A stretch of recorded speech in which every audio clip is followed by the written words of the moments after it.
Hello. Welcome to the stream. We're back. How's it going, everybody?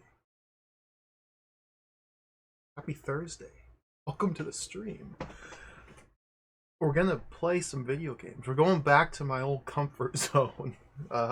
Medusa has been banished from this realm. Get out of here, Medusa. Your boring video game. I don't want to play any more of it. Banished. It's kind of sad when you spend so much time and effort learning how to play a video game and uncovering its mysteries, only to discover that you don't want to play it. That's kind of how Return to Medusa went. You spent so long trying to figure out how to play the game, and once you figure out how to play the game, you realize it's not very good. And so we're gonna play something else. Hello, everybody. Welcome to the stream. Let's say hello to everybody. Hello, SGBU. Welcome. Dieter Lavas. Hello, Tango Bunny. Hello, Floor is Lava. Welcome to the stream. Hello, Pocket Raptors. It's a nice skeleton. Thank you. Prelosh Dino, please. Hello. Syllogism. Hello. Gaming Cat Ella. Hello. Hotson. Holy smokes. Thank you for the 25-month resub. Good gravy. Thank you. Hello. Boot Blacking. Hello. Thank you for the 33-month resub. These numbers are getting too big. Big numbers scare me. Thank you. Crushing Ceiling, hello. Doppelopoulos, hello. Zora Justin, hello. Moosey Fate, hello. 8-Bit Tomato, hello. Bobroskaya, hello. Rubber Kitty, hello. Lobster Wing, hello. Sleg X, hello. Professor KV, hello. I'm very excited about Inscrutable Adventure Gaming as well. The cool thing about Inscrutable Adventure games is that there's like an infinite number of them. There's no end to just the baffling, mysterious, insane, strange, weird adventure games. There's no end. And it's delightful. Reg, hello. Enjoy the Fruitals. Digital Duck, hello. Thank you for the raid. Welcome. Rand Al Thor, welcome. Good afternoon. It's technically afternoon here too. Welcome. Talk Hennessy, hello. Bifraction, hello. Maple Mystery, hello. C:// hello. Mendel 91, hello. Zetubera, hello. Did I miss anybody? I'm sure I have. Steven 80s, Azor Justin, hello everybody.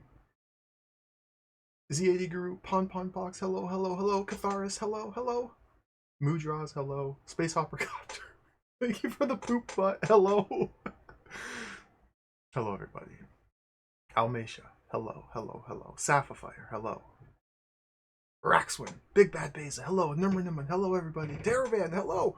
Everybody's showing up. Hello everybody. Am I caught up yet? Hello everybody. Does anybody ever say something is scrutable? No. No, I don't think so. It's either inscrutable or it's normal. The inverse of inscrutable is not scrutable. It's just simply normal game.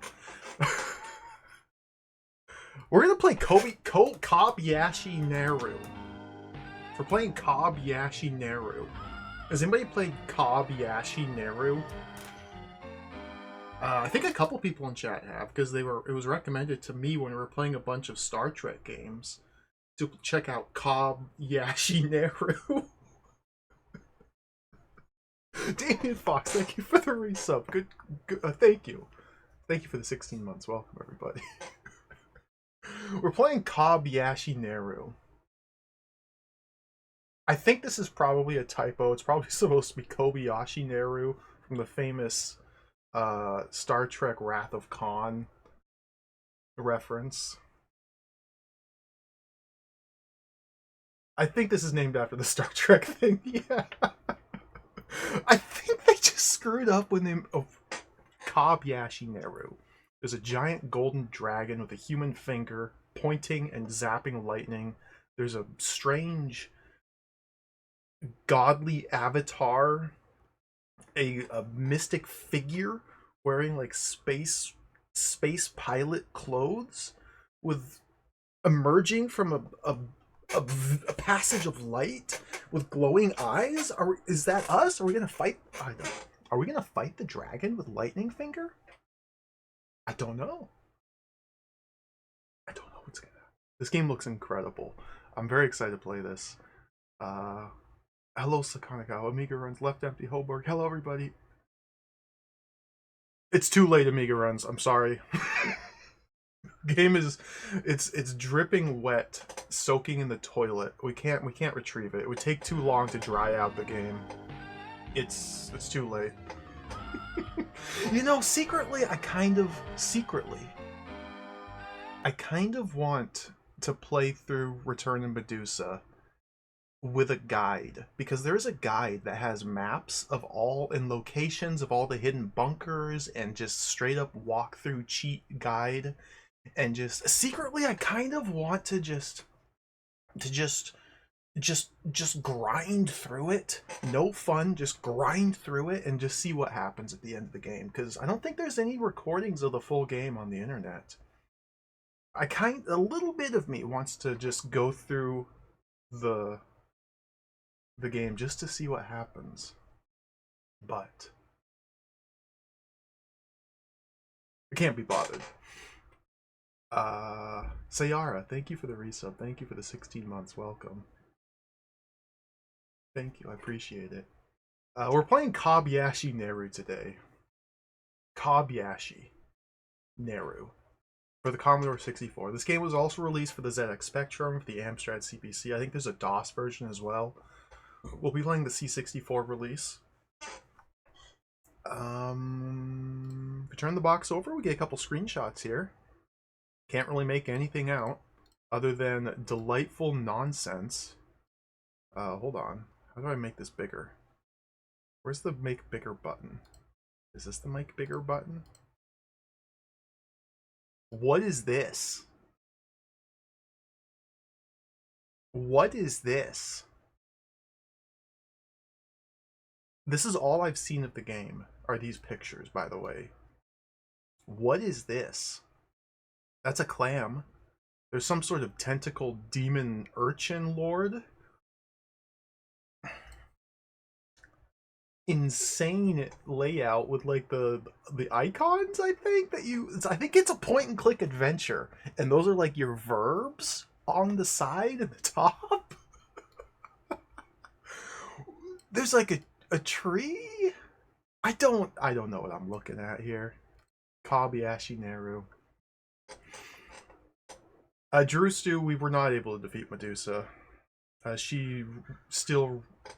She's ruling the world to this day. I don't think anybody can stop her.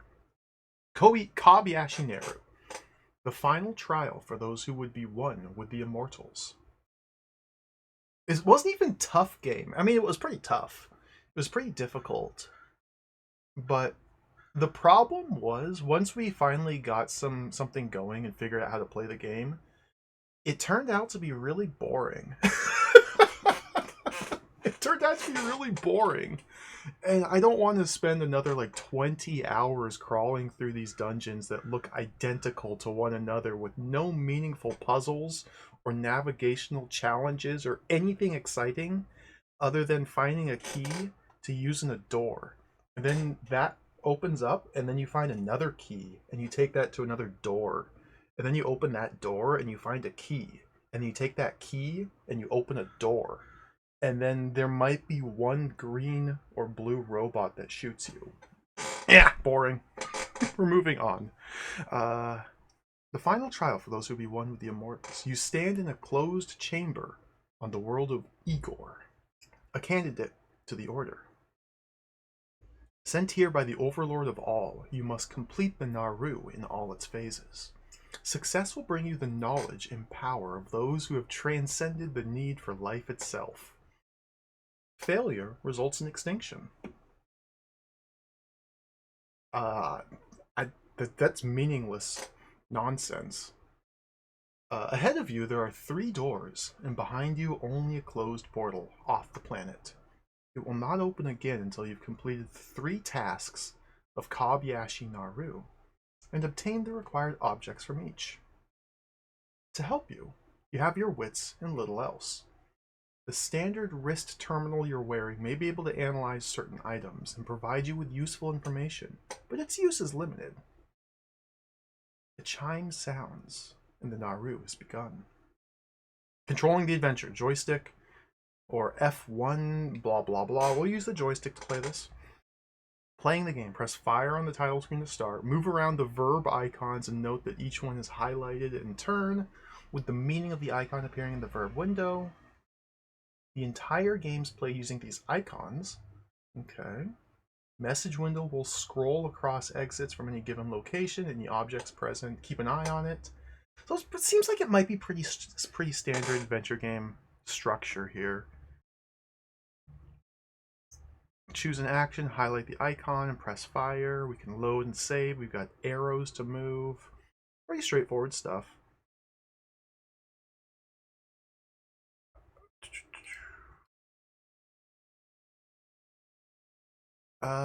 The examine command acts on objects in your possession, analyze, etc., etc. There's just a bunch of verbs, so figure out what they do. If at any time during play the border should turn to red, then you've died. Pressing fire will restart the game. Okay. Command activates a toggle switch, first time on, second time off, etc. We can load, we can save. Hints. Be very sure the path you are on isn't the garden one. The 3 doorways lead to 3 separate quests. It doesn't matter in which order you attempt them, but once you enter a door, you cannot return to the games room until the quest object is in your possession. Exactly what that is, you must discover for yourself. That's great. Great. They're not even going to tell you what you're supposed to do in the game. That's part of the puzzle. That's part of the excitement. That's part of the intrigue. Is first you got to figure out what it is you're even meant to do. And then you got to do it. That's delightful. Hello, Tim. Welcome. Deluxe Paint Tim. Welcome. I'm very excited for this. Kobayashi Naru. This is like one of 7 or 8 adventure games that this team made. This was made by 2 people as far as I can tell. 2 people. I still have their names up. Les Hogarth and Clive Wilson. They're a duo that made like a handful, like 7 or 8 adventure games. They all kind of have a similar style and structure to them. I just kind of jumped in and picked one at random almost because it looks cool. But if this game's fun, if this is fun and exciting, we'll have to play some more adventure games by this team. Is the Lightning Lizard the Lord of... I don't know. Let's play it. Let's play it. Let's go over here and play it. I'm excited for this. I got my C64 ready. Let us attach the disk image of Kobayashi and Naru. I don't know how playable this game will be. Again, I don't know anything about this. Let's just sit tight while it loads.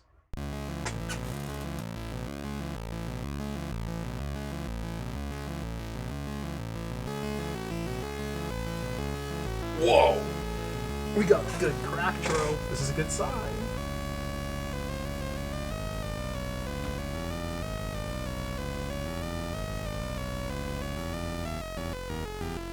Let me fix the capture here. Stretch that out a little bit. That was a terrible noise!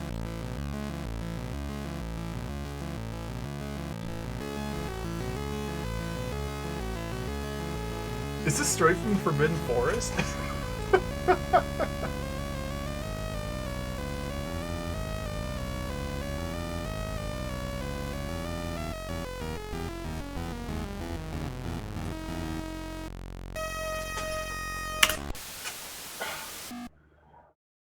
Oh, we got a second crack tro. Okay, dealer quality software, Triad. Cracked 21 February 87 by Mr. Zed. Greetings to TLC, TCB 1001 Crew, Danish Gold Alliance, FAC, Headbanger, Popeye. There's no music for this crack tro. Get out of here, Triad.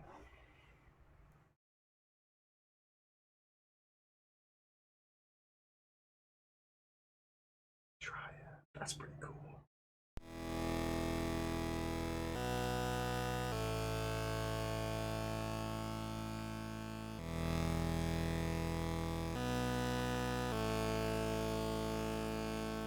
Okay, they spell it Kobayashi here, but on the cover art and in like the text, it's very clearly Kobayashi. So what's it supposed to be?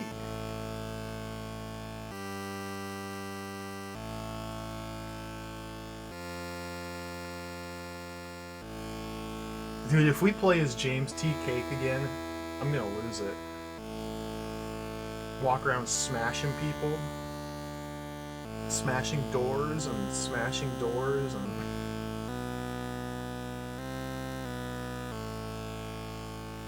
This has gotta be better than Star Wreck. This has gotta be better than Star Wreck.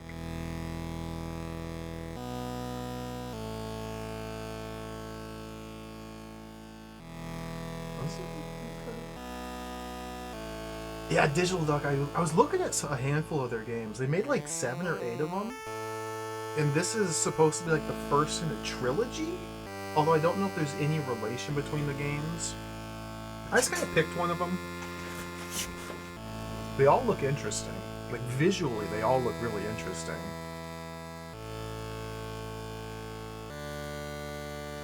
Alright, let's start the timer. Let's start playing this. Oh, where's my C64 joystick? Here it is.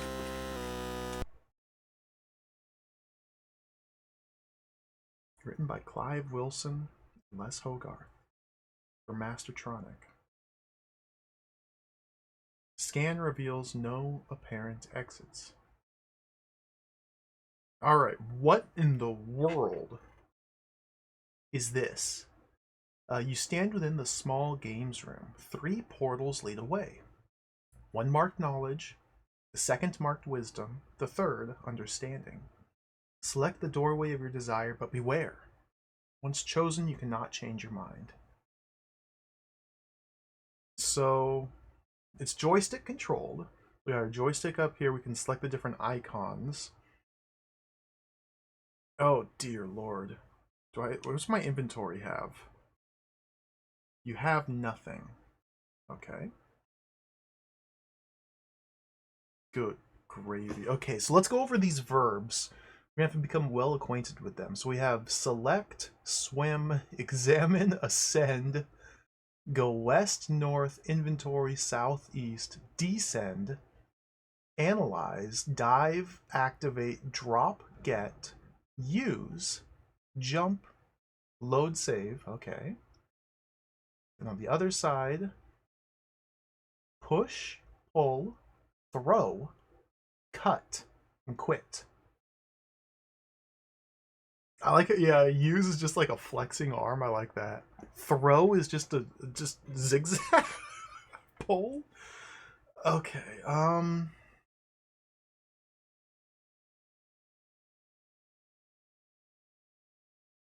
So we can't go anywhere. We can't go any direction because the scan, the analyze. Oh god. Scan reveals no apparent exits.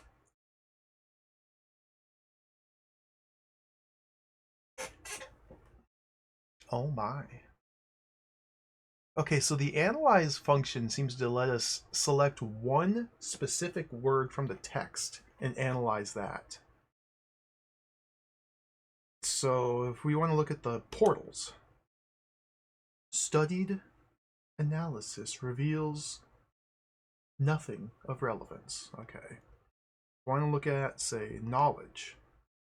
Studied analysis reveals nothing. Okay. We want to look at the doorway. L studied analysis reveals nothing of relevance. Okay. So let's pull the door open. So my understanding is this made an adventure game in 3 parts.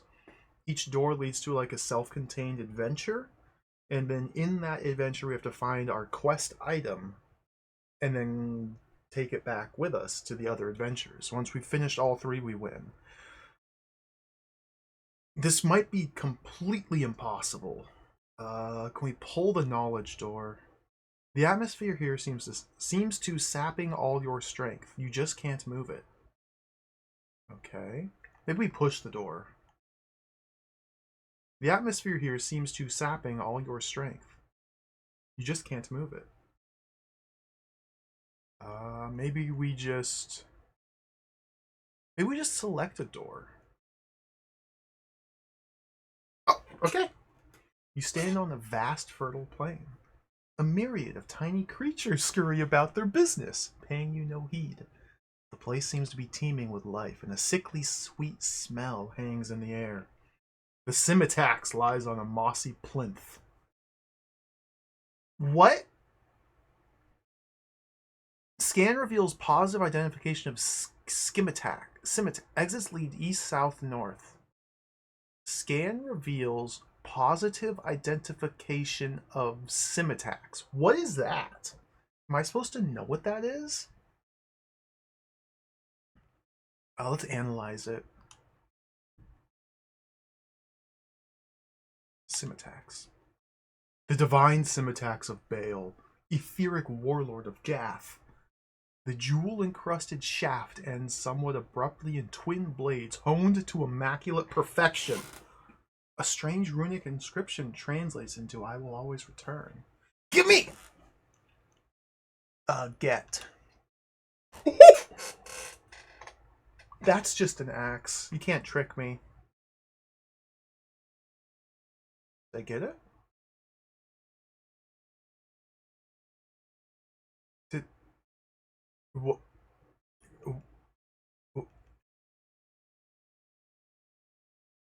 Scimitax feels powerful in your hands. So, okay. Let's analyze.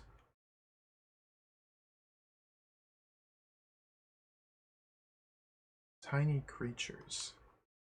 Small, unintelligent animals whose speed can defeat all comers.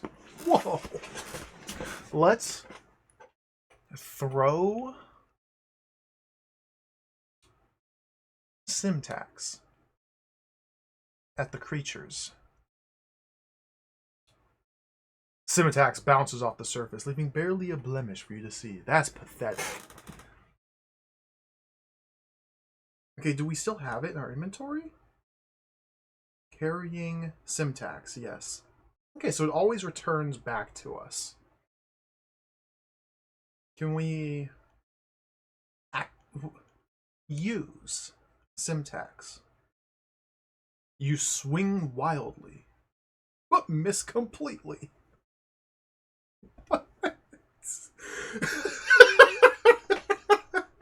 Okay.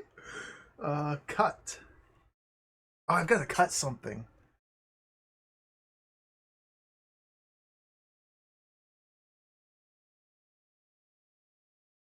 Cut the smell. You lash out, but no damage is caused. Okay, well, let's go east, south, or north. Let's go east. Your way to the east is blocked by a giant crackcod, beyond which can be seen towering thorn barrier. Suddenly, you're grabbed around the waist by one of Krakod's tentacles and lifted towards its gaping maw. We gotta attack it with the Scimitax. We gotta cut it. Cut the Krakod. Do we cut the Krakod or no? We cut the tentacle. Cut the tentacle. The axe slices through the tentacle. You are free. What are you gonna do now, Krakod? Let's just go east right past it. You've braved the wrath of the Krakod only to find that more tentacles have caught you, drawing you deeper into that seething mass of writhing tissue. Cut! Cut! Cut tentacles! You've chopped off one tentacle, but another one snakes around you. Cut! Tentacle! Uh-oh. I might be in trouble here. Can we examine? Oh no, that's the divine Scimitax of Baal, okay. It's kind of a shame that there's no music in this game. But this is really cool. Use syntax? I think I might be stuck. I don't think I was supposed to charge into the maw of the Krakod like the way I did. That was probably quite foolish. Let's try and examine the tissue. Maybe we can examine the Krakod. A mammoth tentacle flesh eater, which appears rubbery yet with the strength of metal. Many tentacles spawn from the main body whilst a gaping black maw invites horrible death. Good. Oh, Leo, what's up, Toplan? Let me click this Toplan link. That... Oh, gross. Congratulations. Nice find. Isn't that game supposed to be, like, really rare? Celebrity multimedia poker? All I know about it is when Macaw streamed that, like, years ago, and it was hilarious. Card. You get the Jonathan Frakes Ahigao face or whatever. What do I do? Can I do anything? Let's just go east. You are held firmly by the Krakod. Okay, let's go west. I'm held firmly. Ascend the Krakod. I can't climb that. I'm afraid. Maybe we throw the syntax at the Krakod. Bounces off the surface. Maybe we just use the sim attacks. No, nothing happens. Can we talk? Can we speak? Can we make peace? We jump? Jump. Tentacles? Your feet seem leaden, and you are unable to jump. Will this thing kill me? Just get it over with. Select. You. You may only select the doorways of learning. Quit. Alright, let's try again. Let's select knowledge. Let's get syntax.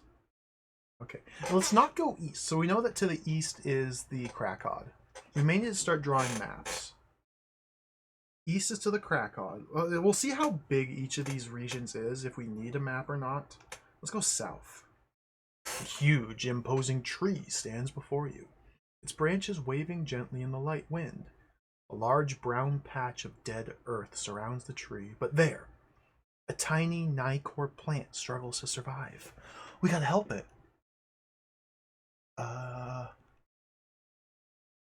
Analyze. Do we analyze the Nicor or the plant? Or the tree? All of them, Nicor.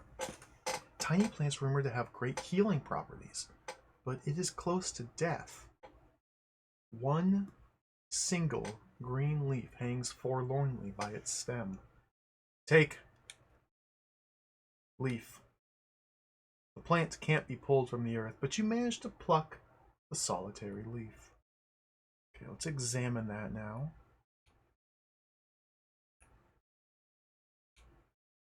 Thin-veined and rubbery, with an aroma of Ruthva. Okay. Ruthva, good.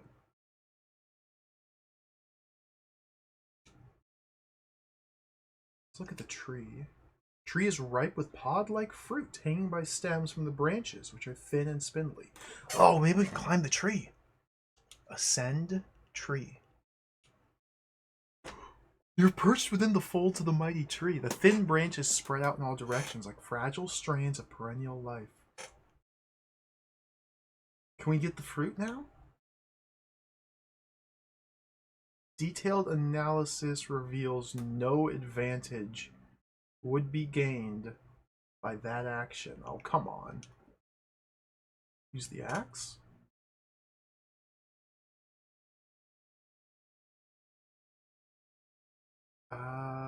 Maybe we cut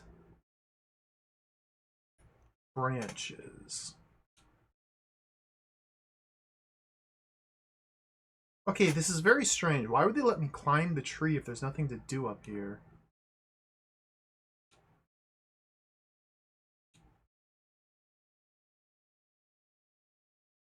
It's within the folds of the mighty tree. Huh.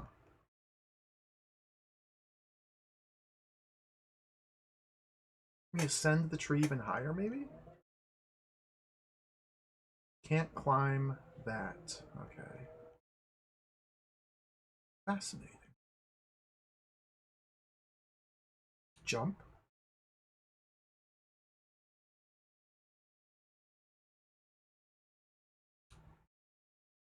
Put down the tree.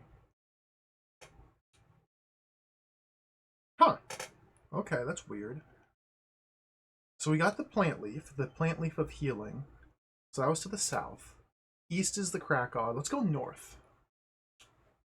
No, barks the voice of the games master. You cannot yet return. What? So the games master? Is this what? Alright, let's go east. The Krakod! We know that we can cut off the Krakod's tentacle.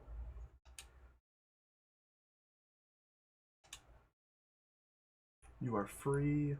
Maybe we can heal the Krakod after we cut its tentacle. Oh, the precious leaf crumbles to dust. Crumbles to dust as you make the attempt. Oh. Okay. Can I get another one, maybe?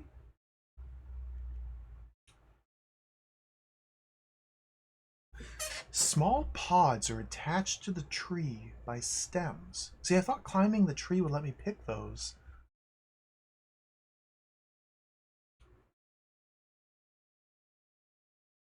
I think I'm soft locked. I can't pick another leaf from the healing plant, the Nicor plant. And the one that I had is crumpled to dust. So I think I'm already soft locked. Let's see if we can figure out how to get these pods, though. Wait, can I just... So we can't just get them. The get command automatically selects objects to pick up for you. You can't pick from the text down there. So maybe we analyze the pods? No. Maybe we analyze the stems? No. Maybe we cut the stems?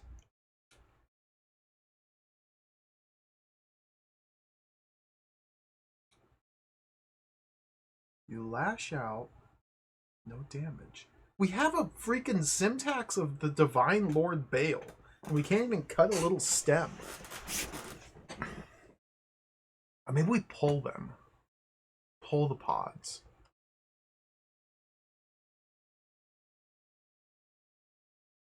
We like shake the tree?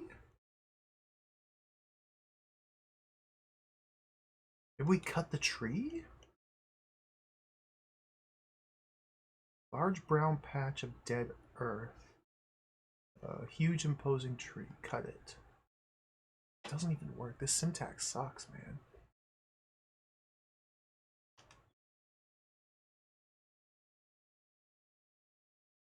Jump. Tree. So, it is fairly concerning and just the potential opportunity space. I don't think that's the right word. The number of potential actions we can take in any given room is tremendously large. Because we can select every individual word of the text down there and use multiple of our actions on every single word. So this is not the sort of game that will succumb to brute force very easily. We have to actually think about this. And I guess we have to make a number of assumptions.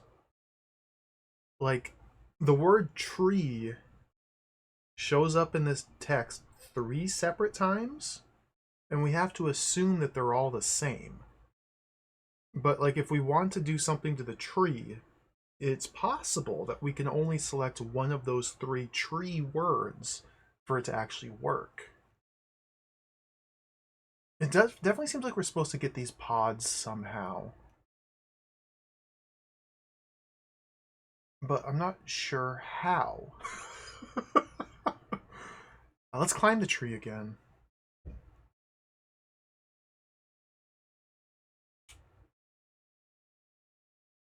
Thin branches spread out in all directions. So now we're up on the tree.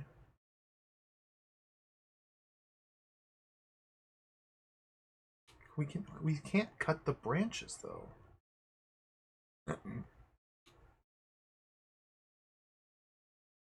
You think if those pods are growing from the tree,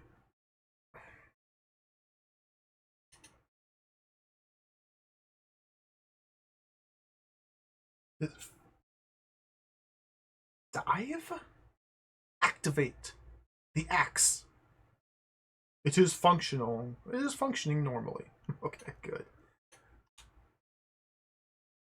Can't get anything.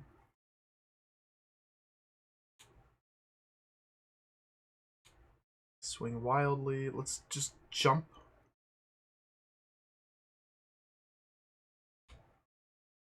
I don't think we can just jump in place. I don't think we can jump at all. My feet seem leaden. I'm unable to jump.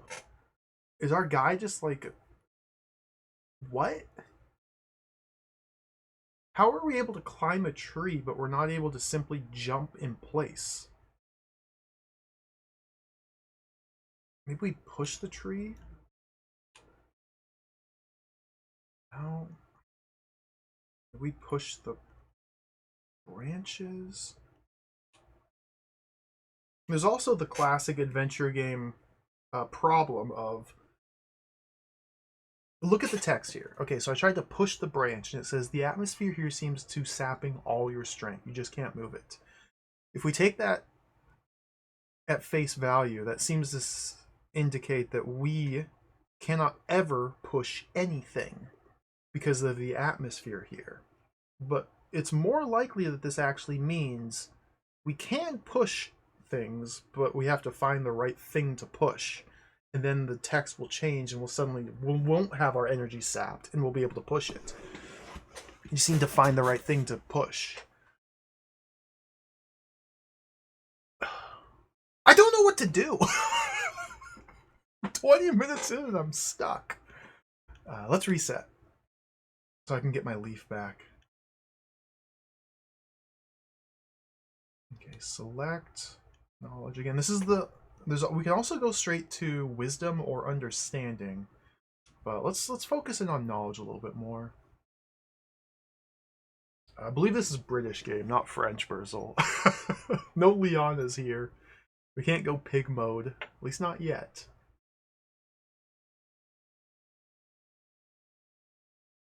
Simtax. We definitely have to grab that. It's on a mossy plinth. Let's pick up. We gotta get this. And is there anything else on this screen we can do? Divine Simitax of Baal. Etheric Warlord of Gath. That's so cool. The twin blades honed to immaculate perfection, and yet it cannot cut anything except for the tentacle of the crack god. Okay, how do we get the room description up again? Analyze.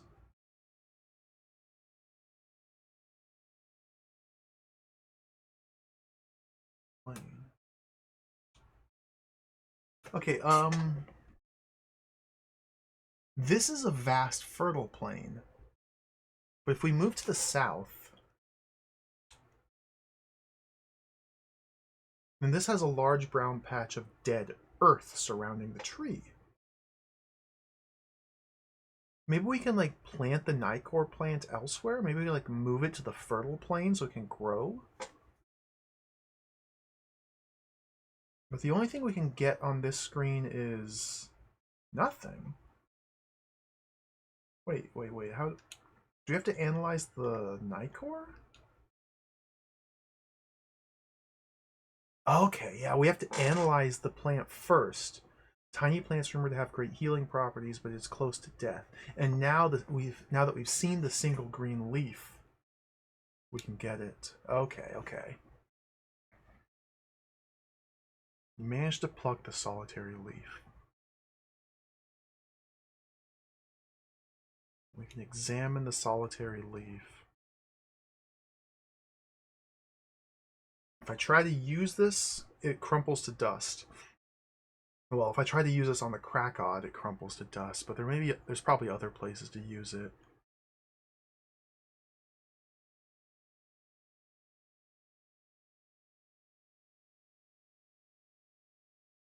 I didn't want to examine, I want to analyze.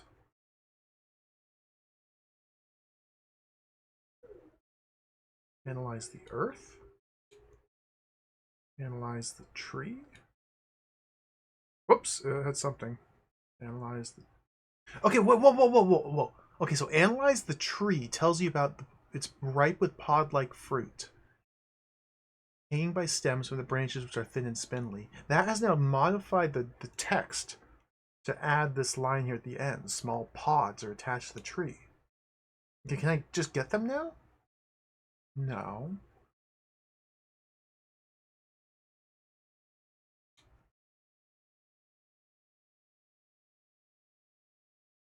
Analyze the stems, maybe? So I can't analyze the pods or the stems. But now I can use things to interact with the pods or the stems or anything else. Okay. So maybe now we can just use the syntax? No, use syntax is just a general use command. I think we gotta cut. Cut the pods. No. Cut the stems. No. Cut the tree.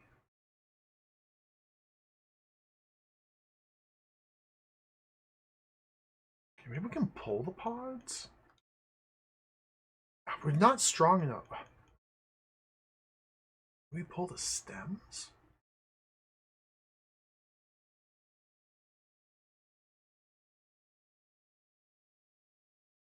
Fascinating.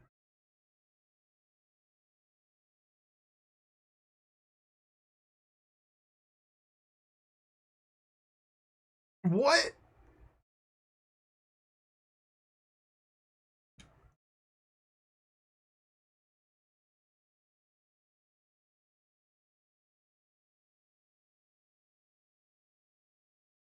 Okay, we can climb the tree. There's got to be something here. We must have to climb the tree first. Okay. So we've climbed the tree. So let's analyze now the branches, perhaps? I keep getting stuck on these branches, but maybe we're not supposed to do anything with the branches. Maybe the perennial life. Analyze life. We've now analyzed life, and studied analysis reveals nothing of relevance. Nothing of relevance. We can't. No point in analyzing life. We have no time for these philosophical questions, and no, just nothing. This is irrelevant. Strands, maybe? The folds? Tree? Tree is ripe. Okay, so now we get the pods again. Maybe the perennial? Maybe the strands? Fragile?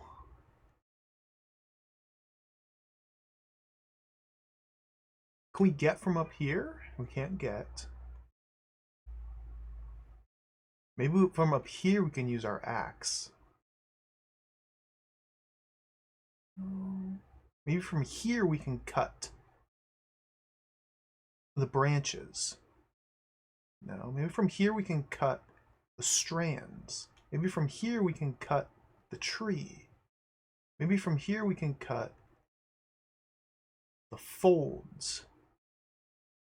And maybe from here we can cut the life.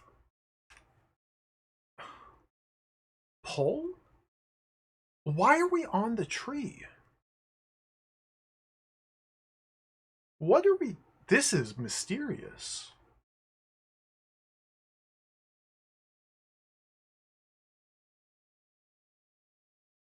I do have my leaf here. Thin-veined and rubbery, with an aroma of Ruthva. What's that? What's Ruthva? What are these fake words? Can we dive? We dive into the folds of the tree? It's foolish. There's no water here. That's foolish. Can we act? No. Get. Use? Jump?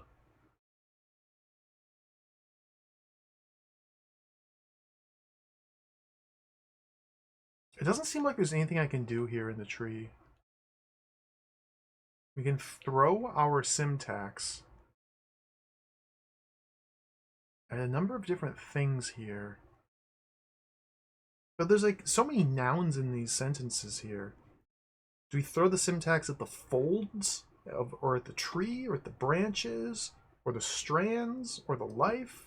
There's so many different nouns here. And the syntax doesn't seem to cut anything.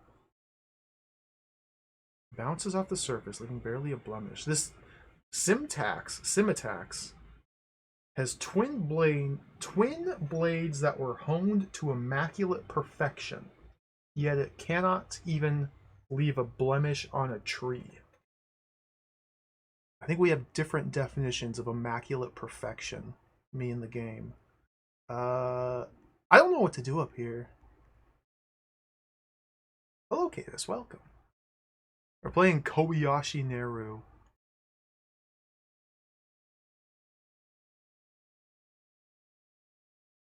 Divine Simitax of Baal.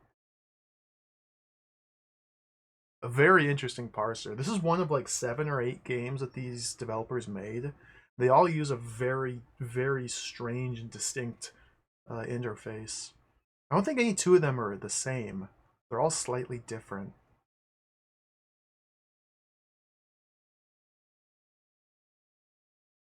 This is a mysterious. Mysterious and inscrutable. Just what I wanted.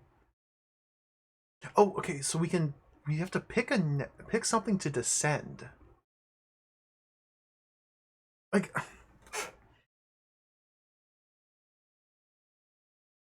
this select a keyword really scares me. Just the sheer number of possibilities. Like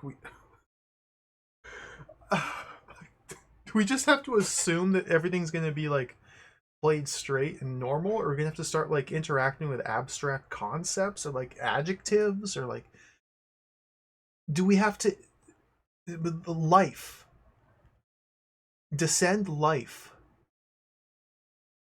You can't climb that, I'm afraid. Examine. No. Examine is only our inventory objects. We need to analyze. Analyze mighty. Analyze you. Analyze directions.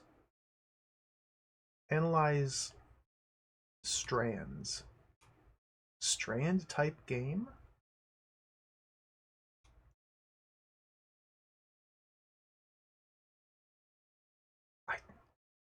Doesn't seem like there's anything we can do up in the tree. But why would we be able to climb the tree? So what I'm trying to do is figure out how to get these small pods that are attached to the tree by stems. We picked a leaf from the Nicor plant.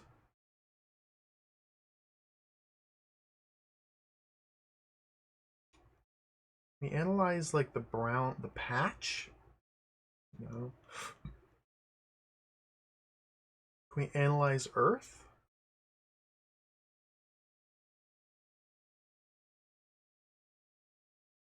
We can analyze the tree.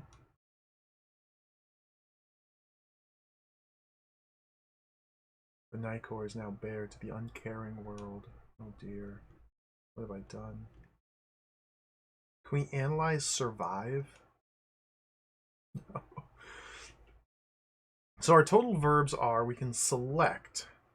I believe select is only useful in the very start of the game, the very first room. We can swim, we can examine. Examine is specifically for inventory items.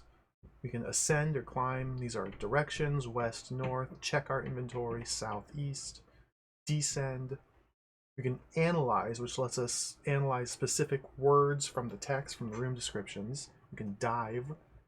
Activate. Drop or get.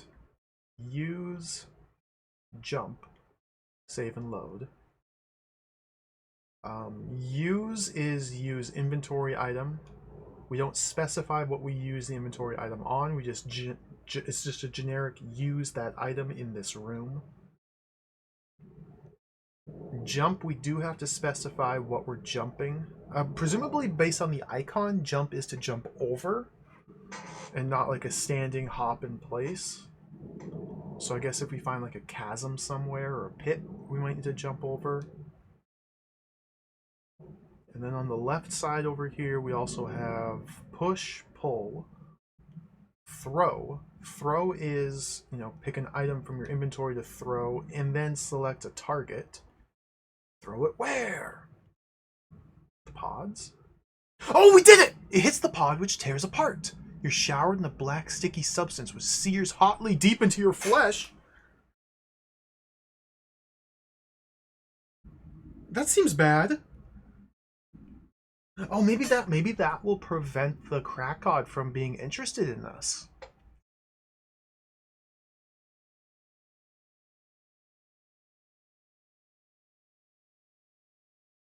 Fascinating.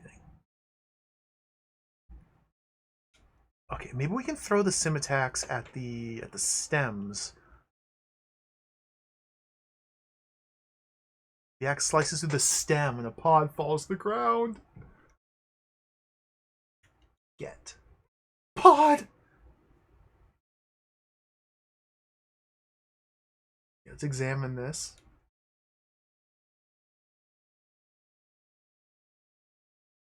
The pod appears rubbery, with a viscosity within. External protuberances, when brought together, cause the pod to become soft. External protuberances, when brought together, cause the pod to become soft. That doesn't make any sense to me. Throw, yeah, I got distracted. So after throw, we have cut, and then quit game. So quit just brings us back to the starting screen. And cut. And cut, we don't select an inventory item, we just select something here to cut. The blade of the axe is now coated in the thick residue.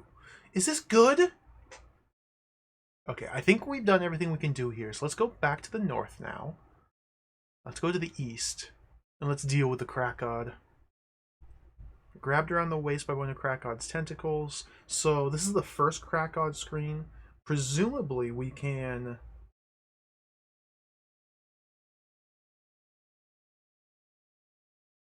cut the tentacle? Is that how we get free here? Cut. Tentacle. Okay. Now we're free. Let's do a quick save. Save. Memory. Okay. I would hate to have to replay the 10 seconds of game that we've actually accomplished to get back here. So we can cut the tentacles.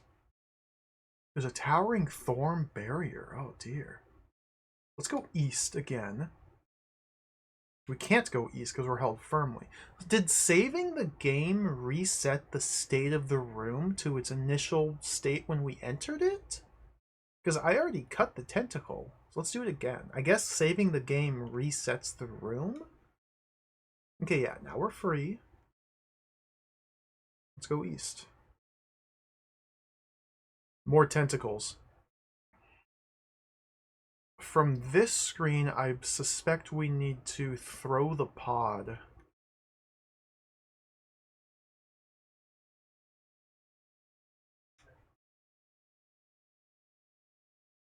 Krakod.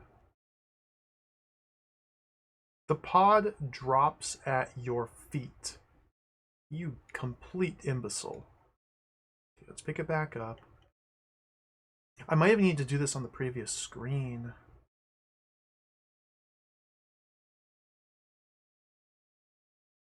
On this screen, I don't think we can cut the tentacles. Oh, the Krakod screams with agony as the residue-soaked blade cuts into it! So, we had... Oh my goodness. That's lucky.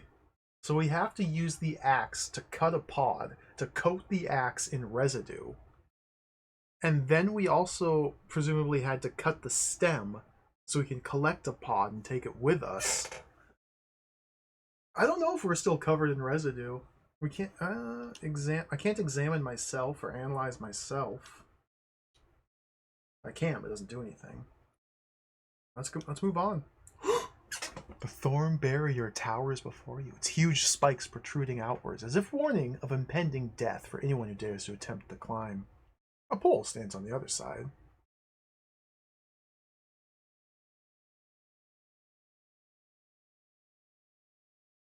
Start analyzing. Analyze the barrier. The thorn barrier is too high to leap over and has pronged spikes protruding from within. Through the thick tangle of thorns, a strange pole can be seen.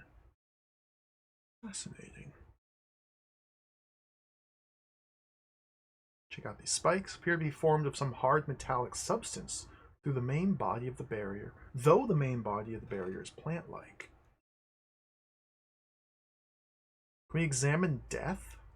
Can we analyze death? No. Can we analyze who? No. Can we analyze the pole, maybe? No. Can we analyze side? Can we analyze warning? No. Well, let's just try and climb it.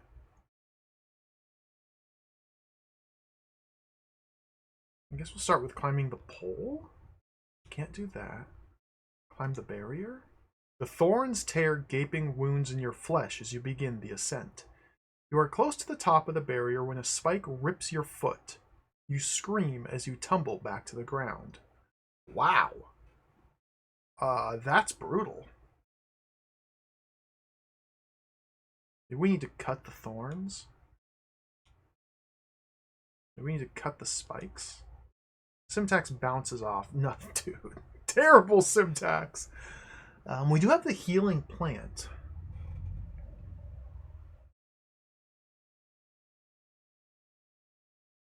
I'm struggling to like visualize what we're actually dealing with here. We have a thorn barrier. Like, what is it? Like a giant vine? A liana? With thorns? But what's the pole? There's a pole on the other side of what? Of this single thorn? Can we not walk around it? What the? Maybe we just climb the pole. Wait, maybe we just climb the pole. We ignore the thorns and just climb the pole. No. Maybe we ascend, climb.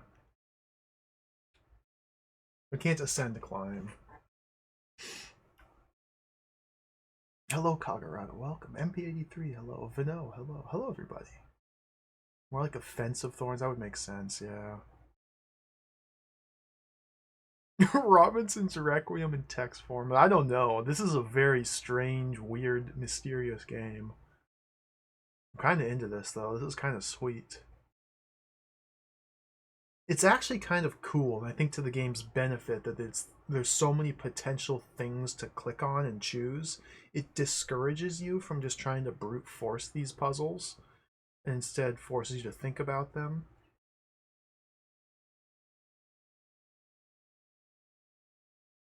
Now that being said, just because you have to think about them doesn't necessarily mean they're going to be good puzzles, but it's cool.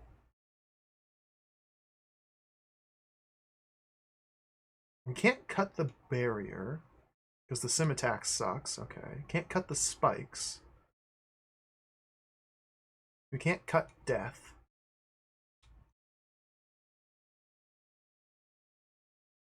Can't cut the pole.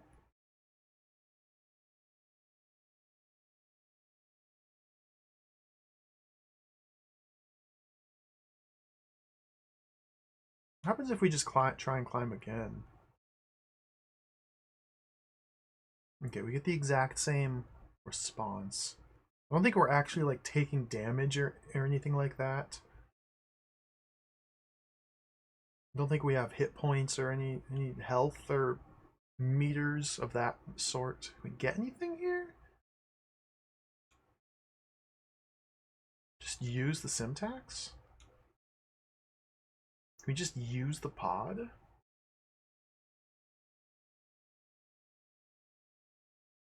You must be a little more specific in the use of this object. I can't. I literally can't be more specific because the use command doesn't let me specify what I'm using it on. Like, I literally can't, game. Maybe we just jump? Jump the barrier?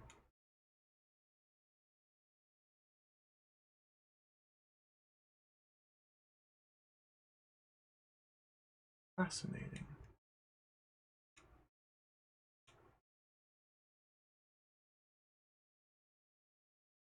Through the thick tangle of thorns, a strange pole can be seen.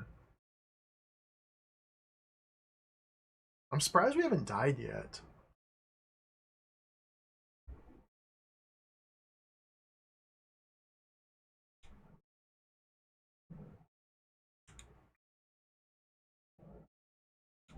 So this is supposed to be a healing plant. A leaf of a healing plant.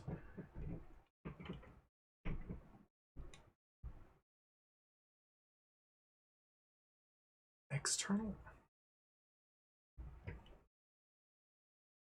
Push the barrier. Just push it over. Just push it over. No. Just push the spikes. Throw? Are we throwing the axe again at something?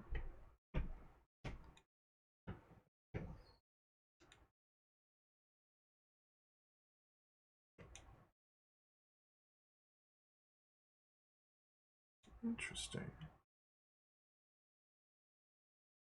Presumably we're trying to get to this pole.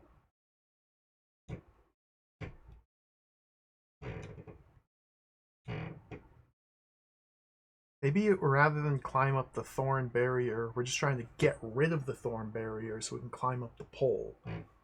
Because again, the manual told us, or the instructions said that finding out what we're supposed to do is part of the challenge. So we don't have any clear objective. We just have to figure out what it is that we're trying to even accomplish first, and then accomplish it. Cut. Death. You can't just cut the concept of death. Well, we can try, but no damage is caused.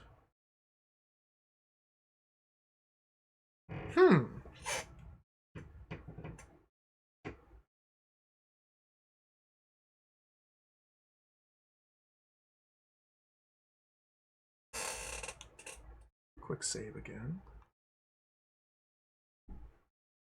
Let's try using these other items we have. We just use the leaf. Start with that. Maybe we need to heal the plant.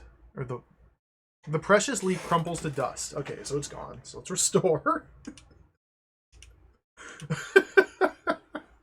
Good.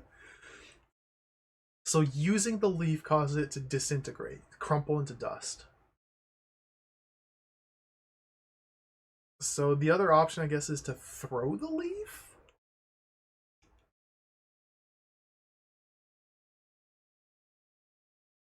At the spikes?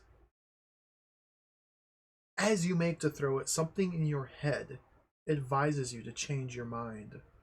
Oh, okay. Throw the pod at the spikes?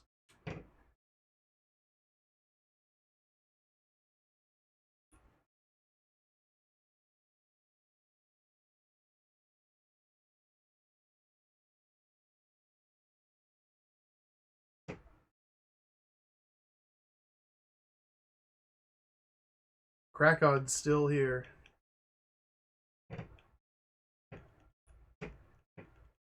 Like, maybe we need to befriend the Krakod.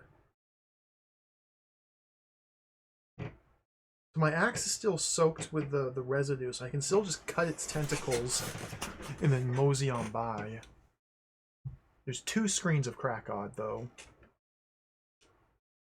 So we have to do it twice.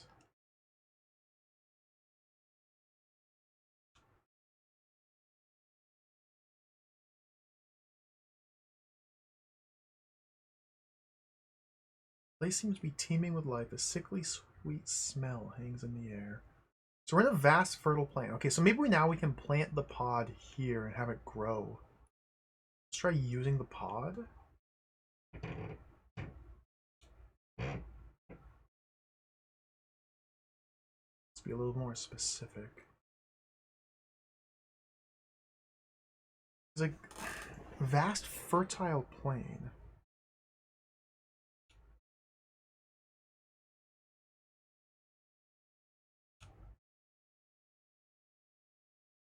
Just throw the pod into the plane? Drops at your feet. I can't seem to throw this thing very far.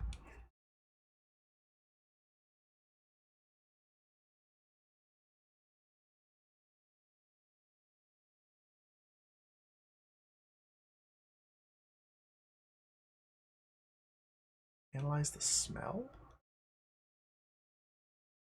Analyze the place?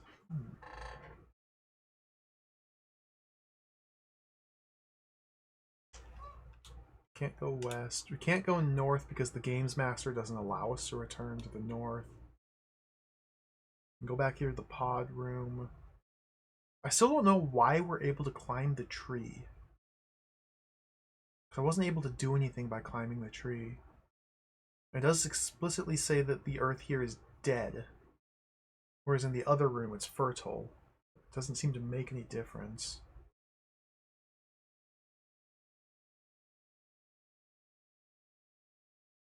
Can't examine the plant.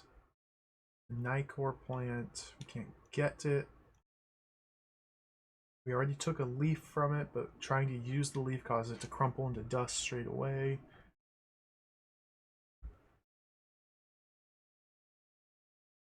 Huh.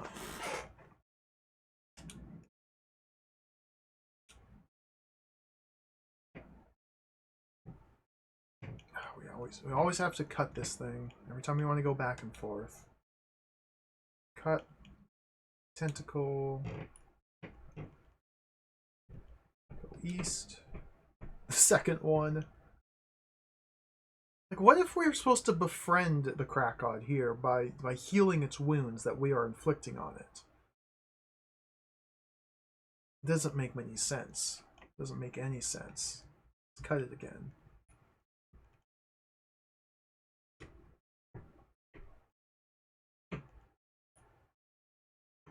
If we go east, examine our axe, does it tell us about the residue now?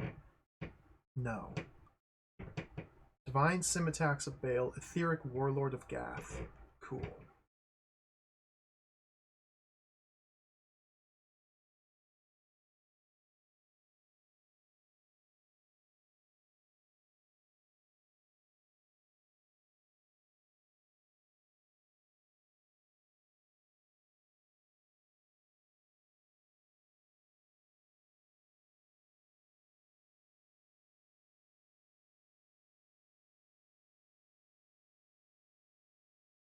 Close to the top, a spike rips your foot.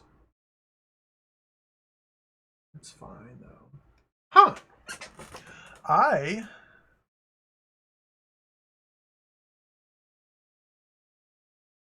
Not really sure what they want me to do here.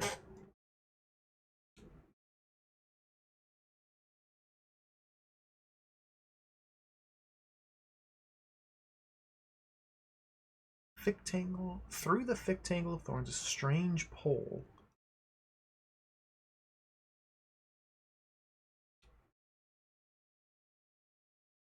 I can't get any more detail about the pole. Spikes appear to be a metallic substance. Okay. But the barrier and the spikes lead to different descriptions.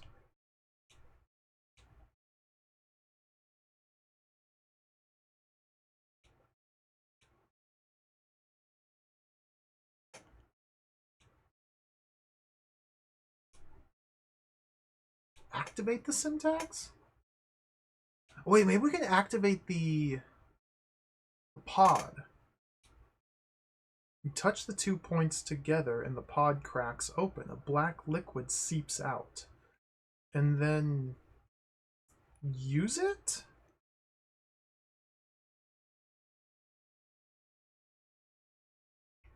Okay, maybe we can now throw it at the thorns? The barrier? As it falls to the ground, the open pod appears to dissolve into nothingness. I don't think that's what we wanted to do.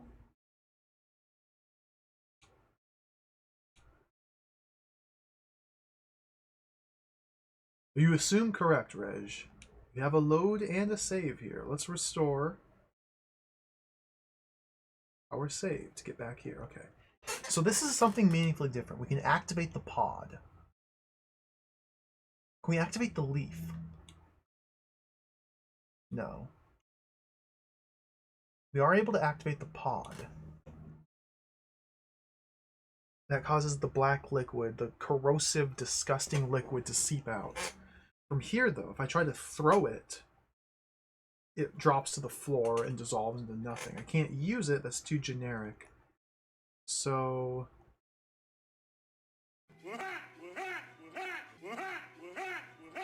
if I can't throw it and I can't use it, then I can't do anything with it, it would seem.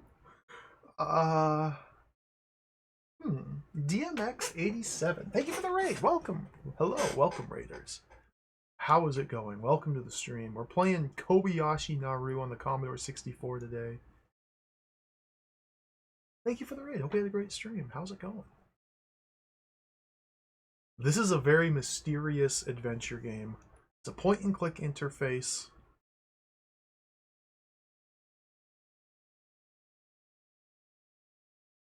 I don't really know what... excuse me, what I'm trying to do here.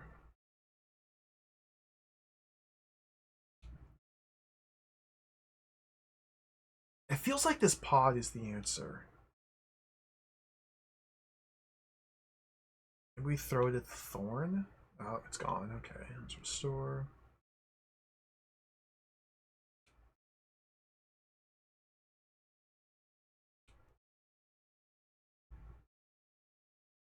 If we activate the pod, can we deactivate it now?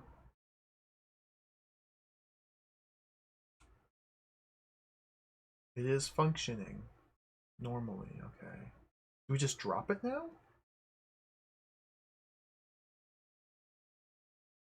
It dissolved into nothingness. Okay, let's restore.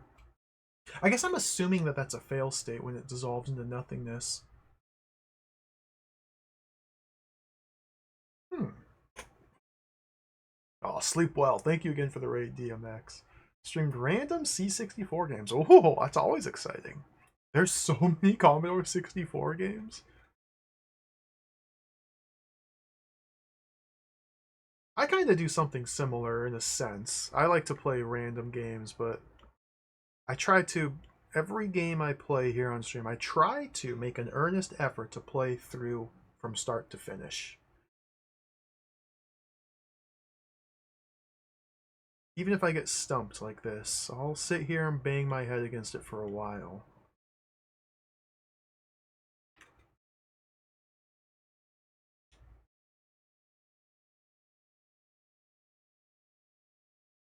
There's gotta be something I'm missing here.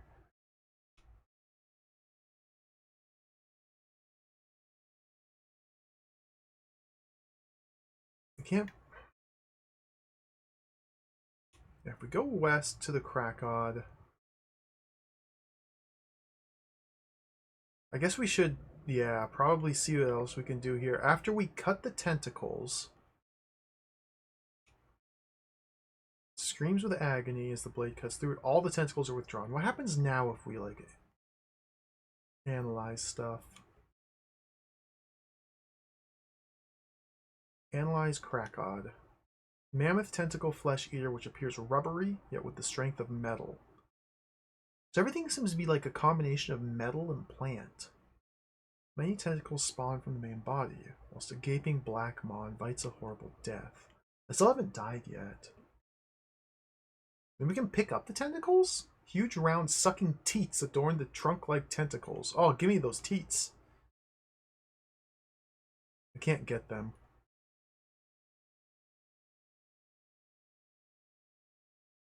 Examine the tissue?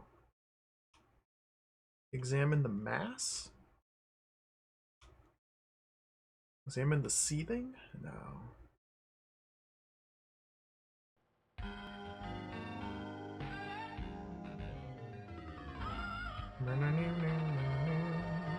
Maybe we can now throw the activated plant into the Krakod.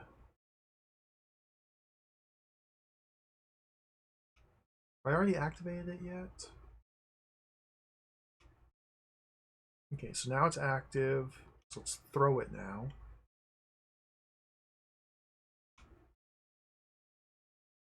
Krakod. And it's gone.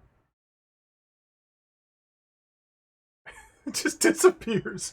Mock Heroic, thank you for the Prime subscription. Thank you for the 3 months. I appreciate it.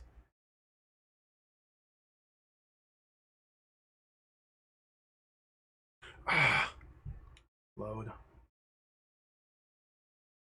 Hmm.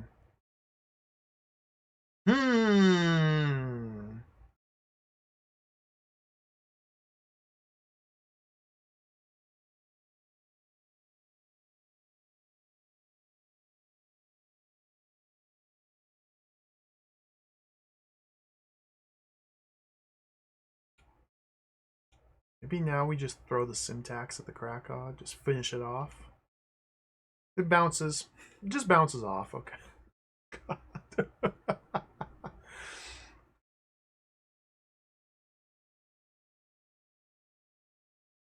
Can't pull the tentacles. Climb the Krakod?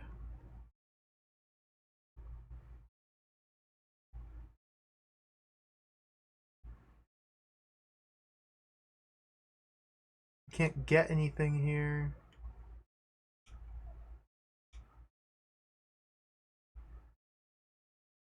This is mysterious. It's gotta be something to do with the pod. I don't feel like the leaf will have any purpose yet.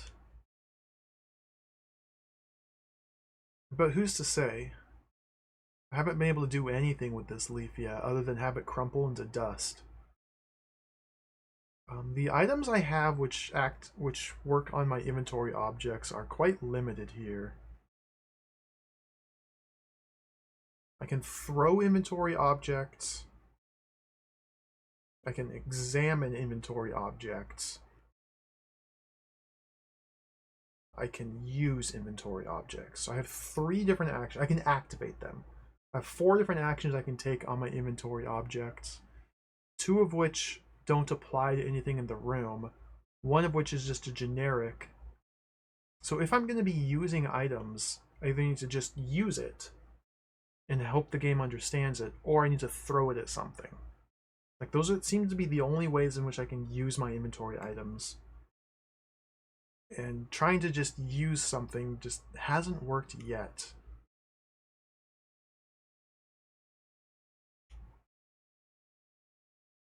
It either tells me I must be a little more specific, or in the case of the leaf, it just crumples into dust immediately. So maybe that means we need to like add something. Well, I can't combine inventory objects. I haven't tried the other doors yet, no.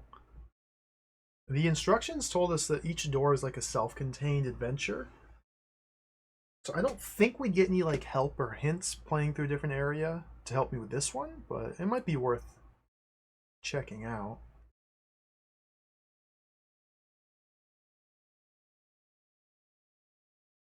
Which also leaves open the possibility that many of these verbs are simply unused in this door.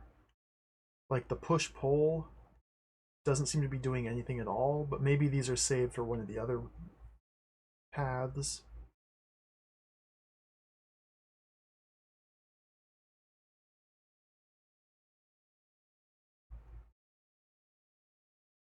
Like there's no water to swim in or to dive in. Nothing to jump over yet.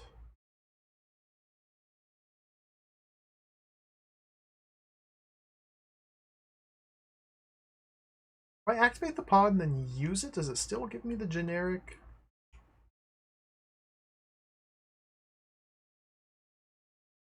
Yeah. Let's be a little more specific. Okay, so the pod is currently active. Let's go back over here.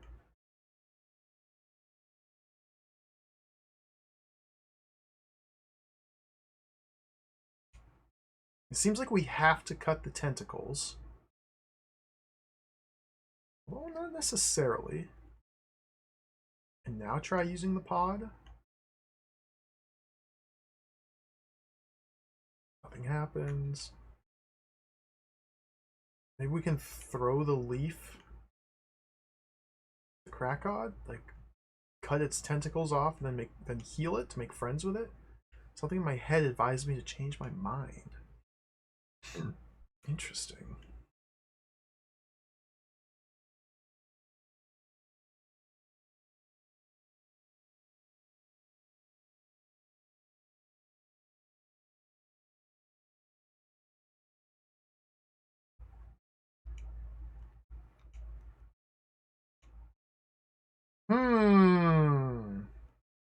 Tough game.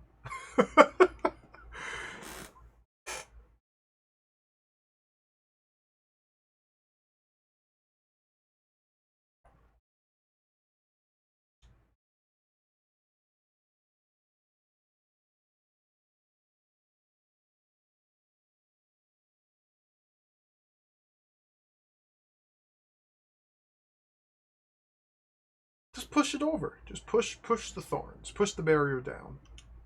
Just push the thorns. Just push the spikes. Just push. Oh.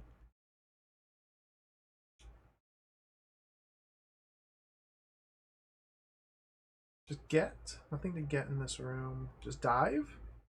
Dive into the barrier. Dive into the thorn. Activate the sim attacks. Activate the pod. It's already been activated. Jump. Just jump the barrier. Jump the thorn. Just jump the spikes. So we have seen from earlier rooms that sometimes analyzing a specific thing will add said thing to the description of the room. Doesn't seem to be the case in this specific room, though. Analyze the other. Analyze the side. We have spikes and barrier, the two things that seem to be.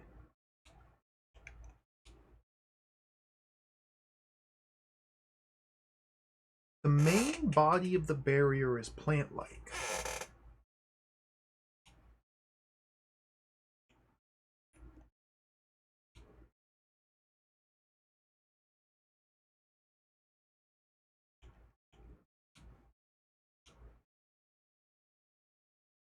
Let's try throwing the axe at the barrier. Nothing happens. Throw the axe at the thorns. Spikes.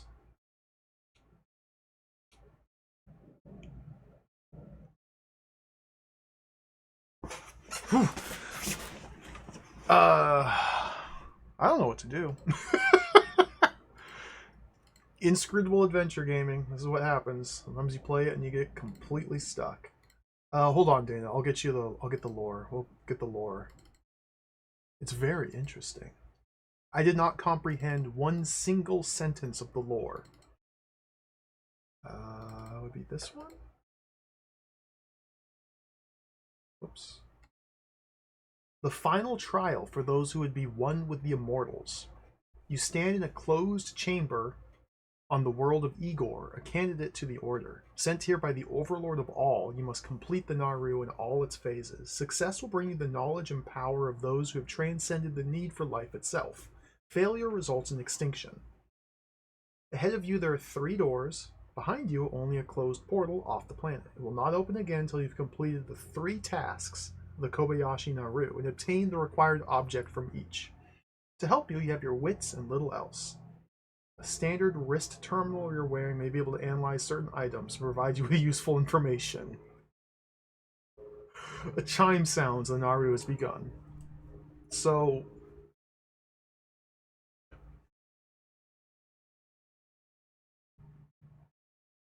we're trying to transcend the need for life itself. Or get the knowledge of those who have previously transcended the need for life? Gibberish. Total gibberish. Basically, it's an adventure game in 3 parts, and we have to solve the adventure game.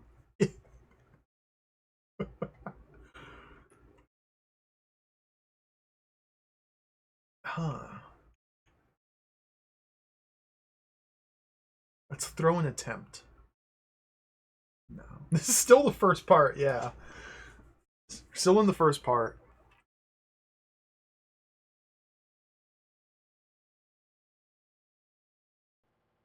I have no idea how long or difficult these parts are, just based on my experience with this first one. Well, I don't know. I don't know. It's possible that each part of the game is only like 10 screens long or something like that. It's also possible that each one is like a 20-hour adventure. This could be like a Night Orc situation where every part of the game is massive. Although it doesn't seem like it. It seems like it's a fairly condensed and straightforward, streamlined, linear adventure. But it requires like hyper-specific actions to proceed through the different barriers.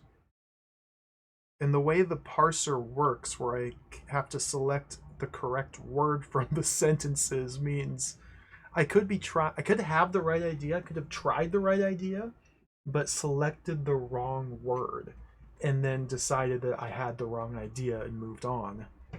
When in fact, maybe I was supposed to interact with the barrier rather than the spikes. Or maybe I needed to interact with the thorn.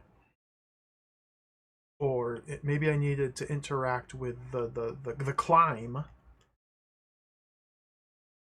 Or the pole. Throw pole. I feel like this pole's important. Can we cut the pole? Can we just cut the barrier?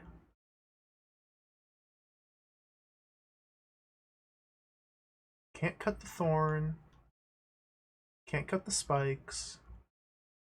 Can we just cut the warning? Can we just cut the pole? Zenith Dante, thank you for the gift sub to Dana. I appreciate it. Thank you. Enjoy the emotes. Enjoy the ad-free viewing.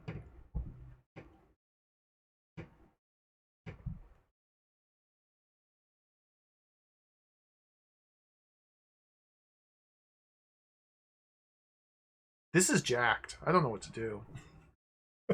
No, it's too early to declare this game jacked. It's just mysterious.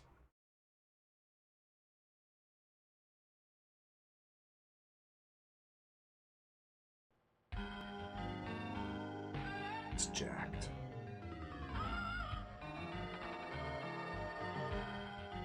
Maybe we drop the pod on the ground and then try to climb the thorns and then stab our foot. It dissolved into nothingness. Okay, let's restore.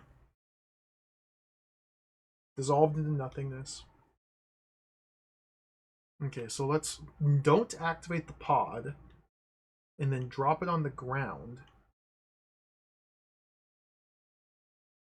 Okay, the pod drops at your feet, and now ascend the barrier.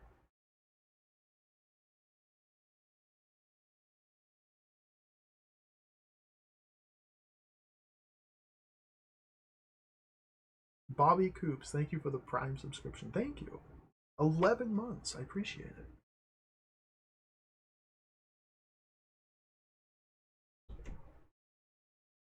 Is there any hint from...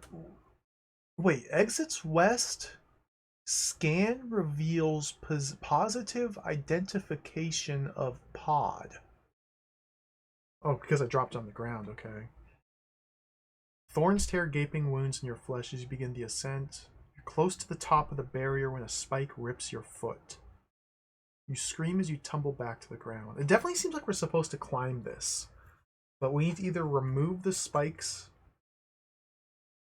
or like guard against the spikes in some way, or just simply not get stabbed by them. Maybe we can pull the spikes?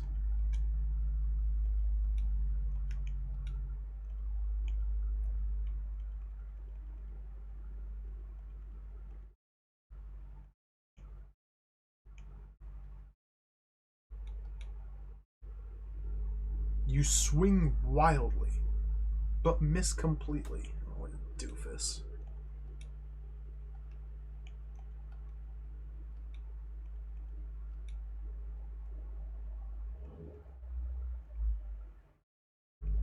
Activating this pod must be part of it. Oops. Pick it back up.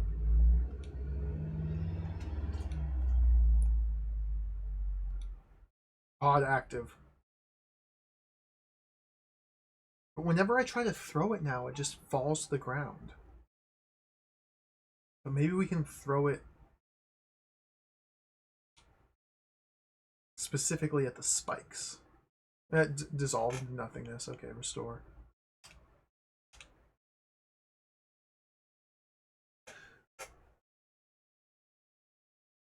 That might be okay. Okay, hold on. So let's think about this. The tree that the pods were growing on, the earth underneath the tree was said to be dead, likely because of the pods falling off the tree, landing on the ground, and then killing the ground. So, if these pods destroy ground, then perhaps we can poison the earth here under the barrier to like weaken it, and then we can... Okay, let's try this again. Let's try activating the pod. Like, I'm not exactly sure what, in terms of the game language, it wants me to do here. Throw the pod. So we have the barrier and the spikes. Let's throw it at the barrier. Okay, so now it's dissolved into nothingness into the ground. So presumably now the earth is poisoned. So maybe now we can cut through the barrier? No, maybe now we can cut through the spikes?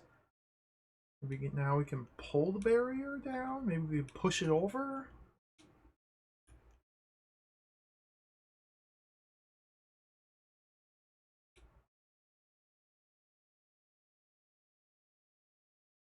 too high to leap over.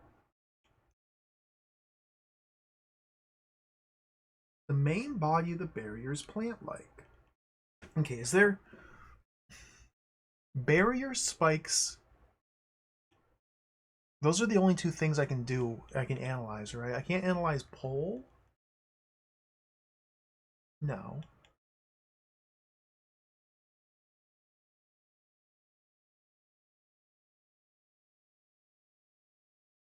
I can't analyze thorn.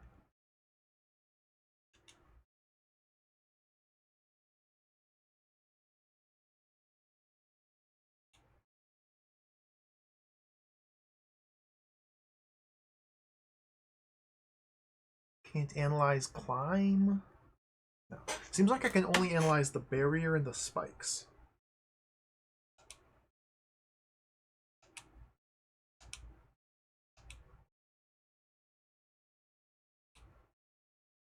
Ah, my leaf crumples to dust as I make the attempt.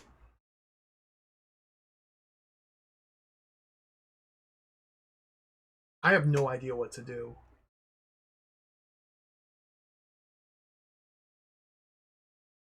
It's possible that something that needs to be done in a previous room to collect a different item I need to take into this room that will help me get past it.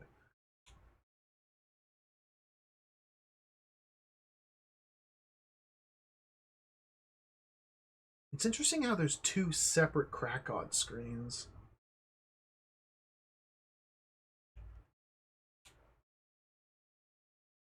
You're held firmly by the Krakod. I can't move anywhere until I first cut the Krakod tentacle.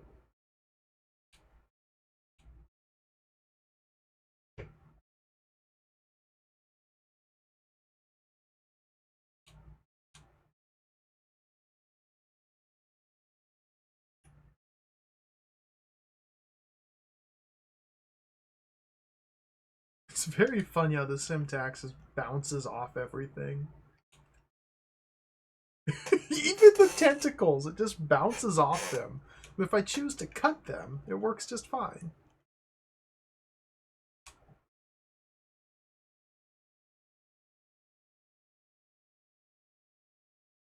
So coding the... Hello, Yuguni. Welcome.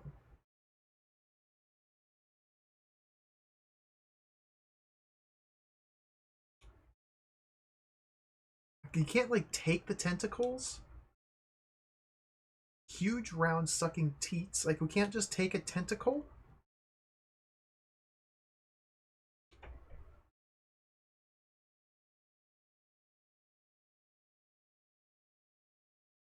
See, this rubber and metal theming seems to be running through every screen here.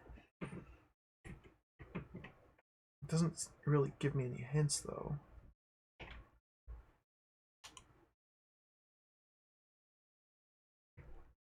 Let's go back to the first Krakod screen. Okay, we can see the towering thorn barrier from here. We do have the maw. Okay, we have access to the maw on this screen. So maybe this is the screen we want to be in. Because we can do stuff to the maw of the Krakod. Yeah, the words are different here.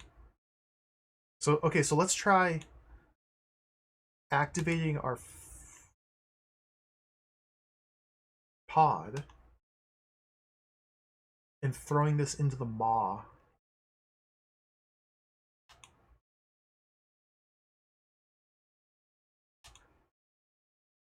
I might need to first cut the tentacles.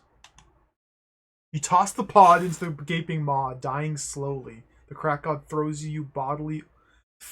What?! You toss the pod into the gaping maw.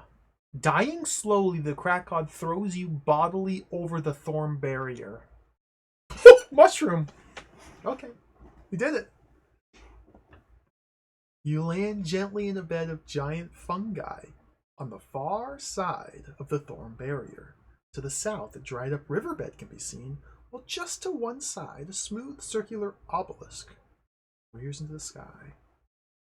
Cool. Oh, that's sneaky. That's so sneaky. So two separate Krakod rooms. Two separate rooms had the Krakod, but one of them, the description was different than the other. So the first Krakod room of two was the one we need to be in. So the second Krakod room and the towering barrier room were both completely pointless. We didn't collect any items there. We didn't do anything. We didn't accomplish anything. Those are just simply rooms to visit, to trick you into thinking. Okay, I got tricked.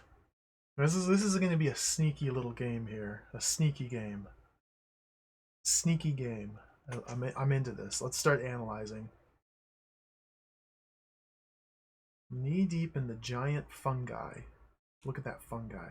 Large and rubbery with apparent elasticity. Cool. Check out the barrier. So what was the deal with that pole? Like, why was there a pole in the thorns?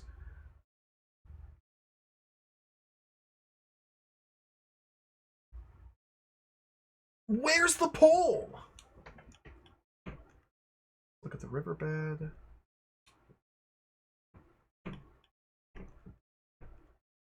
Is the pole just complete nothingness? Got the obelisk. Check out the sky. Can we get the... Oh, fungus! You pick up the large piece of fungus. Sweet. Let's examine it.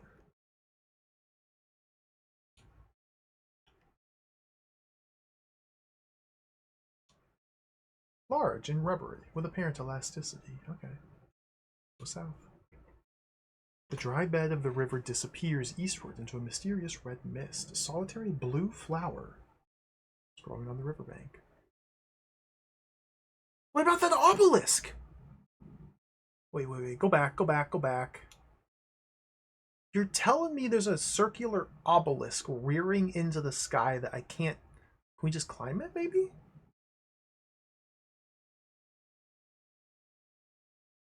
What? That's Kilroy! You stand atop the featureless pole. The thorn barrier lies close by. What? No vertigo. What? No vertigo. Featureless pole. I disagree. I guess the pole itself is quite featureless and boring, but no mention of the sign atop the pole. What a goofy game. Get down here. Descend the pole. Okay, that might be a way back, so we can go backwards. If maybe we missed the leaf, we need to backtrack to pick up the leaf. Let's move on. Okay. So the pole is the obelisk, I presume. Yeah. Solitary blue flower. The second key. The beautiful blue flower of knowledge. The keeper of the wheel. The scent is that which drives men wild and turns the meekest into the mightiest warrior. What? Okay. As you pluck the flower, so the mist rolls in from the east. You are entirely enveloped, and suddenly you feel yourself beginning to choke. Well, let's go east, deeper into the mist. You try to move, but find it impossible. Poison from the mist weakens you with every passing moment. North? Poison from the mist! The healing plant! We need to use the leaf. You place the leaf upon your tongue. Immediately you feel its healing powers course through you. You're cured of the slow, poisoning death. Alright, let's do a quick save here. Yeah, dispatch, that's what it... That's how it works. It's very strange, isn't it? Certain verbs we can apply to any word in the dialogue or the text, which dramatically opens up the potential window or the potential opportunities, potential actions. Let's go east. It's impossible to enter the strange mist. An inexplicable force. Oh, no, we have the key. Let's just get out of here. We just get out of here. We just leave now. We're done. We got the flower. So now the question is, how do we get back? Well, let's climb the obelisk. We may need to...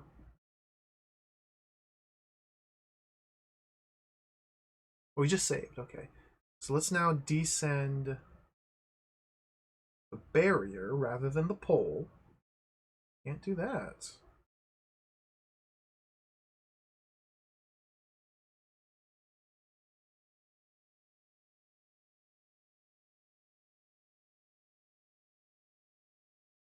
Jump off the barrier? You leap nimbly from the pole to the fungus. A second jump takes you down over the thorn barrier to safety. What? I thought this doesn't make any sense. I thought it was thorn barrier and then pole and then fungus, like in that order. Barrier on one side, pole in middle, fungus on the other side. I thought so we're on the pole, we jumped down onto the fungus. I guess we're bouncing off the mushroom? Whatever. Let's go west. Through the tangled flesh of the Krakow, you pick a wary path. The smell of death hangs in the air, but it is safe to pass. Let's get out of here. The games master accepts the precious gift and divests you of your other possessions. Okay. First adventure done. I don't get this at all. I thought Low Panda... Shut up, Mr. Burton. You are not brought upon this world to get it. Come on. Boot Black, thank you for the 100 bits.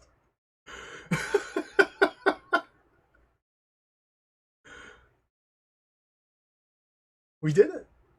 1/3 of the way through the game. Okay, let's try and do the next one now. So that was knowledge.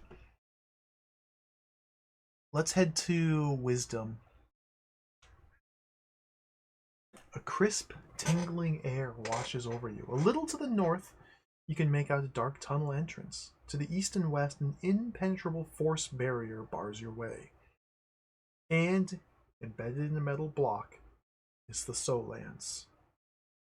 What in the crap is that? What's a Soul Lance? Sword Lance? An ancient lance from the Golden Age. Legend foretells of mighty powers once bestowed upon the weapon. Cold blue light emanates from the shaft. There's a button situated on the ornate handle. Whoa! You exert all your strength on the broad handle of the Soul Lance, but it steadfastly refuses to move. Activate it. Flames of energy leap from the end of the Soul Lance. Now get it. No? Deactivate it. The energy from the lance subsides, only the strange blue emanation remains. Fascinating.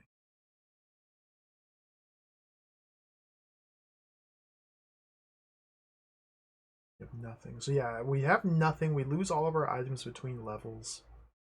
It's just 3 self-contained adventures. Let's start analyzing, see what else. So it seems like we're going to have to do something elsewhere or find a different item somewhere to release the Soul Lance from its metal block.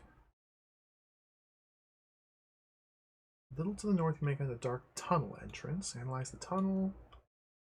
Analyze the entrance. To the east and west, impenetrable force barrier bars your way. Let's analyze the barrier. Reaches high above your head. There would appear to be no way through. Okay, look at the metal block. Look at the metal.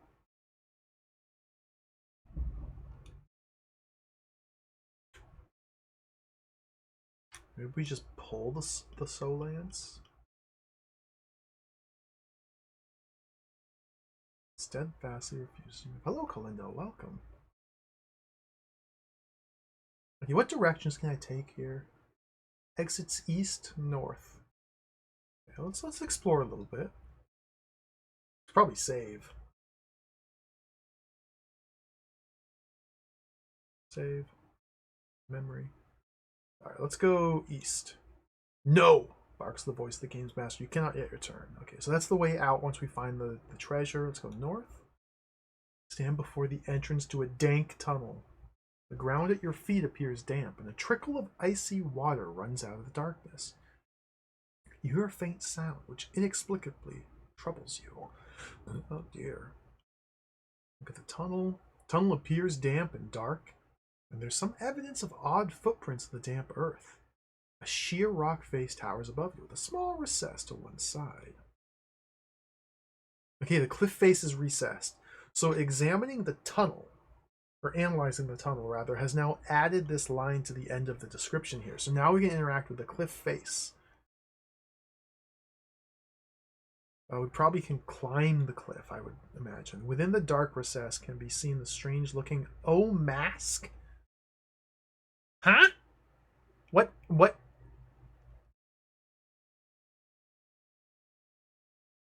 try and climb the cliff face. You stand atop the high cliff. Before you is a crater around which lay strewn large boulders. Every few seconds, tiny landslides tumble over the edge into the pool below, causing a giant clam with a K to move.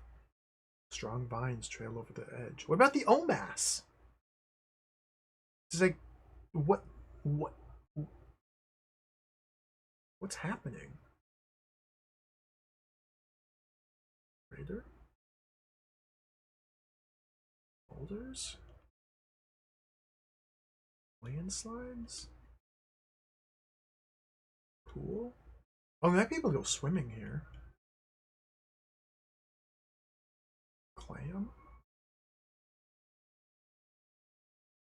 The vines? The vines appear strong enough to take your weight. Okay.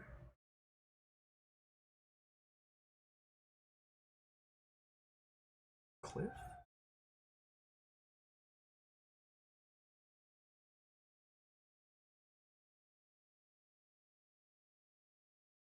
Edge?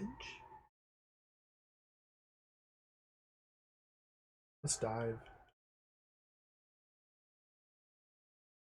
Sheer rock walls line this vast cavern. Looking up, you can see the sky above and tangled vines reaching down from the top, some way out of reach. As you bob on the surface of the water, you can see an object in the center of the cavern. Just object. Okay, let's analyze. Object. Can I just get the object? There's the object?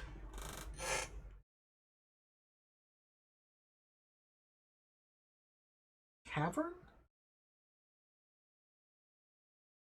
Center?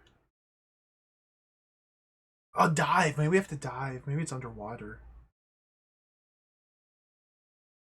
Swim. Water? I'm submerged in the water's a giant clam. Its jaws held wide apart. A moist pinkness can be seen inside. That's a clam! Get.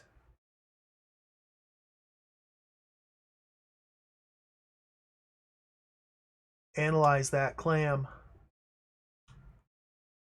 The almost metallic jaws hang open, revealing a moist, soft pink interior.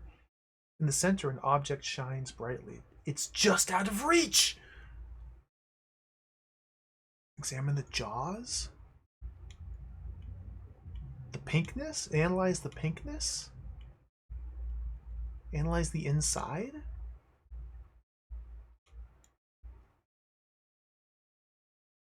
Analyze the moist? Descend into the clam.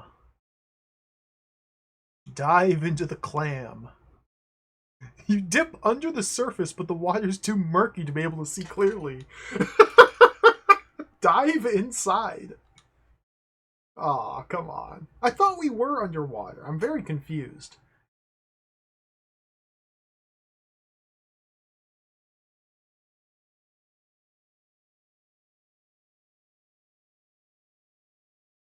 I don't have any inventory items yet. We still can't push or pull. Swim water? Okay, so swimming water. Choosing to swim water like switches me between the surface of the water and the clam. Okay. Can we swim inside? Like, how big are we talking? There's no water here. Okay.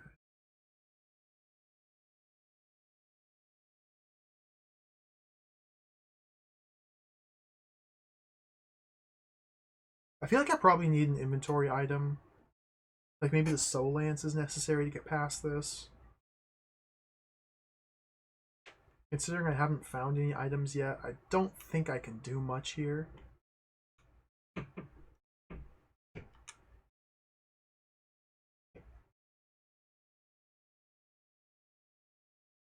go back to the water. It's kind of nice being able to just like I have my C64 joystick here just kind of in my lap and I can just do it one-handed. It's kind of nice. Nice comfy one-handed gaming. I can lean back and relax and think about this and just take my time. What's to the west? It would be foolish to enter the flooded tunnels without the O-mask. What? Of course! What's that? Where's the O-mask? Okay, just get the O-mask.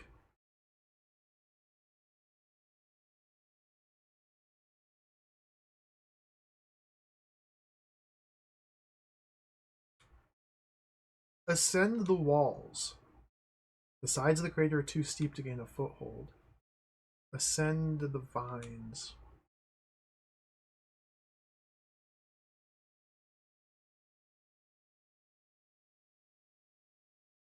An object in the center. Is that the clam? Is the object in the center the clam? I think I might be soft locked. I may have missed the O-mask in a previous room. And I can't seem to leave here. We pull the vines? Although it says the vines are out of reach, so that's unlikely. I have nothing to throw, nothing to cut. Nothing to examine because I don't have anything in my inventory. Nothing to activate.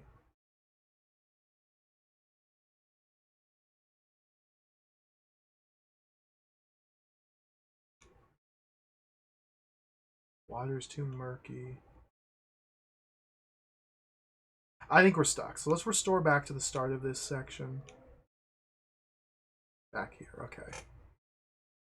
The Soul Lance is here. The O-mask is somewhere.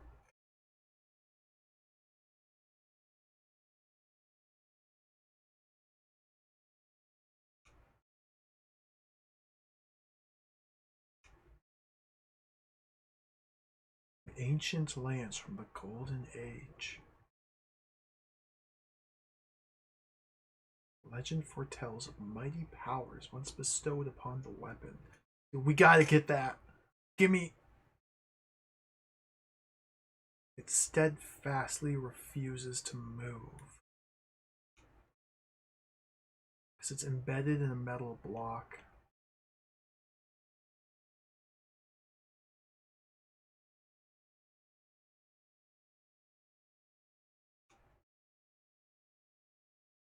It's interesting that we can activate the Soul Lance while it's embedded in the metal block.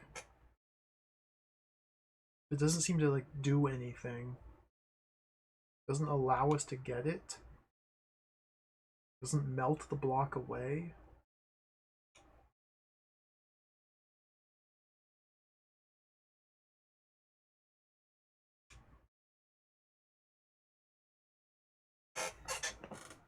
There's a button situated on the ornate handle. Orange flame bolts are bursting from the weapon. Oh dear. While it's embedded. That's crazy. Turn it off. It's a safety hazard.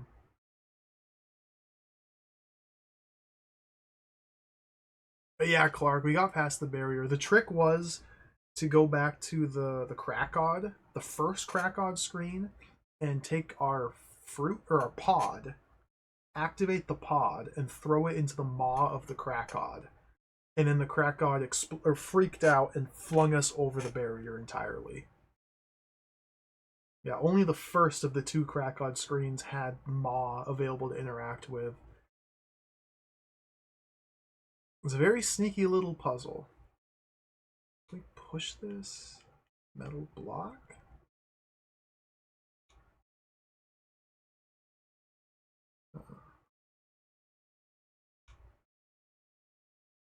Okay, so this screen, earlier, I analyzed the tunnel, and that showed me the cliff face.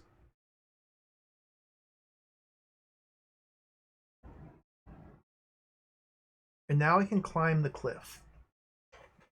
We hear a faint sound, which inexplicably troubles me.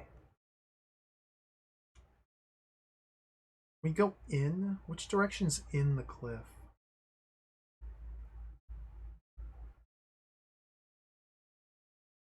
South's where we came from, so it must be east. This looks like we're in a creature. You're within the dark tunnel, only just able to see your surroundings. An odd hissing emanates from the walls. A constant chattering sound comes from further down the tunnel. You begin to gasp and choke for breath. I think we're in a creature. Wait.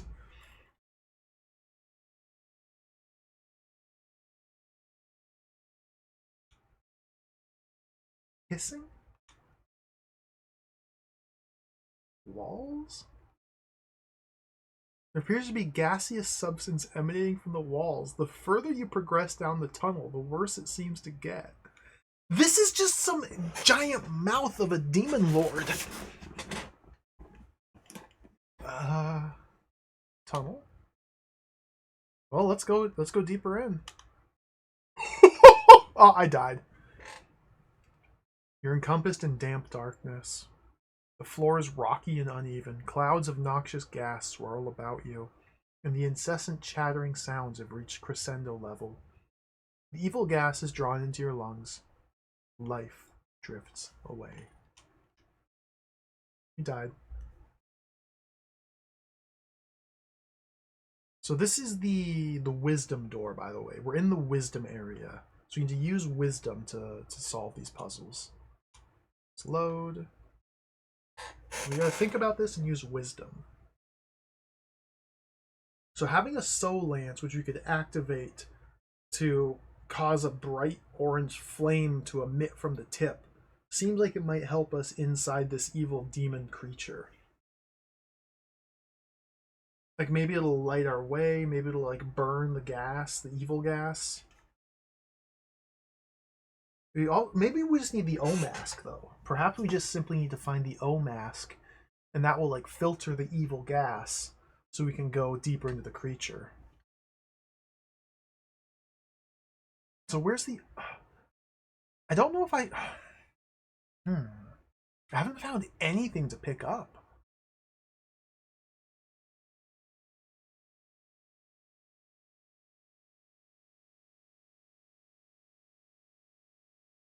It's interesting that the tunnel entrance leads to a different area and then climbing up the cliff and jumping into the pool of water is like a completely different area from the tunnel.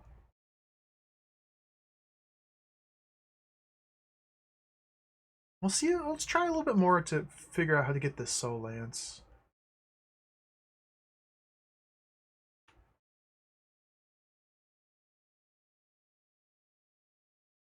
Legend foretells of mighty powers. Like, I want this. It's got mighty powers. Currently, cold blue light is emanating, and there's the button. Can't get it. Steadfastly refuses to move. And if we activate it, and then try to get it, same thing happens. Can't use it.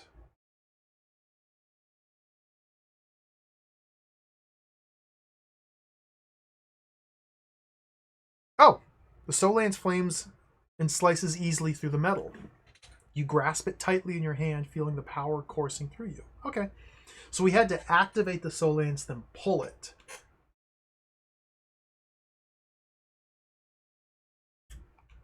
And now it's our inventory. Yeah, it's a verb puzzle. Interesting. So we couldn't simply get it. We had to pull it after activating it. Even though getting it and pulling it would functionally be the exact same thing if it's embedded in stone. To get it, you would necessarily have to pull it out of the stone. But video games. Okay, cool. Good. Orange flame bolts burst from the weapon. Sick. Okay, let's reactivate this to turn it off. Maybe it has like energy we need to save. We'll put down a save here, in fact. Save. Okay. Soul Lance has been acquired. Let's immediately head north into the tunnel. Okay, we're gasping and choking for breath. Activate the Soul Lance.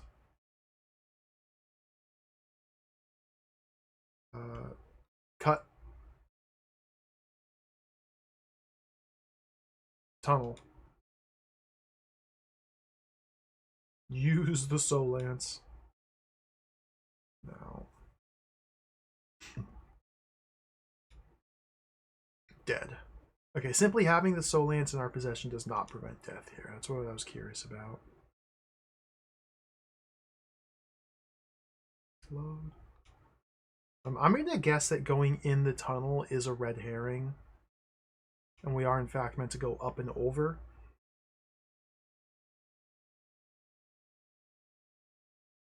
So let's analyze the tunnel, which allows us to ascend the cliff. Okay.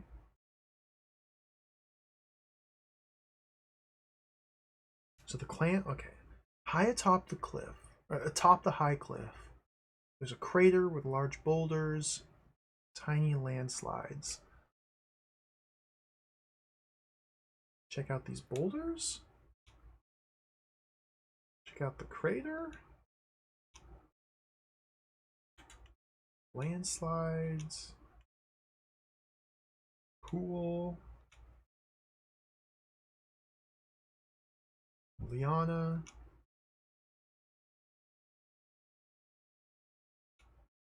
Can't look at the clam. Look at the edge, maybe? Is the only thing we can look at here the vines themselves? Huh. Interesting.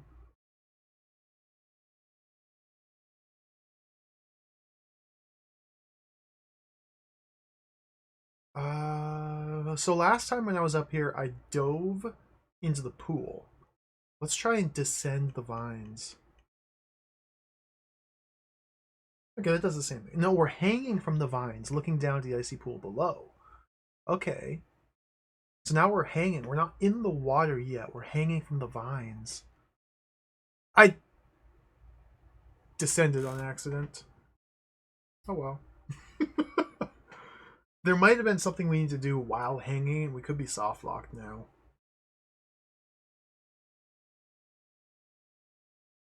Object in the center of the cavern. Is that the O mask? What is this object? Is that the clam? You can't tell me there's an object in the center of the cavern and then not elaborate, ever. Can we just get it? Activate my Soul Lance?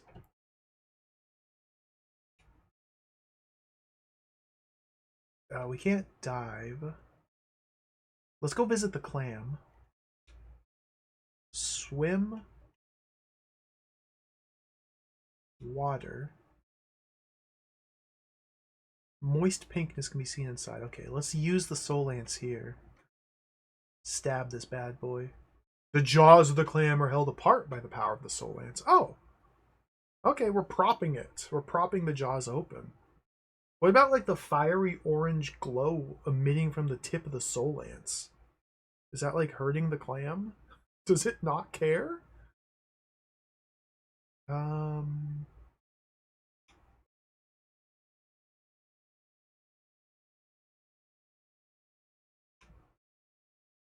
So what do we do?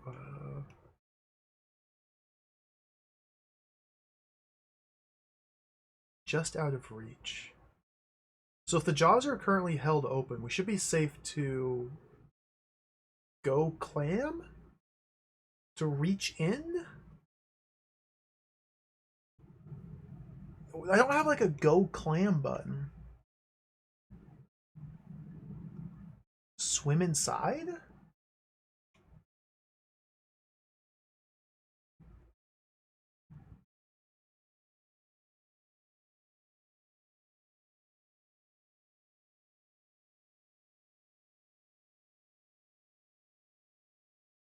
Just get? My soul lance is gone. My soul lance is permanently gone. I can no longer get it. I can no longer activate or deactivate it. It's just gone.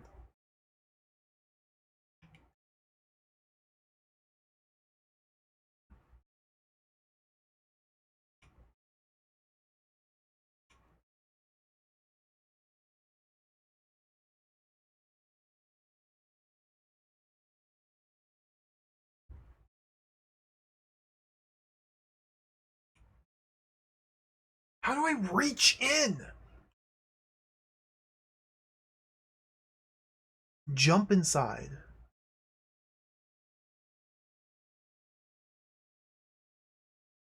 Push. Push inside. Swim inside. Ascend inside. What? Climbing the clam has brought me up here? That's the what? That doesn't make any sense. I guess, okay, I guess the clam is so big that we're able to stand on the clam and reach the vines to climb up out of the crater? I guess? Well, now I have another chance to descend the vines. Okay. So now we're hanging from the vines. There's gotta be something we can do here while hanging. Let's look at the pool. Look at the vines. Look below.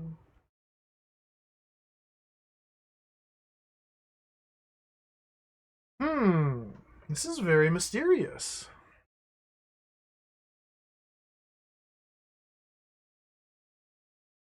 I'm guessing inside the clam is the O mask. That's like our goal is to retrieve it from inside the clam. I might have... I'm going to restore. Okay, so this is immediately after picking up the soul lance.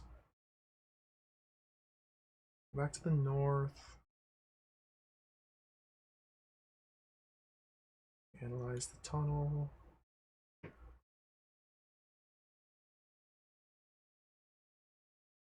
Descend the cliff.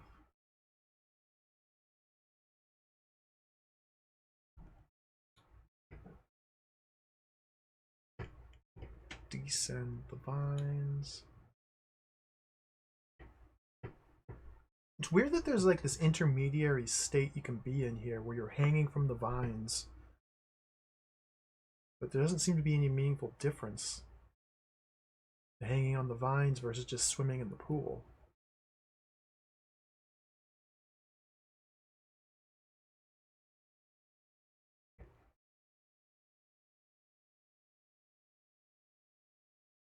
Flames of energy leap from the end of the lance.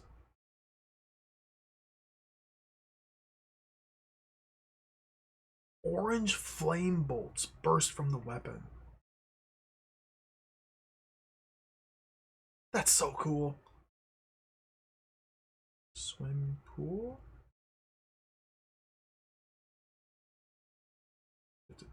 Dive pool, maybe?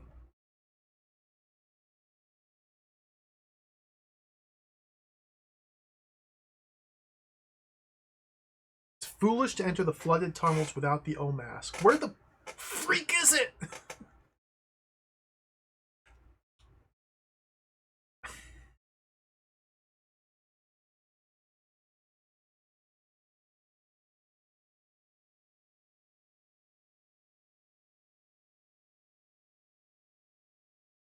Can't climb that.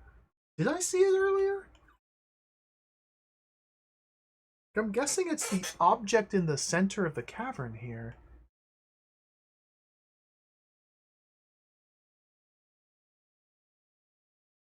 I might have forgotten something I've already done.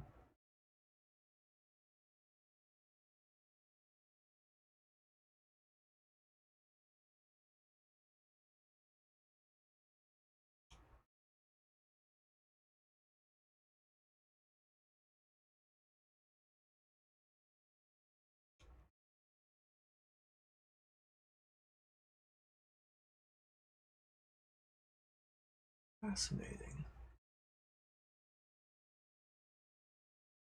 Use the soul lance. Nothing happens. Cut.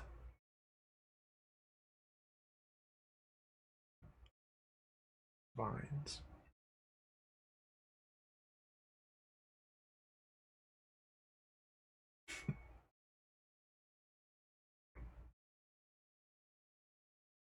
So we can choose to swim. Maybe we can swim to object. Swim to the center.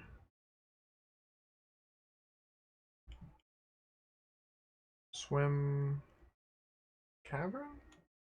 No, we can swim water.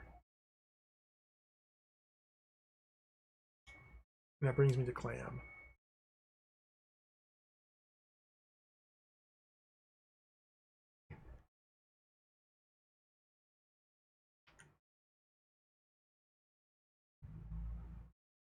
It's just an object!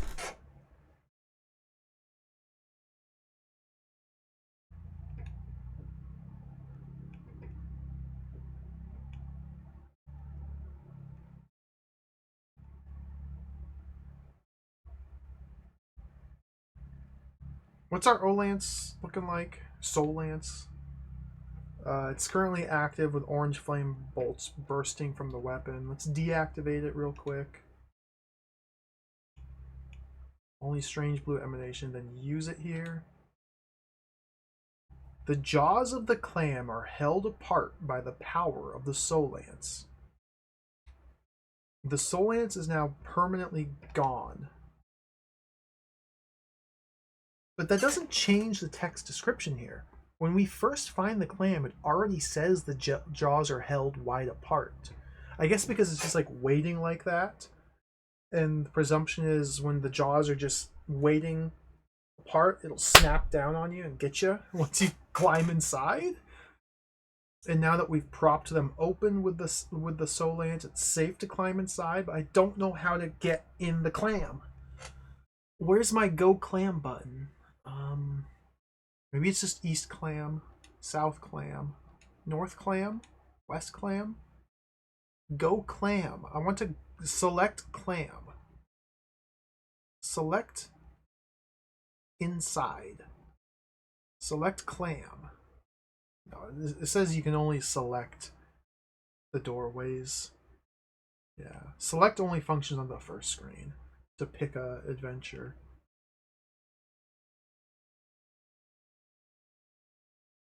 Pull the pinkiness? I wonder if we're... Oh, we pulled one time. We pulled the Soul Lance out. We might be done with the pull verb. Ascending the clam lets us get back out of this cave. But now I don't have a soul lance anymore. And can I go back where I came from? Maybe if we descend the cliff?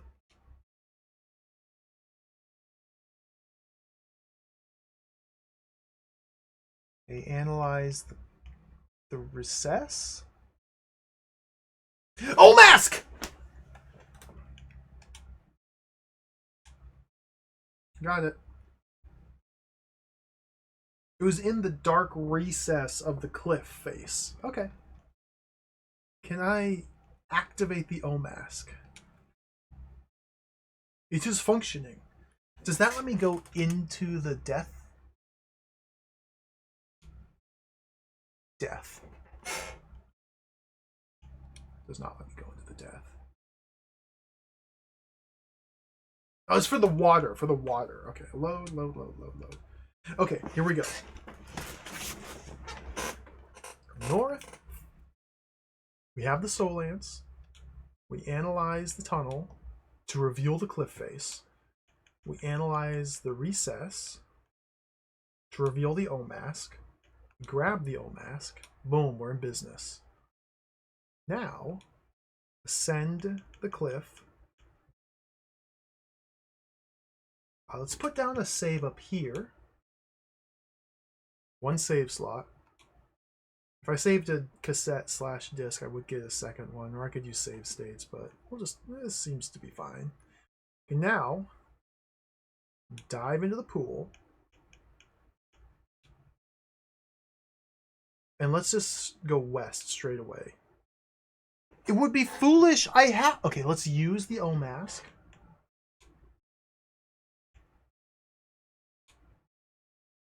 Oh, the mask appears musty as you fit it to your face.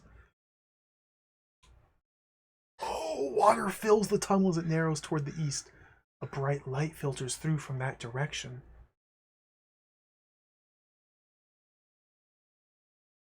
Are we inside the creature again? Did we enter from the other side? No. There's no way. This is just a normal tunnel. Surely this is a normal tunnel.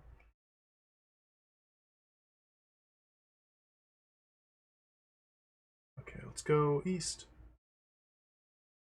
Oops, wrong way. Let's go west. Go west. Normal tunnel. Tunnel. Okay, so now we can safely visit this screen. This is the screen I kept dying at. Tunnel narrows as icy water trickles over your ankles. The further you go, the deeper. The further you go, the deeper becomes the filthy cold water. The silicoids stand menacingly at the end of the tunnel, apparently afraid to venture into the water. The silicoids are here. I didn't realize silicoids were here. I can't analyze them. What's a silicoid? Am I supposed to know what a silicoid is?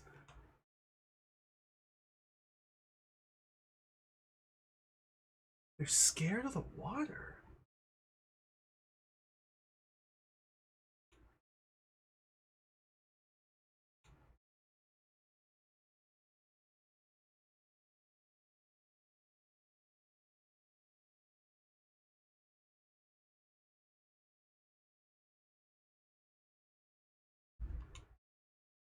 If we go west from here, silicoids rear up at the end of the tunnel. It would mean certain death if you went that way. Well, let's activate my soul lance. And let's use it. You swing wildly. Let's throw the soul lance at the silicoids. You throw it. But it lands at your feet. Oh, my guy sucks at throwing. Can't get it.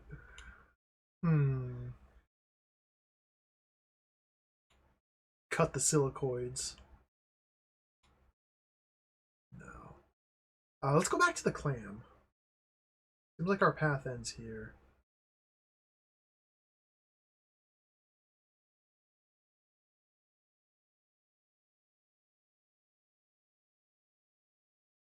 Oh, maybe now that we have the O mask, we can dive underwater, actually. Water. Still too murky to be able to see clearly. Okay, swim water. Based on how long the first section was, it would not surprise me if our key or whatever it is we're trying to find is this object in the clam. Like this could be the very end of the game, or this part of the game right here. A silicoid could simply be a barrier to prevent us from leaving out that path. So we have to climb up the vines to go out the way we came in. Maybe we could enter if I wear the O mask and then enter the cave from that side. Maybe something new will happen. I haven't yet figured out how to successfully use the soul lance here. Or what I'm supposed to do after using the soul lance. Because I could just use soul lance.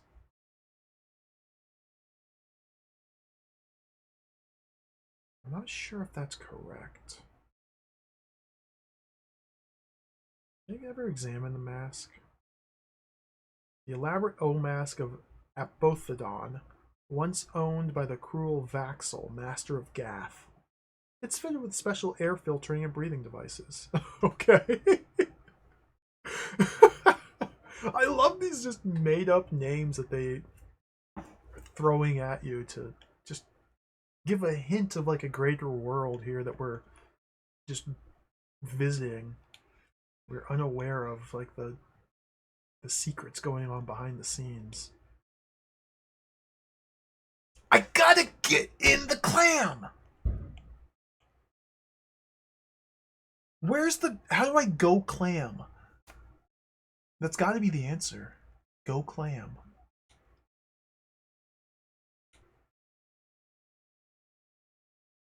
That moist, soft, pink interior.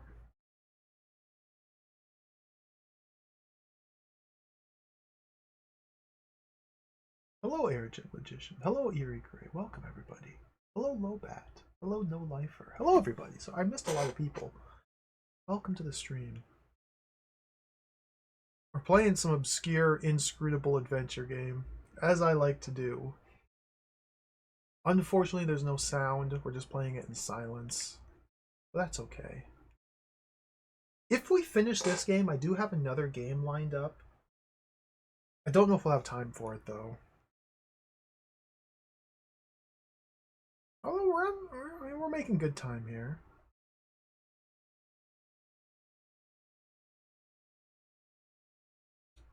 We got to get something from the clam. This is definitely what we have to do here.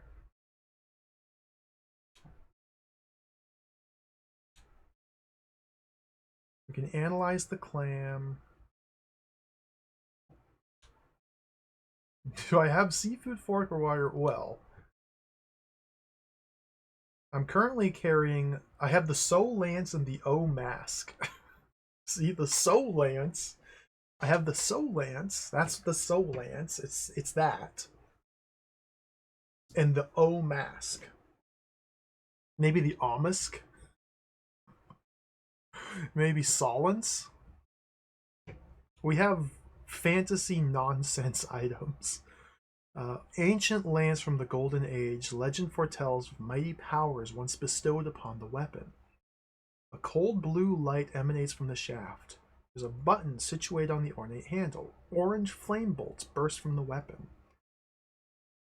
Essentially, the soul lance is it's an ancient lance from the Golden Age with a button. And we can activate the button to toggle the lights on and off. So the energy has now subsided because we pressed the button and turned it off. We can turn it back on.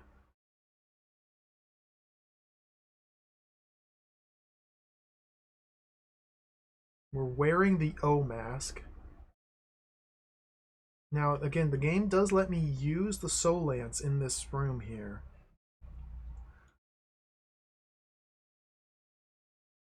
To hold open the jaws of the clam.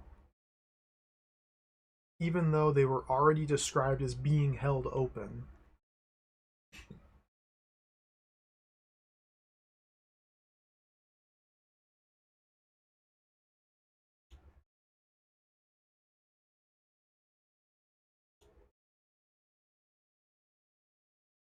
The center, an object shines brightly. Like, I can no longer activate the Soul Lance. I can no longer get it back. I don't think it makes any difference whether it was active or not when I used it on the clam. Maybe we have to descend inside.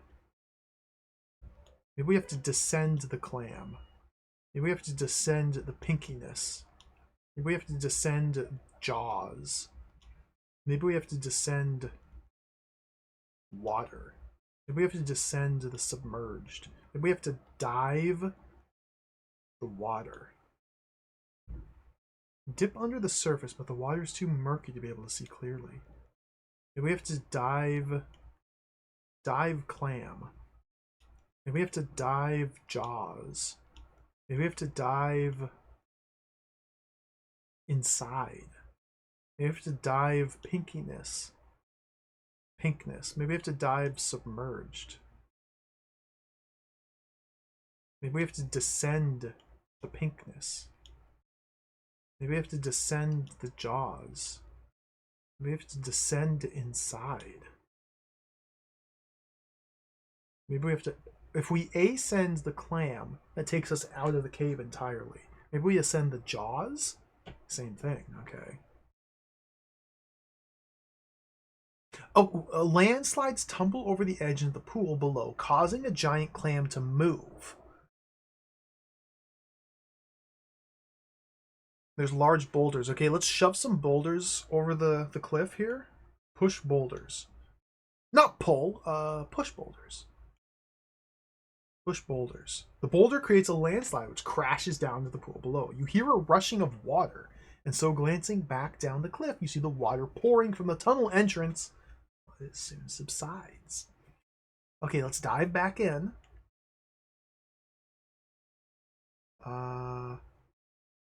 Dive into the pool. So did that do anything? Did that change anything? Is the water now less murky? Did we clean the water?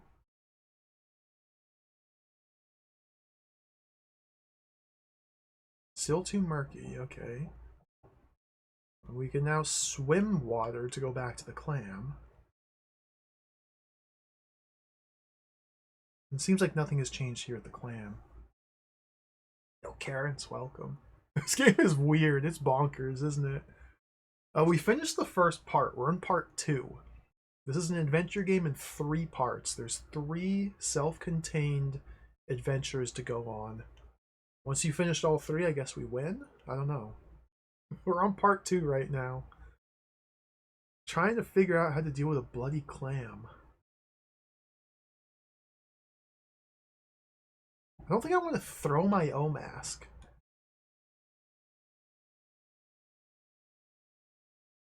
Cut the clam? I don't have anything to cut with. Yeah, I have nothing to cut with. Got rid of my soul lance.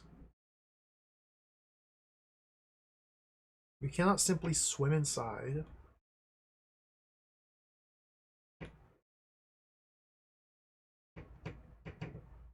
You swim clam! Swim clam!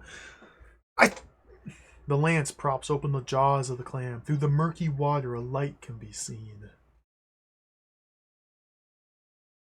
Oh, we're in the clam.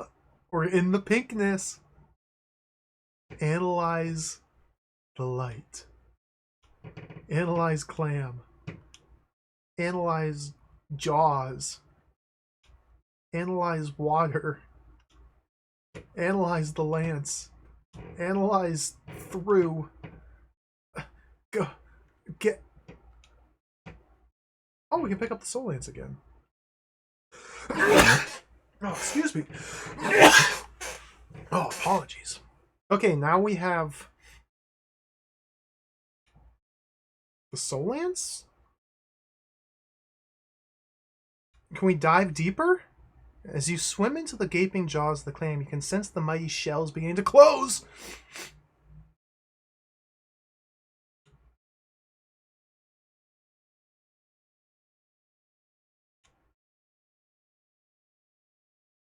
Interesting. So we can take the soul lance back here.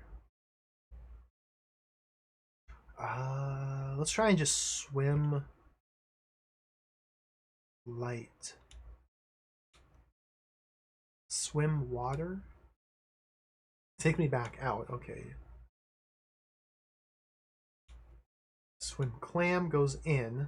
Swim water takes us back out.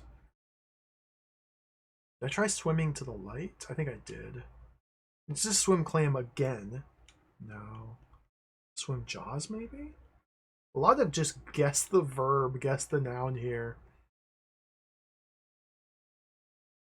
It doesn't feel that bad to go through.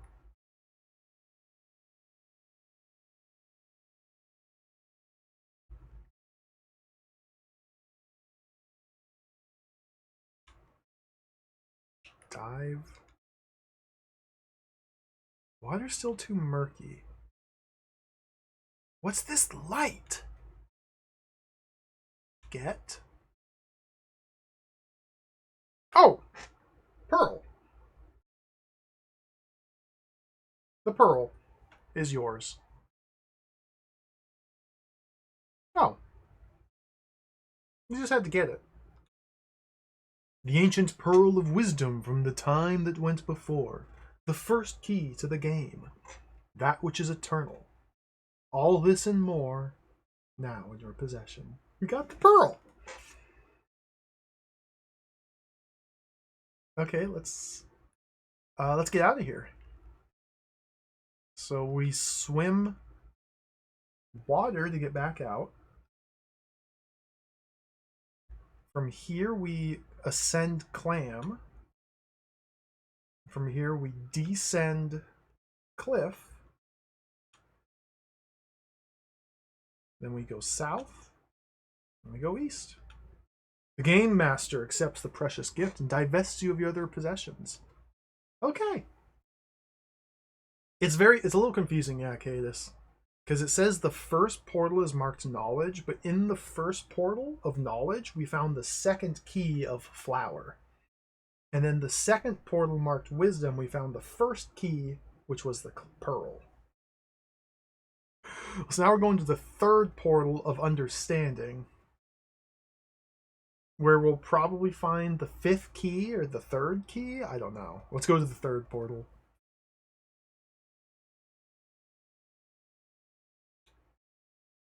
You find yourself in a barren wasteland. To the east, across impassable swampland, lies an ancient stone citadel, while to the south a pathway meanders through the dust. The hum of a mega unit attracts your attention. Dude, they got mega units here! Save.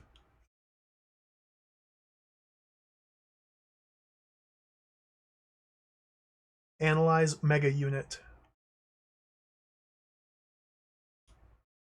The unit is a large oblong box that appears to shimmer strangely.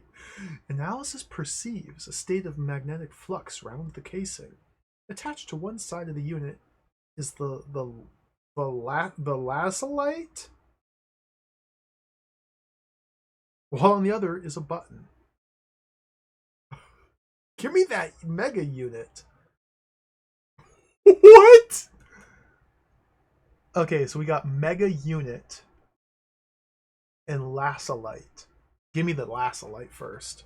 Oh, it's attached to the unit. Okay, give me the unit. It is much too heavy for you to lift. Oh dear. Let's activate the mega unit since it said there was a button there. The humming dies away.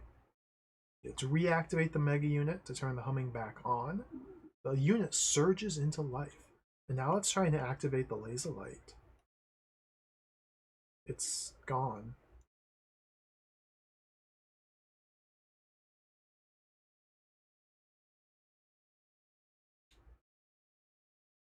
So I need to reanalyze the mega unit? Studied analysis reveals nothing of what?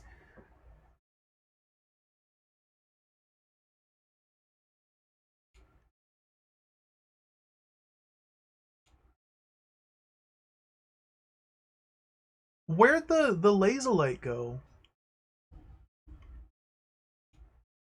Oh, it's here. Okay, I guess it just simply can't be activated.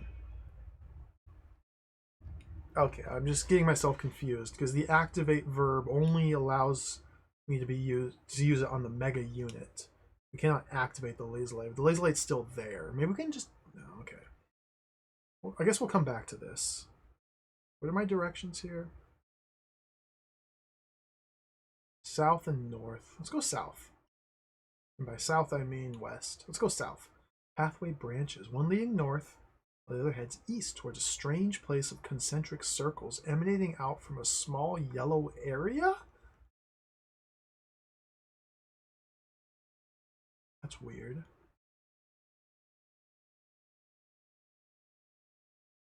Crop circles?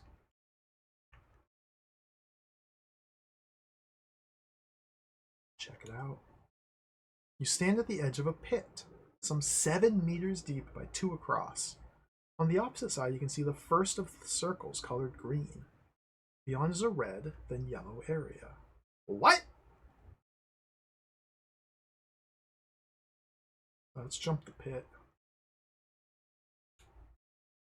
You stand on the soft bed of some green textured material which is imprinted with the legend restricted area. To the west lies the pit, and north can be seen a dark and forbidding citadel. Let's check it out. There's no path that way, so we can't go north. We might need to analyze the citadel.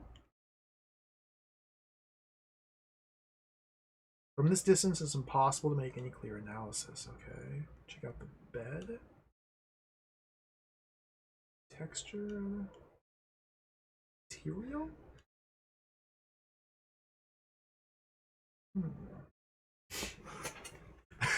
Chat and business welcome. Some guy that. Hello. This game is quite playable, in fact. It's actually surprisingly playable. We're 2/3 of the way through it already. It's a little overwhelming, just the interface, the sheer visual density of information here. But it's a point-and-click adventure. All these different little icons are different verbs.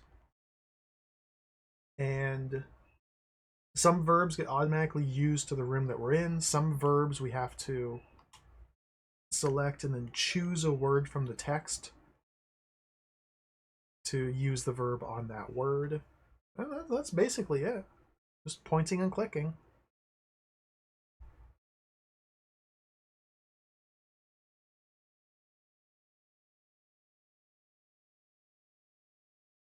Can I go anywhere from here? East. Before you lies the red circle, etched with the words "Yellow is lethal." From a turret within the citadel, the hover droid emerges, hanging in the air above the yellow area. The gates open and the laser droid tracks towards you. Wait, what is going on? A hover droid? A mechanical monstrosity created by the evil genius of Batherian, the Avenger. Analysis reports no weapon system on board. What? Fascinating. Laser droid? A portable destruction machine.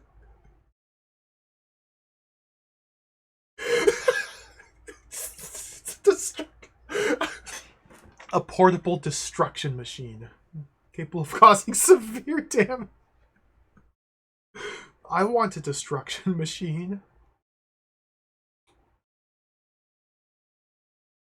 I want a portable destruction machine.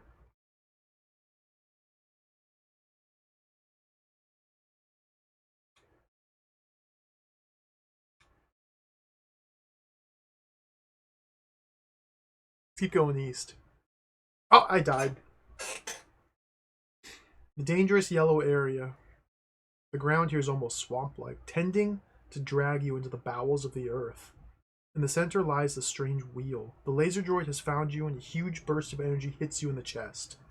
Dead.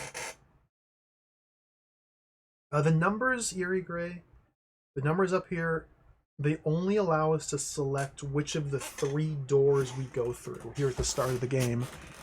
Because the game begins in the games room where there's 3 portals. And the select verb up here lets us select which adventure we want to go on. We've already done knowledge, we've already done wisdom, we're in the understanding level now. Yeah, let's just restore my game so I don't have to replay them. Okay, so back here to the start. And yeah, we lost the soul lands after the clam area was finished. You lose all your items in between the different levels. So that was to the south, was it? Yeah, okay. So south and then east was the insanity. Can we go north from here? North is the exit, the game's master, okay. So we probably have to do something with the mega unit. Maybe we just turn off the mega unit since it starts on. Maybe we just shut it down straight away. And perhaps that deactivates the laser droid and the whatever the other thing was.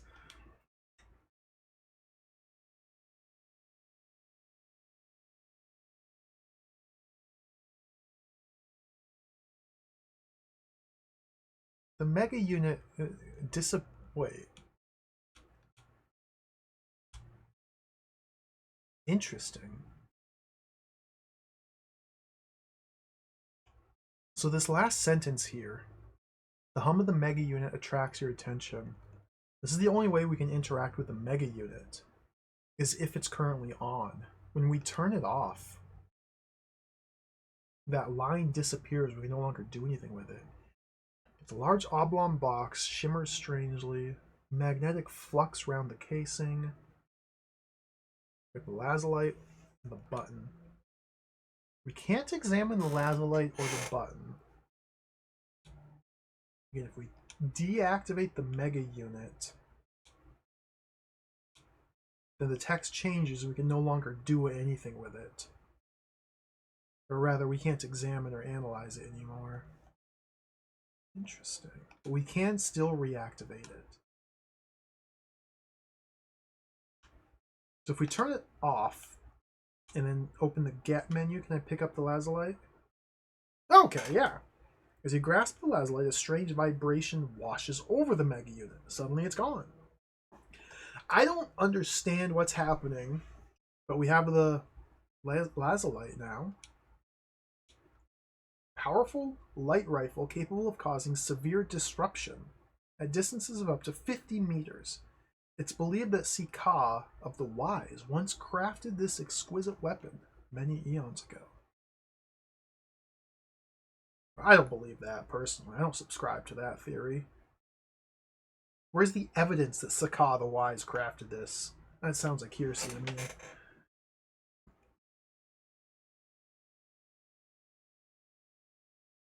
So can we just shoot this at anything we want? It now appears completely dead. It's dead! I think I broke it.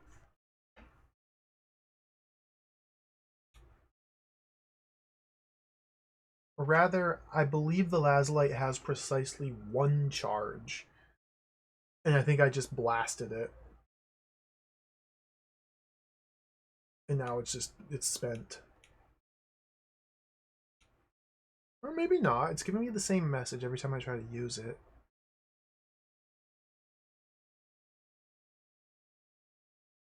Gives off a strong magnetic field. Okay, so we can activate it. Okay, now that we've activated it, can I use it? Spray of death leaps from the lazulite.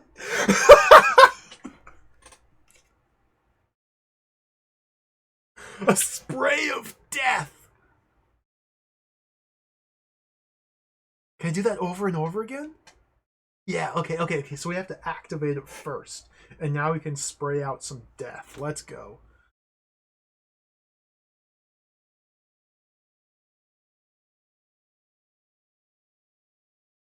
Pit. We gotta jump across the pit. There's the jump button.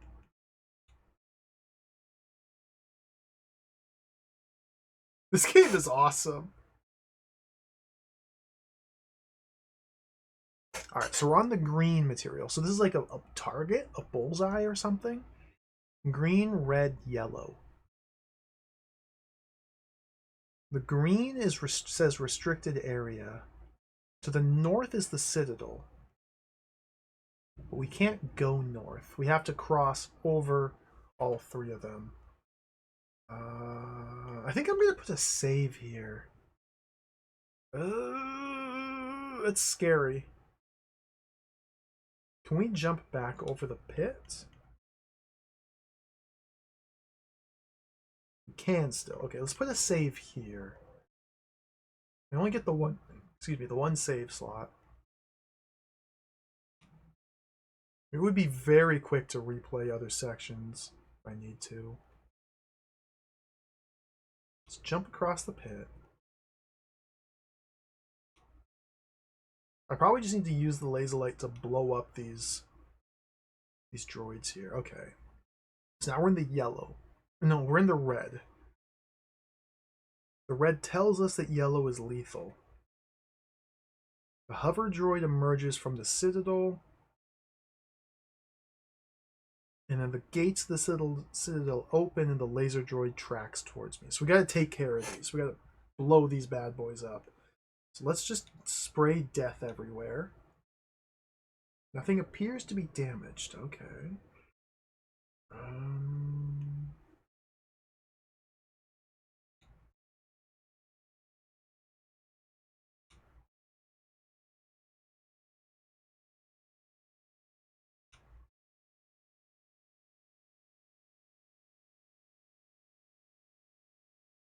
Evil genius of Batherian the Avenger.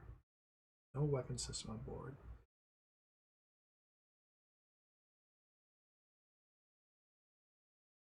So, okay, this thing is magnetic. Maybe we don't use the death spray. Maybe we just use the magnetization to... No. To activate the magnetic properties and then throw it at the... No. Maybe we just drop it now that it's magnetized? As you drop the lazulite, the magnetic field pulls the wheel to within your grasp. The wheel! The wheel! As you pick up the wheel, the hover droid continues to float just above your head, while the laser droid seems to be moving towards you. Pick up the lazulite. Springs into your hand. Alright, now let's spray death everywhere. It now appears completely dead. Oh, we gotta reactivate it. And now let's spray death everywhere. No. What is this wheel? It's like a wagon wheel. Oh, the third key. Okay, never mind. The third key. The exquisite wheel of understanding. The gleaming metal reflects all evil from the Keeper, but attracts the guardians of the Dark Citadel. We gotta get out of here. 2 droids are following. Okay, maybe now I can blast hot death all over them. Just spray them with death. Spray of death. Okay. I'm going to save here. This could be unwise, but I'm going to save here. So I get the sense that if I try to jump across the pit, I'm dead. So let's try and jump across the pit. The droids are still following. Okay, spray, spray, spray death. Eventually I may be able to spray death at them. No? Okay. Keep going. Robotic voice barks. You are commanded to release the wheel. The hover droid descends and you feel the wheel being pulled from your grasp. Both droids return from whence they came. You can't... Oh, they took it! Oh, we gotta go back and get it. Okay. It's like that, is it? Jump the pit. The droids have returned to the Citadel. The gates open. Okay. So the laser light is magnetic. So dropping it here pulls the wheel. So the wheel is in the center of this target. If I step into the center room, the yellow room, I die instantly. But the only way to know that there's a wheel there is to previously step into that room and die, and then before you restart, read the description of the room. We can use the magnetic properties. Maybe I... Okay, let's think about this here. If we can magnetically pull the wheel from room to room, maybe what I have to do is just never have possession of the wheel and just pull it. So let's pick up the laser light. Go back to the west one more step. Drop the laser light. It clatters to the ground. Did that pull the wheel into this room? It did not. We need to reactivate it. Okay, so now it's active. Now drop it. No. So it seems like we can only magnetically pull the wheel one screen. Is the wheel on this room? Can we pick it up to go back to where scan reveals positive identification of wheel? Okay, it is here.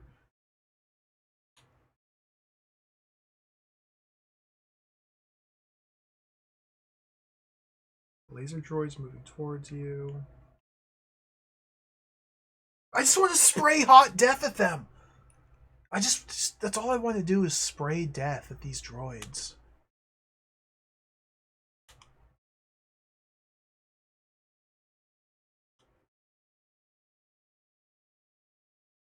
Laser droid. Portable destruction machine. Let's go west. Okay, so now we're at the edge of the center area. So we can jump across the pit, but if I do so, they take the wheel from me and return it back to its spot. Maybe we can throw the wheel.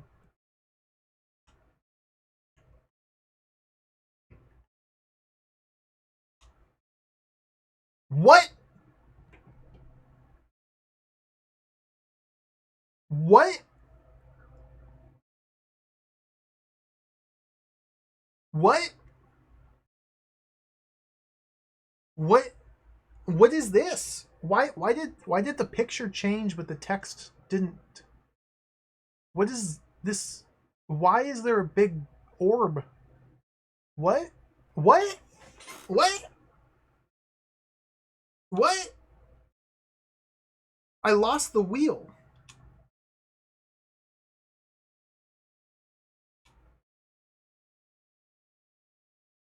What?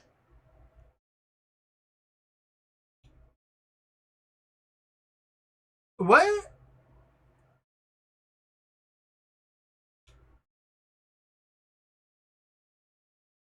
The hover droid lifts into the air and disappears. What? What is going? Okay, we're in the red circle. Drop the lazulite again. The wheel again. Get the lazulite.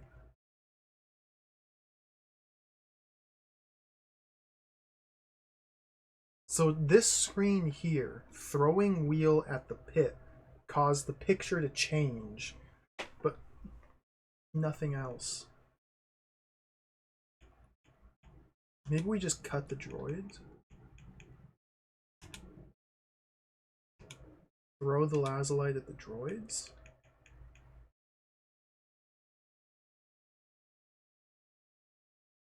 Fascinating.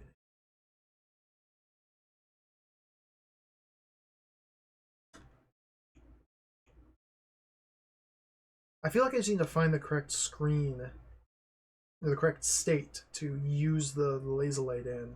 And the spray of death will spray of death all over the droids, and I'll win and just be able to escape. Like, I need to figure out how to spray death. We just go like back and forth? No. If I go east from here, I die straight away, yeah. So we can never go into the center yellow area without instantly dying. Unless we need to first do something to disarm the laser droid. Try again. This game's awesome. This is great. Mysterious puzzle here. Mysterious puzzle. We like climb the citadel maybe?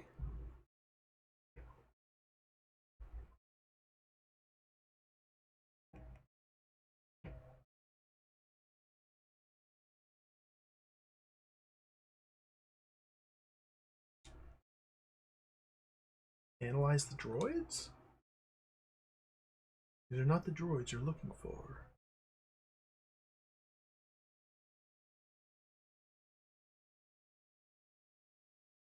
Maybe we just use the wheel.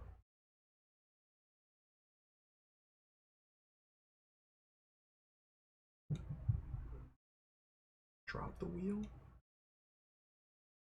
As you drop the wheel, the hover droid descends, picks it up, and deposits it within the yellow area before returning to the citadel. Okay, wait. Let's go east. Let's pick it up again. Dropping the laser light, okay. Let's get the laser light. Let's get the wheel. Let's go west. Let's activate the laser light. Drop it. And then drop the wheel. We don't ever have a chance to use the laser light. Oh, okay.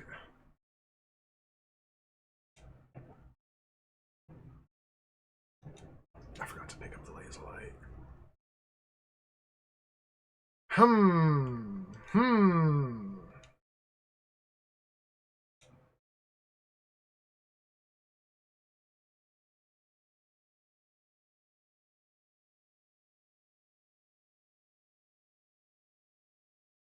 So if I just leave the wheel on the floor, the droids have returned to the citadel.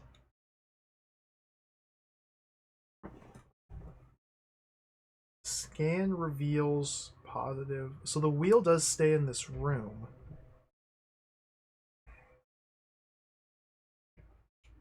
I'm not really sure what it wants me to do here. The hover droid is floating just above my head, while the laser droid's moving. So the hover droid is like determining your location, and then the laser droid's the one that actually shoots you.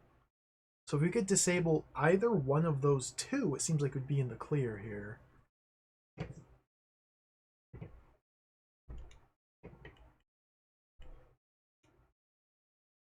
Yeah, like push the hover droid. Throw the laser light at the hover droid. Cut the hover droid. Spray death with the laser light. Oh, we gotta reactivate it.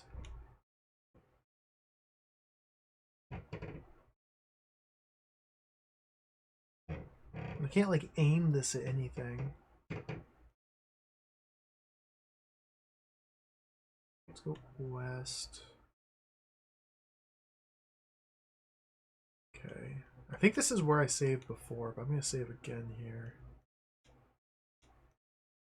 So, for whatever reason, choosing to throw.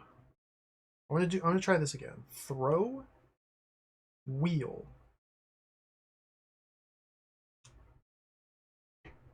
Throw the wheel forward, but it quickly returns to your grasp. Okay, nothing happened there.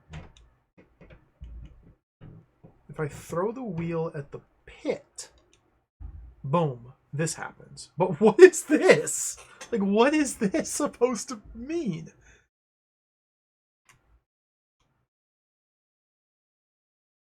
What? Why? What am I?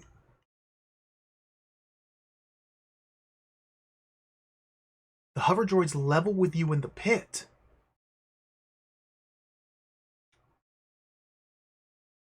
So by throwing the wheel into the pit, I think this is the hover droid we're looking at here. Okay, we get one action. Okay. Yeah. All right.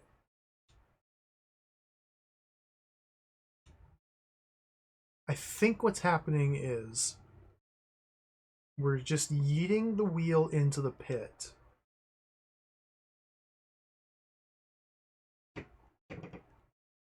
And the hover droid jumps into the pit to retrieve it. And this is showing us that we have an up-close look at the hover droid.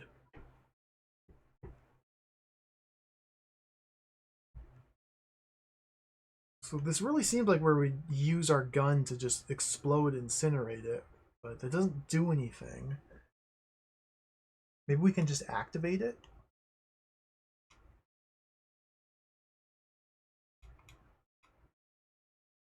Maybe we can just get the hover droid? Missed my chance.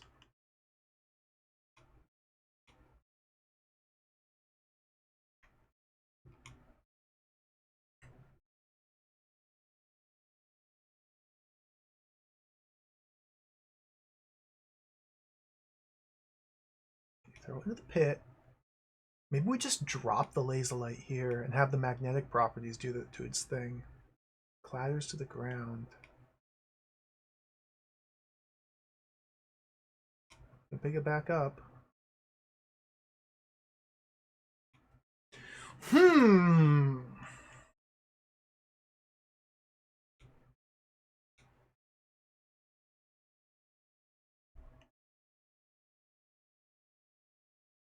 Definitely seems like I'm on the right track here.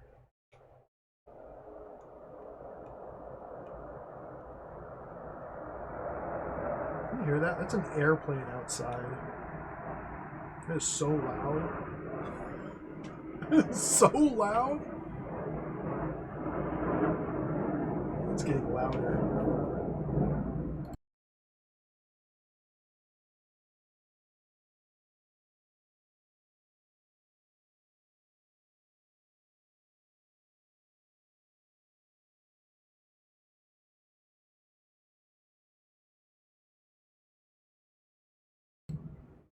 Okay, it's still there, but it passed overhead. That's so loud. Oh.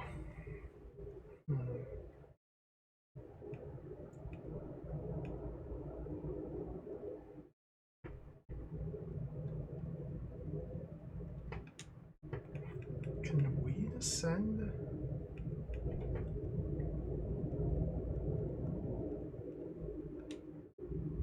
Take a few tentative steps down the pit, but some sixth sense tells you to retreat.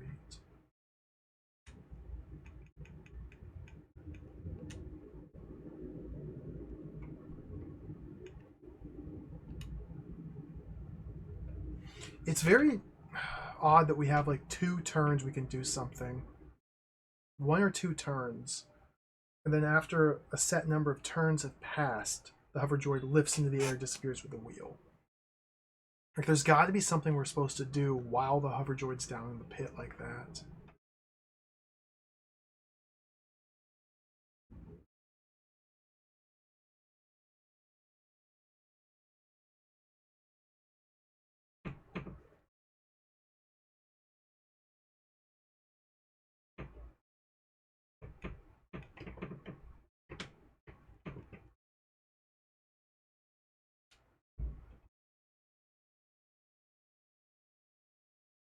Yeah, even the text of the room changes now. The hover droid's level with you in the pit. Am I in the pit? I'm not in the pit. Did I go in the pit? Did I accidentally go in the pit? I don't want to be in the pit.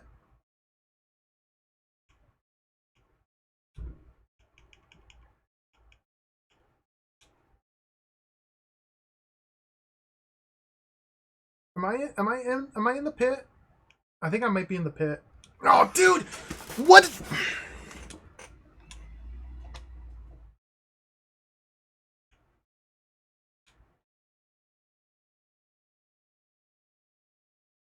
surely the answer is use the gun to shoot the thing. Surely that's all I'm supposed to do. Let's throw the gun into the pit ahead of it. Throw pit? No.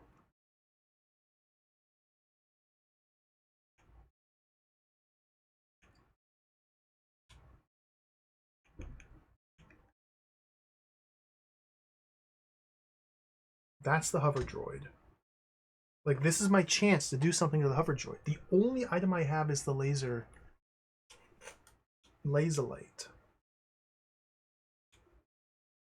It's giving off a strong magnetic field. You think that would be sufficient? It's sufficient to attract the wheel from a different screen.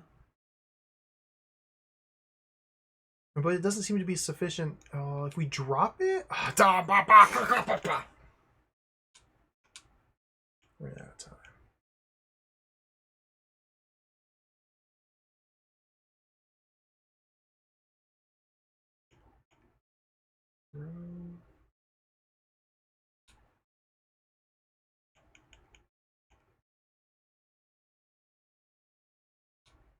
Weird how if we... I guess... Okay, if throwing the wheel in any other direction causes it to quickly return to our grasp, is that simply because of the magnetic properties of the lazulite? If I deactivate the lazulite, can I throw the wheel anywhere?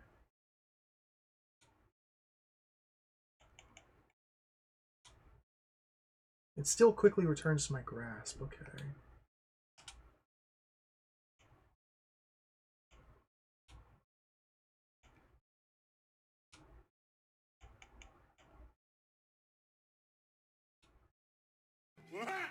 Surely there's something we can do from this point here. But we only have like one turn to act here. You would think it's just as simple as using our gun to spray death, but nothing happened. Cody, oh my goodness, thank you for the raid. Welcome, Cody and Raiders. Hello. Welcome to the stream. Hello. Thank you for the raid. Hope you had a great stream. We're playing Kobayashi Naru for the Commodore 64. This is a very mysterious, baffling adventure game here. We're actually pretty close to the end of it. We've gotten pretty far. This is a point-and-click adventure. We're playing it on the Commodore 64. This game was also released for the Spectrum, for the Amstrad. I think there's a DOS version as well. It's a very unique interface that makes it very fascinating to play. Although it essentially boils down to just being a point-and-click adventure.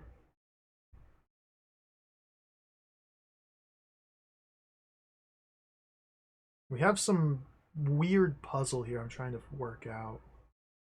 I'm not really sure what to do here. Maybe we just pull the hover droid. Like, maybe we just, like, grab onto it. We're trying to retrieve a wheel. I was too slow. Whoops.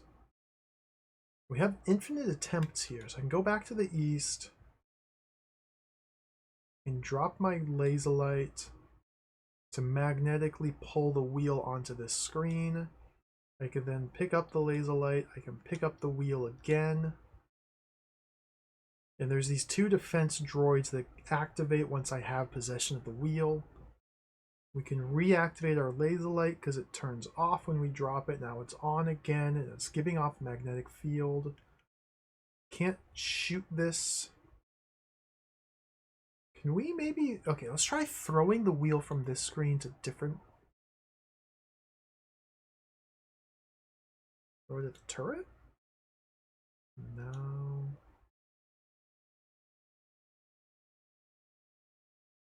Throw the wheel at the hover droid? No.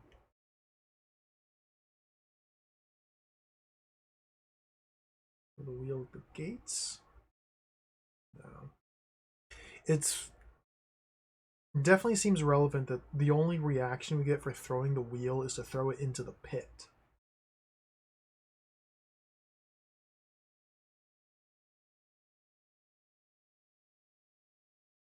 I tried to jump across the pit and just run away.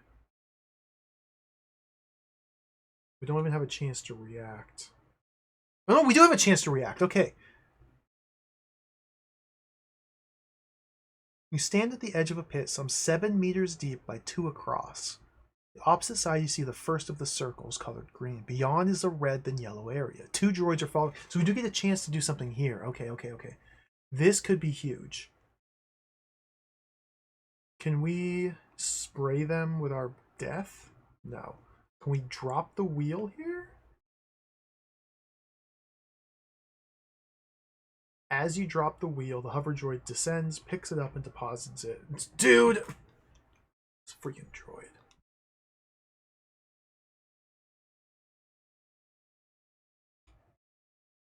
Let's jump over the pit again.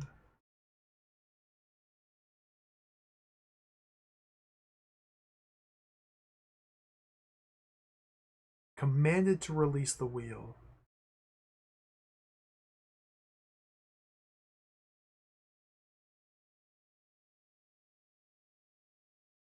No. We're trying to get west. And then north. And then north. And then if we have the wheel in our possession, we are able to leave to the north because the games master will let us. So we're only a couple screens away from the end.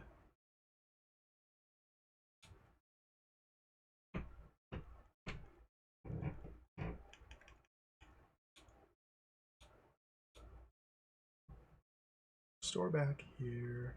We examine the wheel. This is the third key, the exquisite wheel of understanding. The gleaming metal reflects all evil from the keeper, but attracts the guardians of the dark citadel. It's the exquisite wheel of understanding. I don't understand how to blow up these robots with my death gun.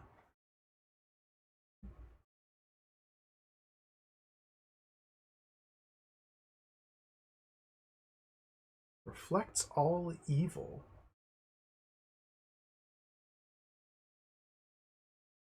We can't combine inventory items. We can't use items on other items.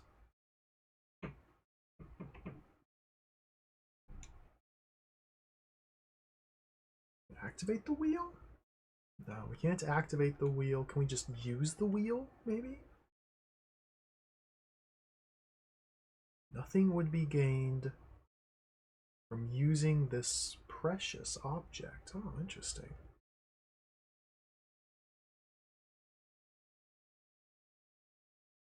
It seems like the only thing we can do from this point to change anything is throwing the wheel into the pit. Well, okay, let's jump across and then throw the wheel into the pit from the other side. Maybe that makes a difference. Jump. Pit. Okay, so now that we're on the other side, let's throw the wheel into the pit from here.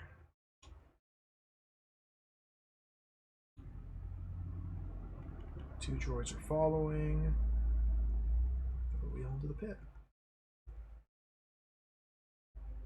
It quickly returns. We are not even able to throw it in the pit from this side?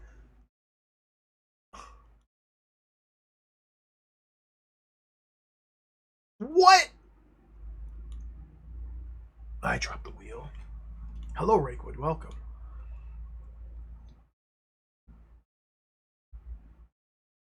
You would think, you would expect this would be a Star Trek thing, wouldn't you? But no, this is just weird. This is just a weird little fantasy adventure. I'm stuck on a puzzle here. I don't know what to do. I feel like I'm close. Like, surely the answer is to somehow use the lazulite for something other than its magnetic properties.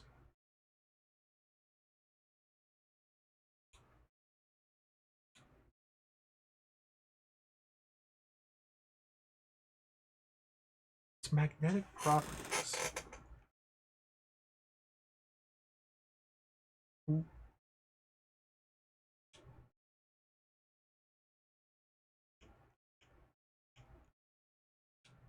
Do we drop it here?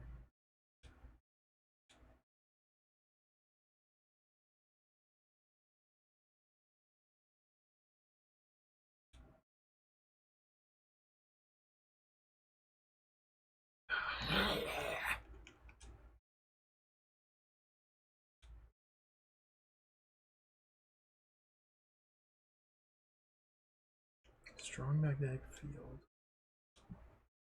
Spray of death. How do I aim this?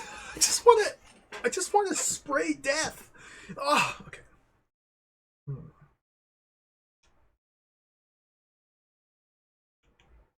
I just want to spray death onto these robots that are following me. That's all I want to do. Like, that's... It seems like such an obvious solution. But the convoluted interface here makes it impossible to communicate the solution to the game.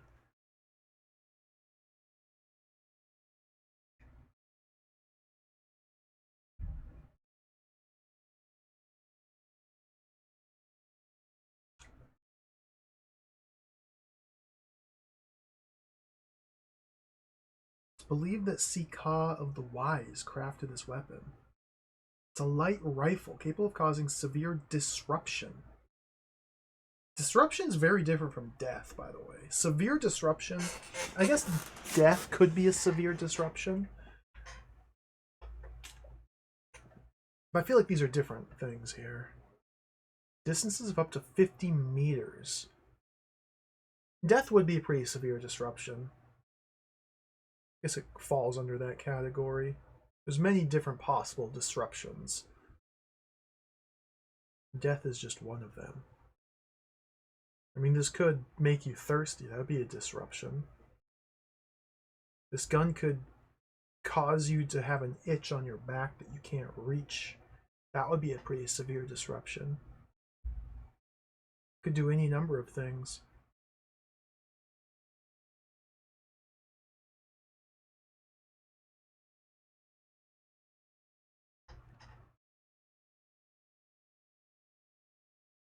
This is mysterious. I don't know what to do. Swim.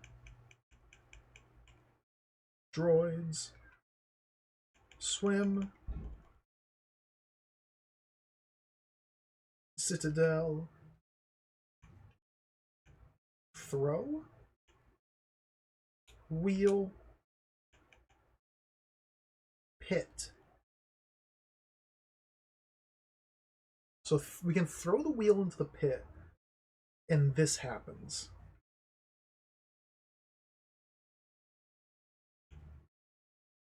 Now that the wheel's in the pit, this is the hover droid going into the pit to retrieve the wheel. The pit's only, what, 7 meters deep? And so the hover droid is now gone into the pit there. Maybe we can climb onto the hover droid now. No.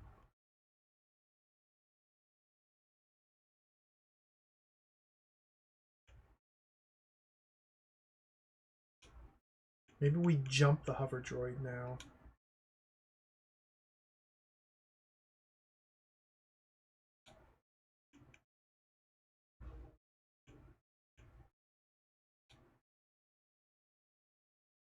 No. It's now taken the wheel. So if we want to get the wheel back, we've got to go east again. We have to drop our laser light. The laser light magnetically attracts the wheel. You pick up the laser light again. You pick up the wheel. Now we got the wheel again. Is the pin available in this room? No.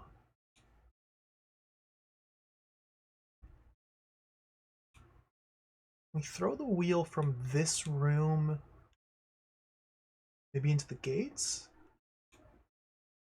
No.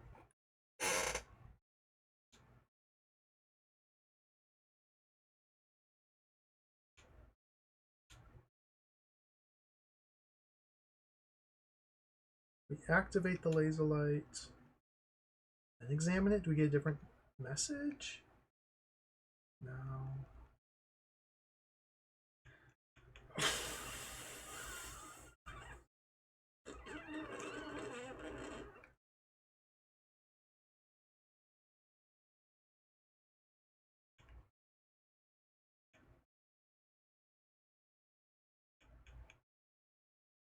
I don't know.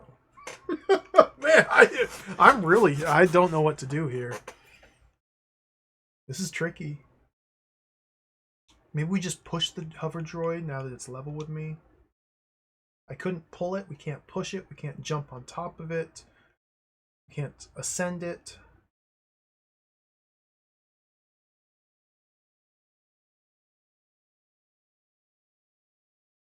Activate only activates inventory items. We can't get it. There's nothing here to get. No advantage would be gained by that action.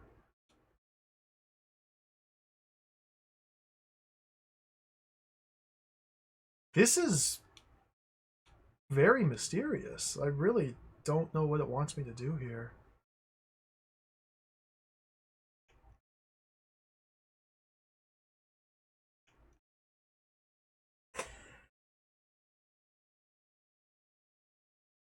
We can't go into the pit. We can't descend the pit.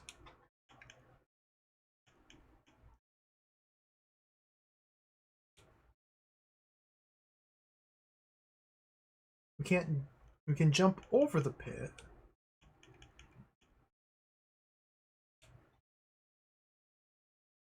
We can't descend the pit from this side, can we? Maybe we can from this side.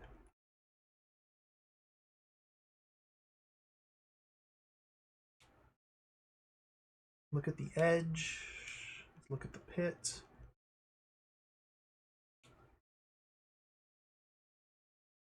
Some danger lurking within. Like...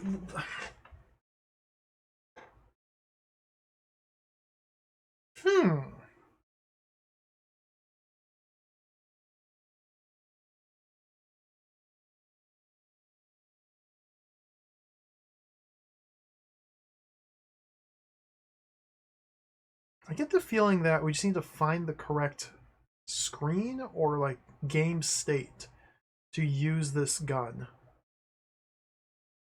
Like the game needs to decide that I have, well, like being level with the droid when the droid's in the pit. Like that seems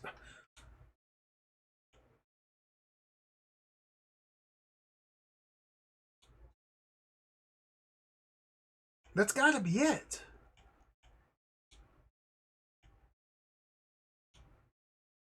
Throw wheel in pit. So now we're level with the droid. So just blast it, kill it, but nothing happens. Okay, now do it again. Nothing happens. Do it, and it's gone.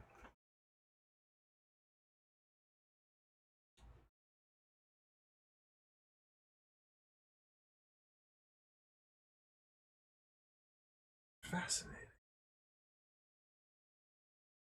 We drop the gun. Clatters to the ground. We can't use it while it's on the ground. We can't activate it while it's on the ground. We get the gun. We can turn it on or off.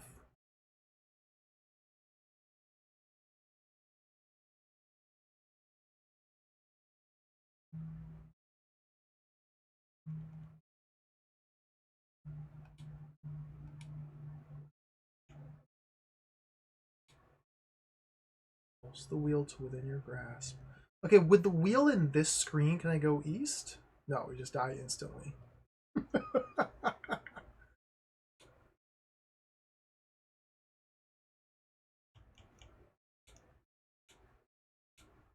So it seems like we're never allowed to go into the center of the circle, the yellow zone.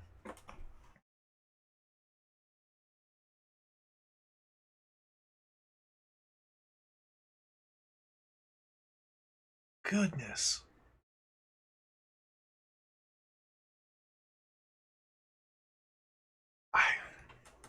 This is mysterious. Let's make sure I've done everything to the droid. So by throwing the wheel into the pit here, we do have a chance to interact directly with the hover droid. Let's make sure I've tried everything. Cut hover droid. You have nothing to cut with.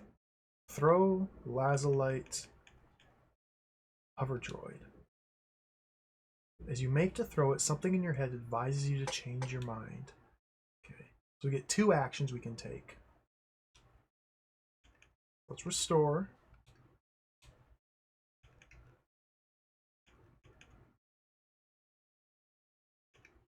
Let's throw the wheel into the pit again.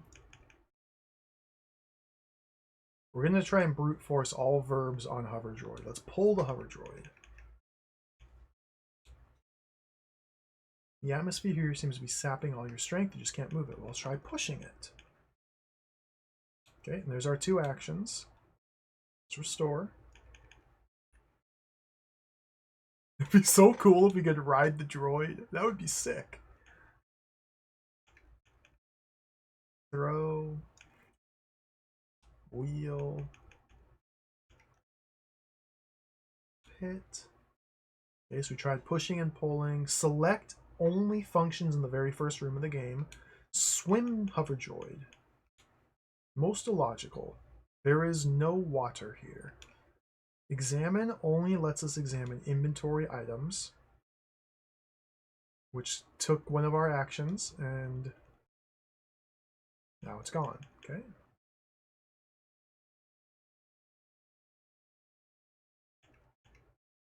Throw. Wheel. Yeah. Ascend. Hover droid. You can't climb that, I'm afraid.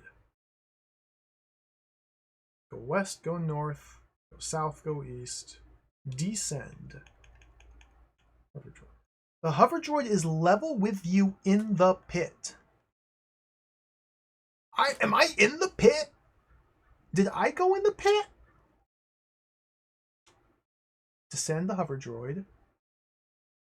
You take a few tentative steps down into the pit, but some sixth sense tells you to retreat. And it's gone.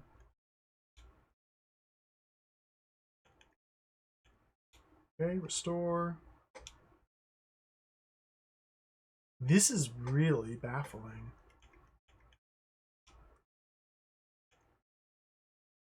Throw the wheel. The pit.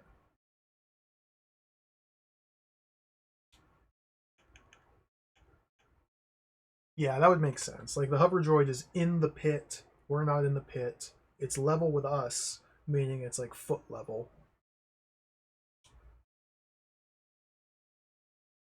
Mechanical monstrosity created by the evil genius of Betherian the Avenger. No weapon system on board. Dive? No. Okay.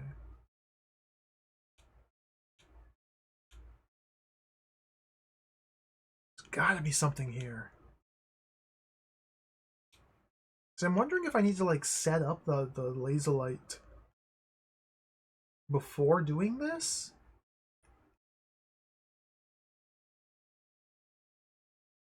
So now we activate it.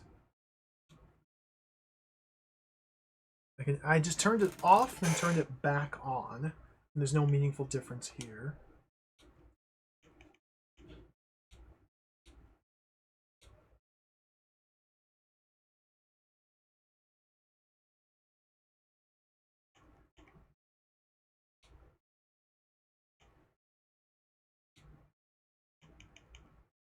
This is tricky. Don't really know what it wants from me here.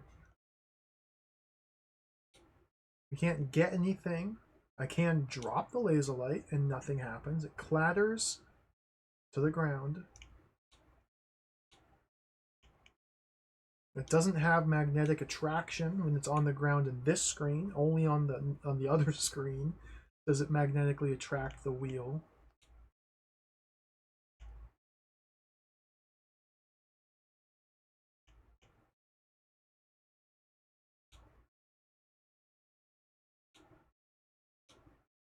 Spray of death. Nothing appears to be damaged. Jump hover droid. Nothing happens.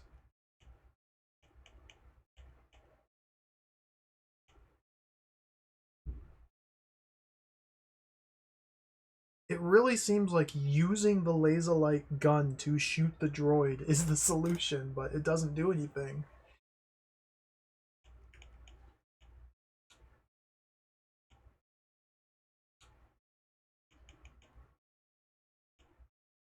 Yeah, I just tried jumping the hover droid, like jump onto it to smash it or something. Didn't do anything.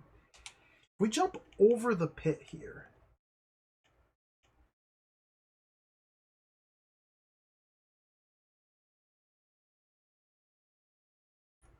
And then from this side, use our gun?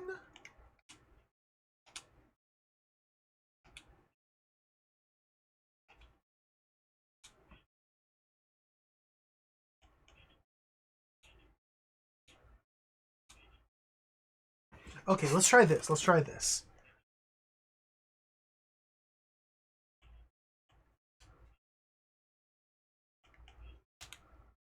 Before throwing the wheel into the pit, let's jump over to the other side.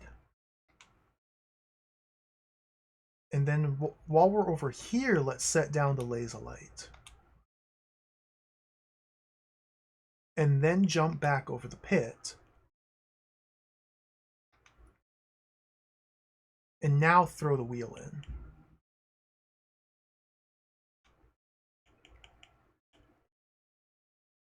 Because theoretically the laser light is magnetically attracting. It's emanating magnet. And so maybe when we throw the wheel into the pit, we'll throw it in range of the laser light magnetic attraction. It'll pull it the rest of the way across. Well, this happens again.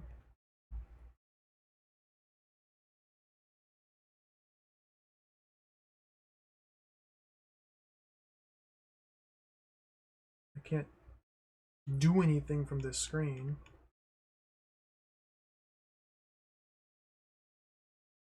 Disappears with the wheel.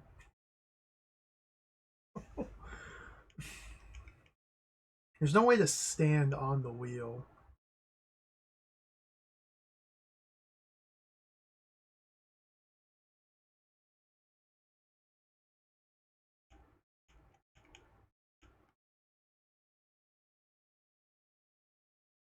See, on the other side of the pit, we're not allowed to throw the wheel into the pit if we're on the other side of it. We can jump over to the other side. The droids are still following. I try to throw wheel.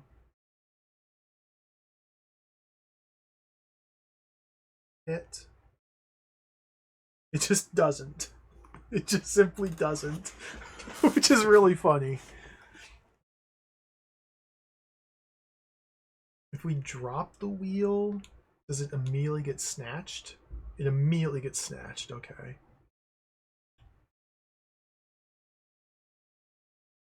It definitely feels to me like our objective is to try to lure the droids in range of our gun so we can shoot them. Which also seems like is exactly what happens when the hover droid goes into the pit. But I can't follow through with that. Jump across. Go east. So if we just walk east here to the yellow, boom, dead.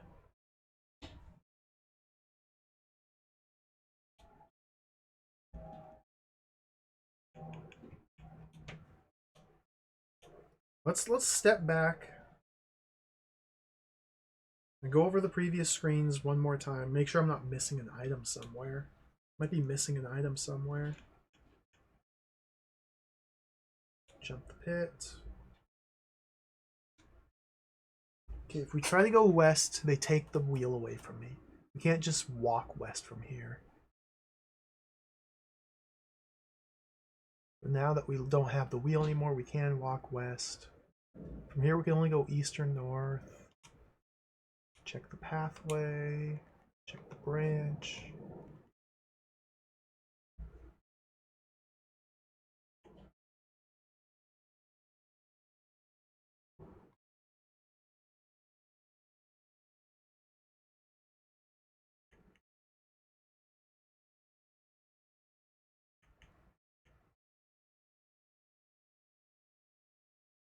Doesn't look like there's anything hidden in this screen that we can analyze and find. Can't get anything here.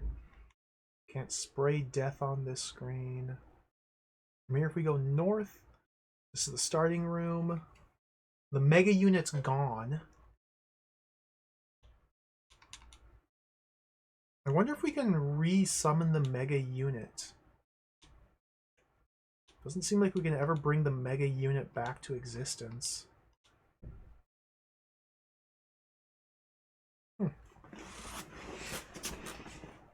Just going west when the droid's in the pit? It's worth a try. Yeah, we'll try that. Go back here. I wouldn't think so, because yeah, like you said, it seems unlikely. It lists explicitly all exits up here on the little scroll. But maybe we're not exiting to the west. Maybe we're just walking on top of the droid. And not changing rooms or something. To the west lies the pit. Okay, so boom. West. There is no path that way.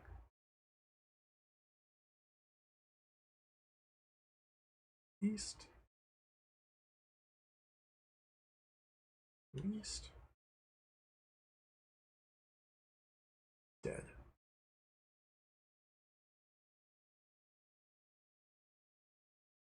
I don't know what to do here. I'm stuck. This is mystifying. Maybe we can prevent the droids from leaving their citadel in the first place?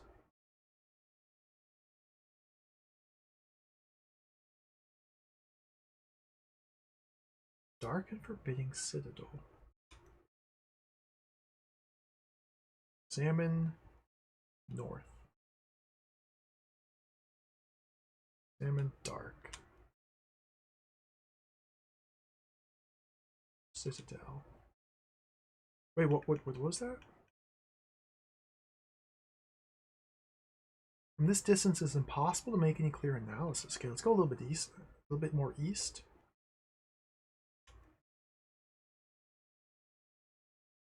Citadel. Nothing. Turret within the citadel? Where you lies the red circle. Words. Yellow is lethal. The hover droid.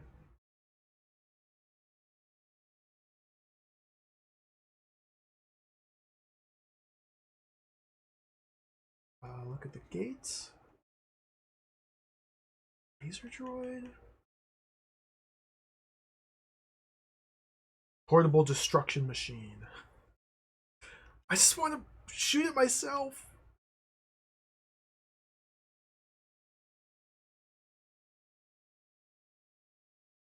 Ladders to the ground. I have no idea what to do. I'm all out of ideas.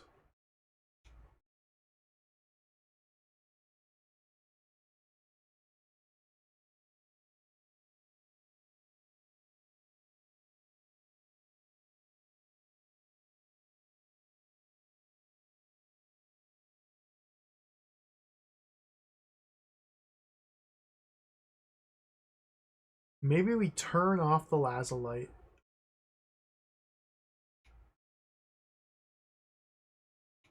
Maybe we, after we've turned it off, throw the wheel into the pit. And maybe now we turn on the lazulite and use it. A spray of death leaps from the lazulite, but nothing appears to be damaged. The hover droid lifts into the air and disappears with the wheel. I could just be fixating on the wrong thing. Like maybe this spray of death simply doesn't do anything. It'd be a red herring.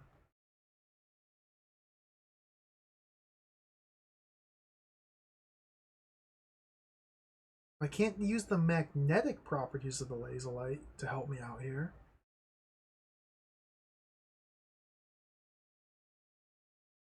Maybe we need to shoot. So yeah, we can jump the pit while the droid's in there. Let's try this. Yeah. We can do that. We throw the wheel into the pit. We can now jump the pit.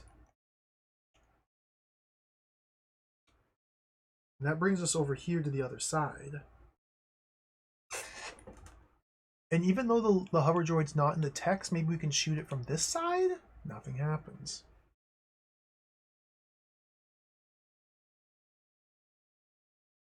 This is very mysterious. Doesn't make any sense.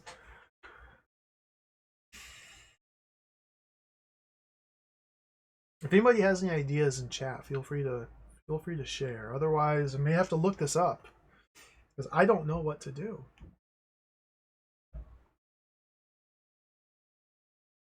I don't think there's any items that I've missed.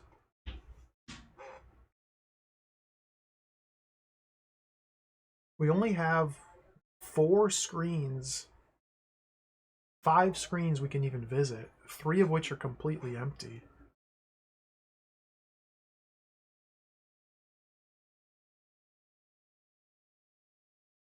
The starting screen's empty, the path screen's empty, the first ring of the pit, or the center area is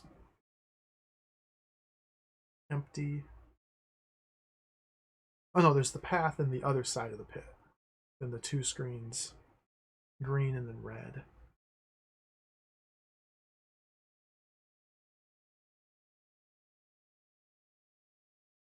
Maybe, yeah, Hoborg, that's a good idea here. Okay, so let's check the state. So we've restored back here. We're carrying the wheel. We turn off the lazulite. Okay, so now the magnetic attraction of the lazulite's off. Nor can we shoot its gun, its death beam.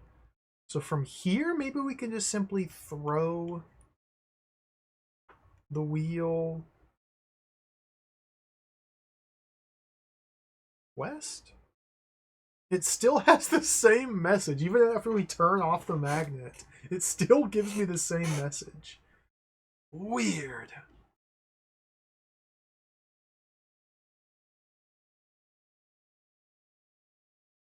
Throwing it into the pit causes the same thing to happen here.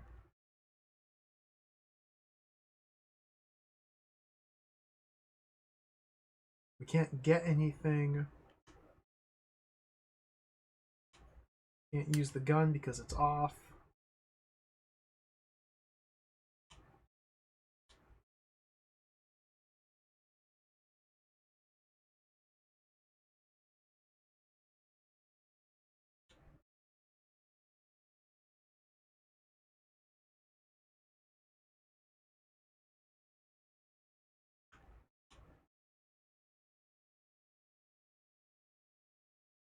Okay, so the laser light does need to be on when we drop it.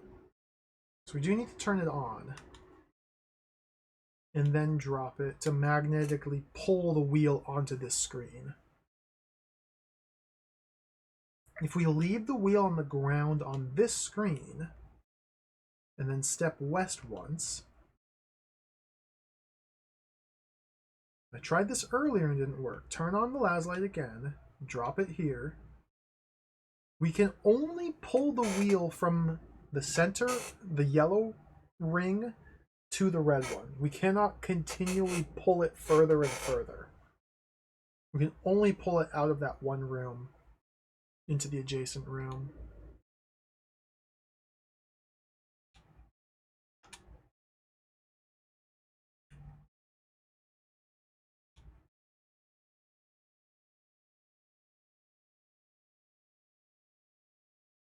Maybe we spray death onto the wheel?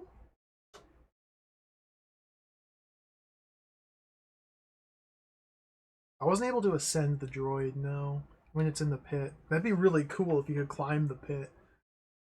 Or climb onto the droid and, like, ride it.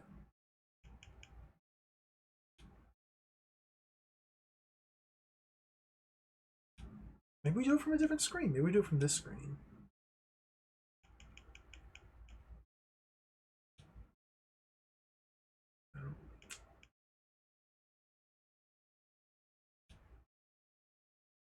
behind the turret?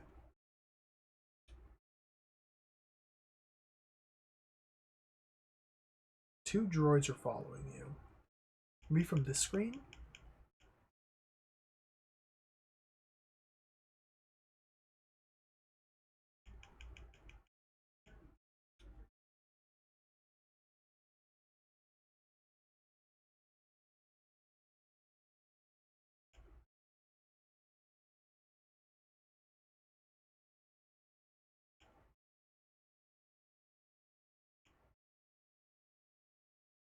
As soon as we drop the wheel, we don't even have a chance to do anything before they take it away.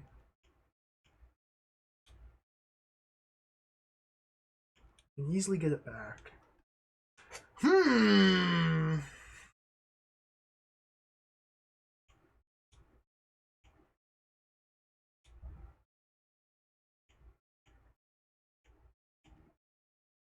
don't think we can throw in a direction.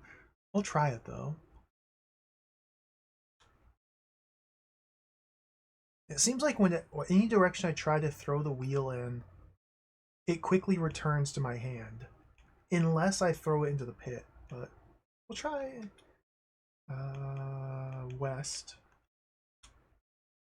Returns to your grasp. Even if we deactivate the laser light, so it's not, which it wasn't, not using magnet, I still can't throw it to the west. I can't throw it to the either.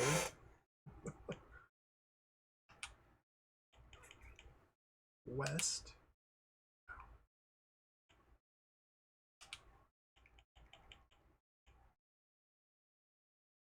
North.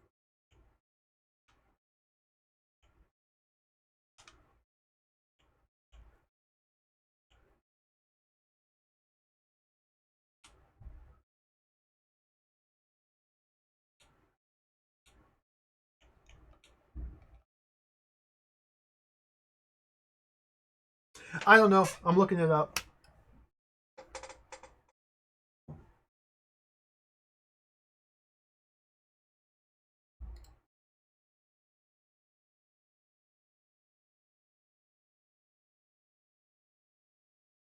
Kobayashi Naru. Casa solution.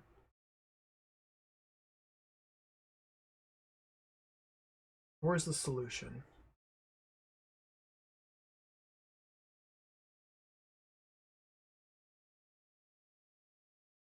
Solution by Gun S. Understanding. First analyze the mega unit, then activate the mega unit to turn it off. Get laser light, go south, go east, jump over the pit, go east, activate the laser light, drop the laser light, it pulls the wheel to you. Get laser light, get wheel, go west, throw wheel in pit, jump hover droid. It says after throwing wheel in the pit, we have to jump hover droid. Now, I swear I tried that 10,000 times. So let's try it. Back to... Okay. So here. Throw. Wheel. Pit. Jump. Hover droid.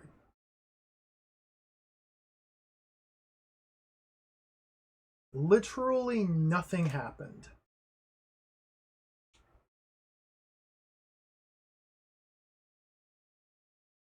You stand on a soft bed of some green textured material, which is imprinted with the legend restricted area.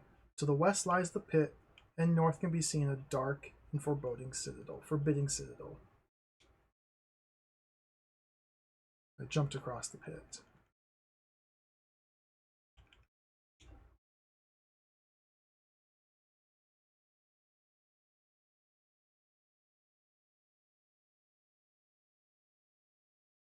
Let's go get the wheel again.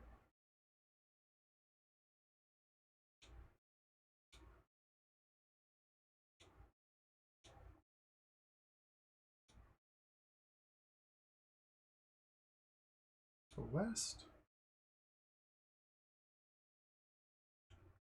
Throw. Wheel. Pit. Jump. Cover droid. Literally nothing happens. If I examine, it just has the standard description for the room I'm in. Is the game glitched?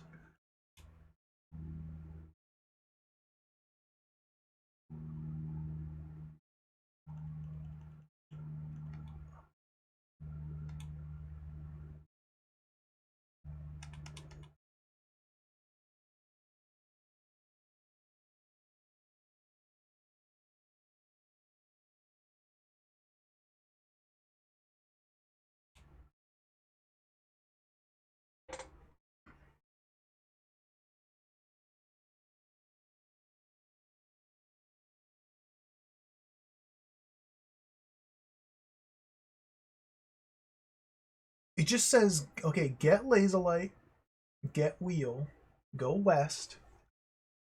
I'm literally looking directly at the walkthrough because we got the laser light, we got the wheel, we go west. Throw wheel in pit.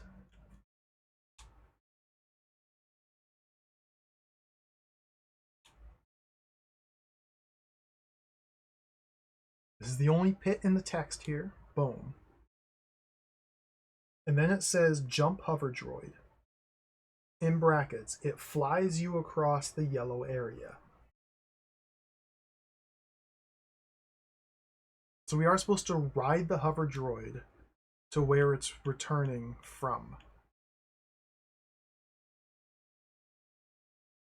Is there a different hover droid to interact with here? Oh, this is the only one. Jump hover droid. Let's jump hover droid again. We can't even jump it twice.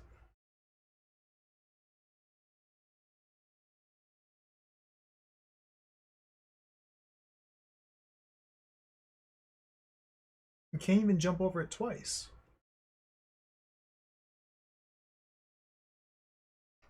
It just disappears after we jump onto it the one time. Like, I feel like the game is bugged. I think the game's bugged.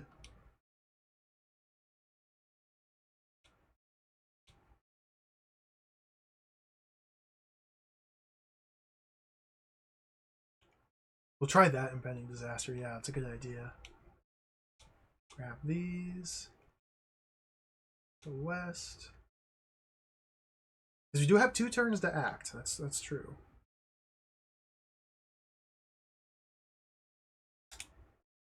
Throw into the pit. Yeah, let's spend our first turn. Just analyze the hover droid. And now let's try and jump onto it. No response.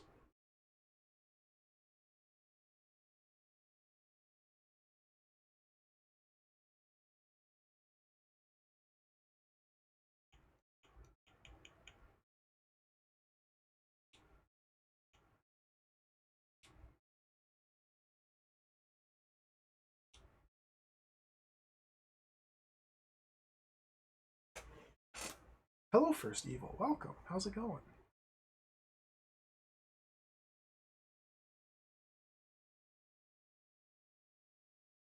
Oh, I gotta turn on the laser light. Dragon.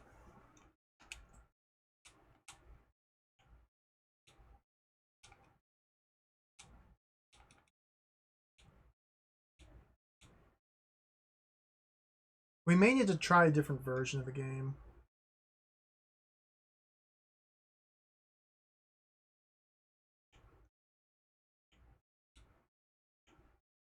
I might have a bad dump.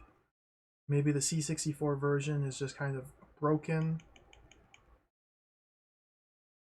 Could be a number of different things here. Maybe they changed the solution between the different versions. It definitely feels glitchy, just the way this works here. The way the picture changes with no update to the text. The lack of feedback seems glitchy.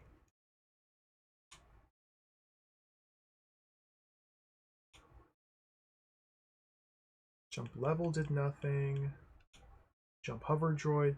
Like, the fact that that does literally nothing is bad sign. Because usually if you try to jump somewhere and it doesn't take, it gives you a message that your feet seem leaden and you're unable to jump. But because we're but it literally says nothing at all when I try to jump onto the hover droid.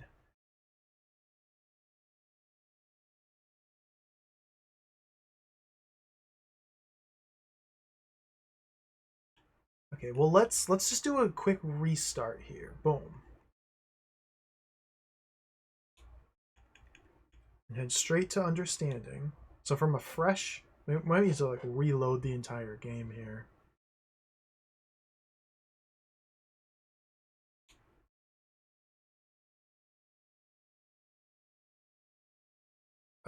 We need to deactivate the mega unit. We need to analyze the mega. We need to activate the mega unit.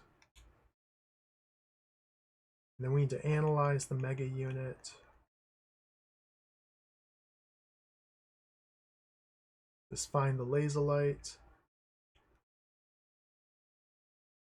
Get the laser light. No, we need to deactivate the mega unit. And then get the laser light. The mega unit just disappears. We go east. No, we go south. We go east. Jump the pit.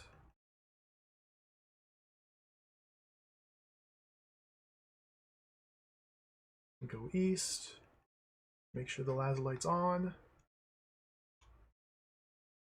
Drop it. Get the laser light.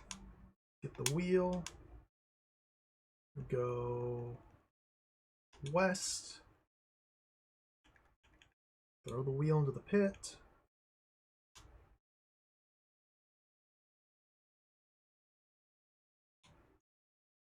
No text.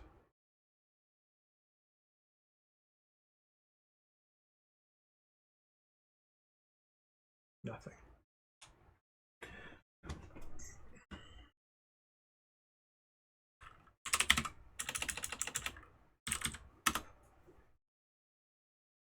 Bear with me one moment. We're going to abandon the Commodore.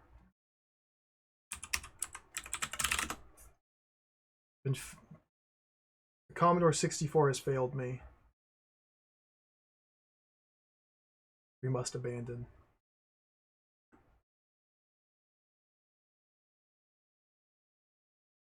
Oh, really, Kagura? Did they do something different? They activate the laser light, then drop, then get the wheel. Okay.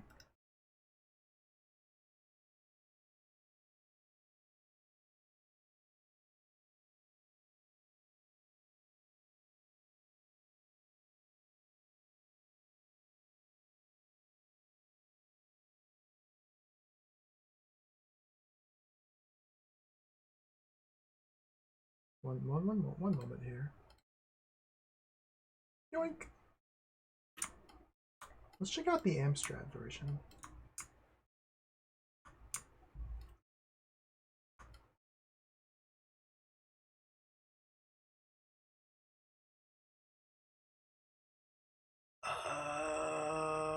Activate, drop, then get it and throw it into the pit. I might just have a bad dump of the game.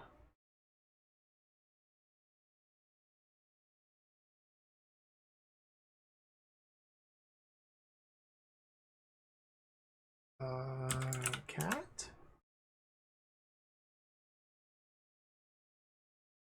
End load?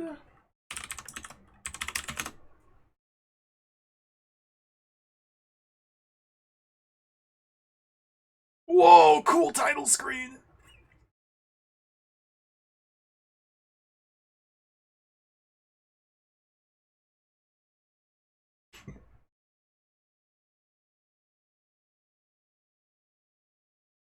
It's running way too fast. Okay, hold on 1 second here.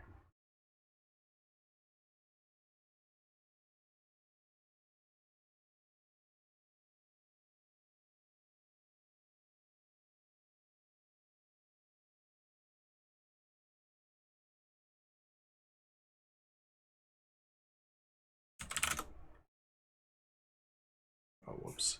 Ah! I don't want to play a tape. It's a disk image, not a tape image. Here we go. Floppy drive enabled.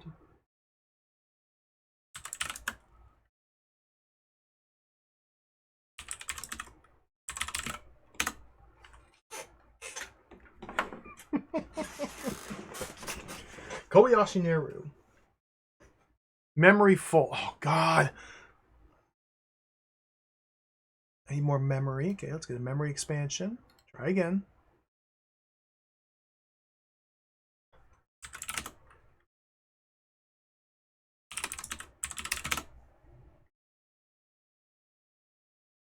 I peeked ahead in the walkthrough, and we do use the las light. Memory full. You do use the las light later on. You do have to hold on to it. Memory full in 40. What is...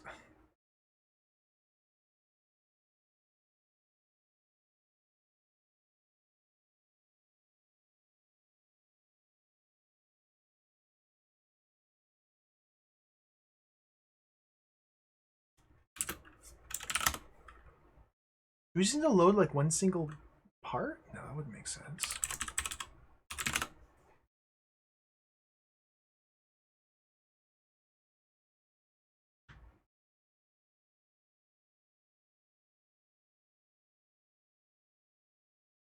Okay, I think it's working this time. I need to have the correct computer model. Written by... This is big. I can't read that, man.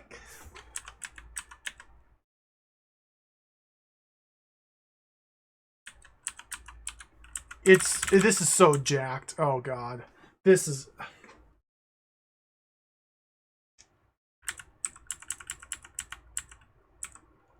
Select. What's the fire button? Space. Understanding. Whoa, different graphics.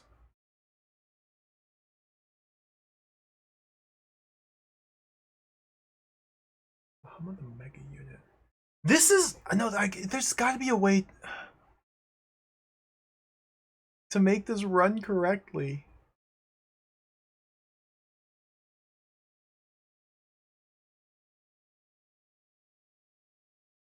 What?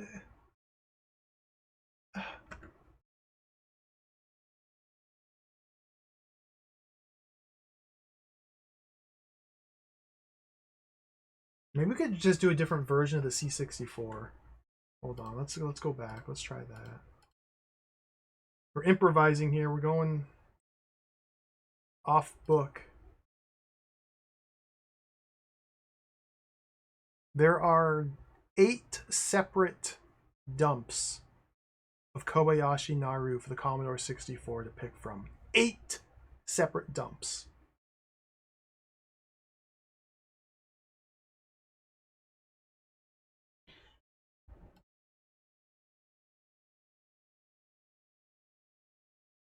Let's try this one. Go back to the Commodore. Go back. What? How do I... Get rid of that. One moment. Bear with me here. Put this in this folder. Okay, so now we have that.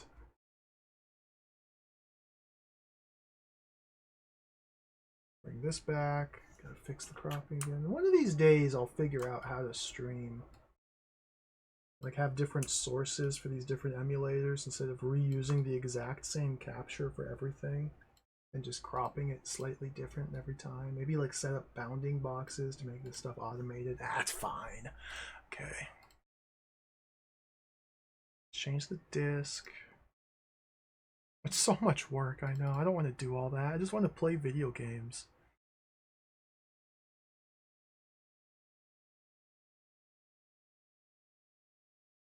What is this? A T64 file? Does Vice not take this? Vice cannot take this sort of file. What's a T64? That's the wrong file type.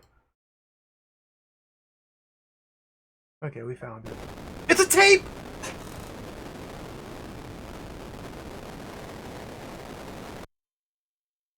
Okay, it's fine.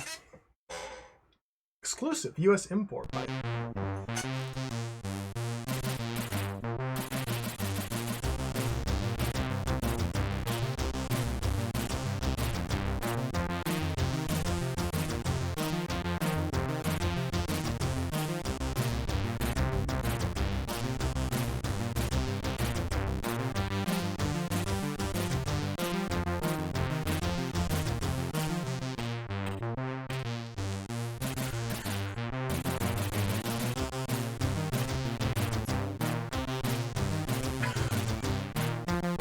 Oh man, I cannot stand this anymore. See you. Oh boy, this is too much for me. What is this crap trove? Always remember, Milka and Coach suck, and Luftschukolade and Mineral water rules. Get out of here. Mineral water rules. Just always remember, mineral Wasser rules.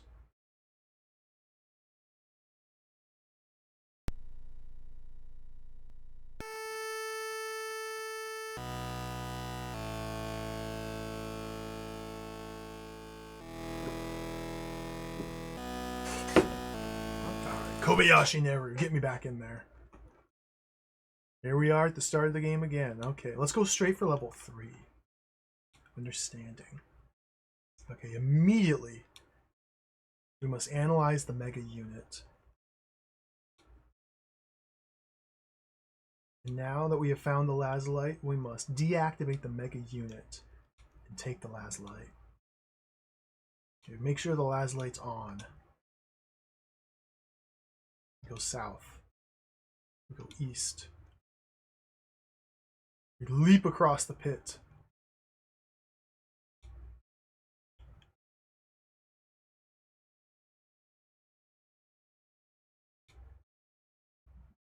We go east. We drop the lazulite. We obtain the wheel, the sacred wheel, and the lazulite again. We head west. We throw the wheel into the pit.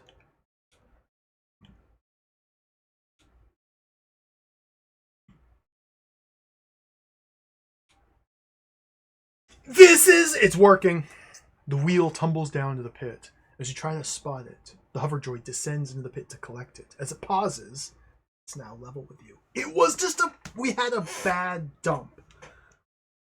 Just a bad dump. It was a bad dump situation. We had to get a good dump. Why are bad dumps still allowed to exist on the internet? Like, shouldn't there be someone pruning these bad dumps out of existence? Like, why should we preserve a bad dump? There's no reason. For historical purposes? For the scene preservation? For the crack trope? Just get that crap out of here. It's bad dump.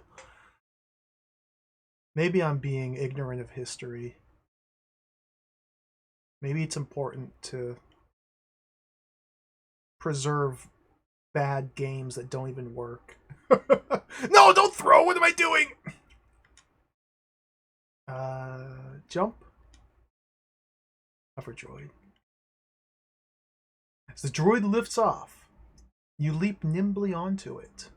It soars toward the yellow area, deposits the wheel, and returns to the turret. You carefully dismount. Oh, the turret battlements surround you as you look around. Apart from the small hover droid's perch, the only thing of apparent interest is a flight of steps leading down. Okay. We made it past the puzzle. The puzzle was find a working version of the game and then play that version instead of the one that you have. That was the puzzle. It's a very devious puzzle, very tricky puzzle. Oh man, that was a tough one.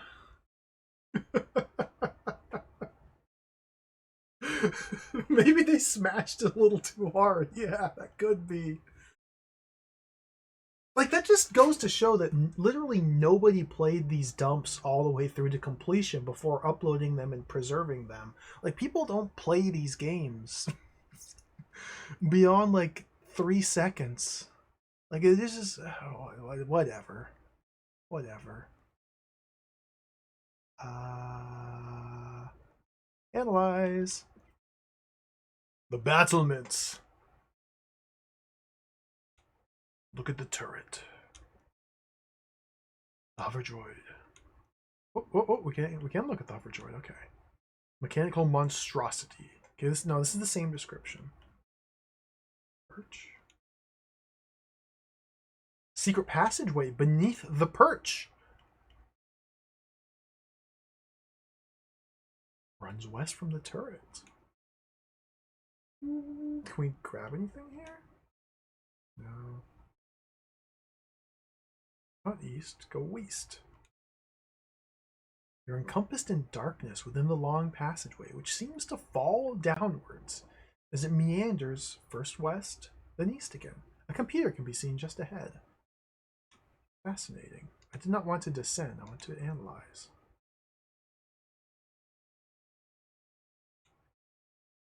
Analysis reports Citadel defenses are controlled by the DEFCON computer.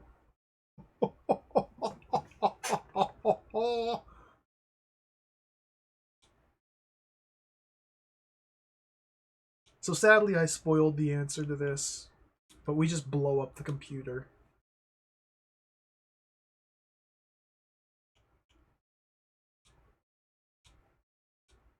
A burst of energy leaps from the Lhasa. The top section of the computer is torn apart by the blast.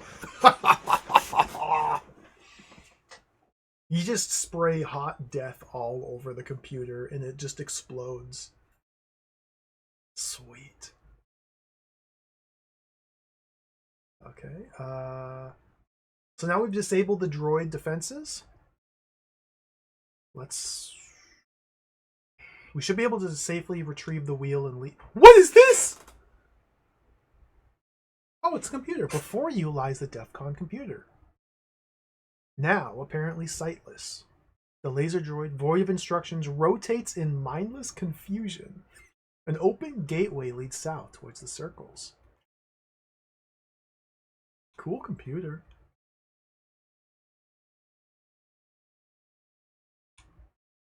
Computer is badly damaged, but still appears to be functioning to a degree.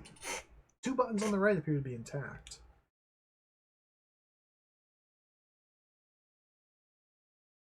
Laser droid? Appears without control. Close analysis reveals the weapon systems to be inoperative. Okay, so we should be safe just to leave. Stand outside the dark citadel. To your south lies the yellow circle. Wheel. I died. As you try to pick up the wheel, a huge bolt of electricity sears through you. You're no more. So we still have to magnetically pull the wheel out from that room. Oh, sneaky, sneaky. They got me. Okay, so we're back up here. Analyze the... Was it the perch? The hover droid? The perch.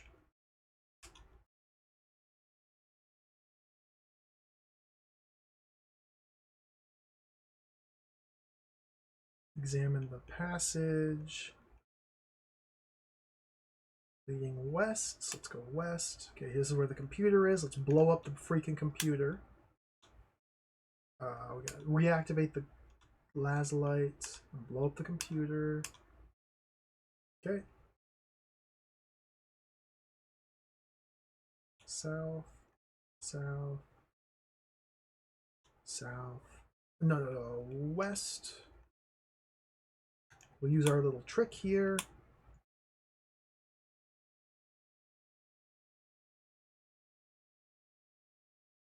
Our little trick doesn't work.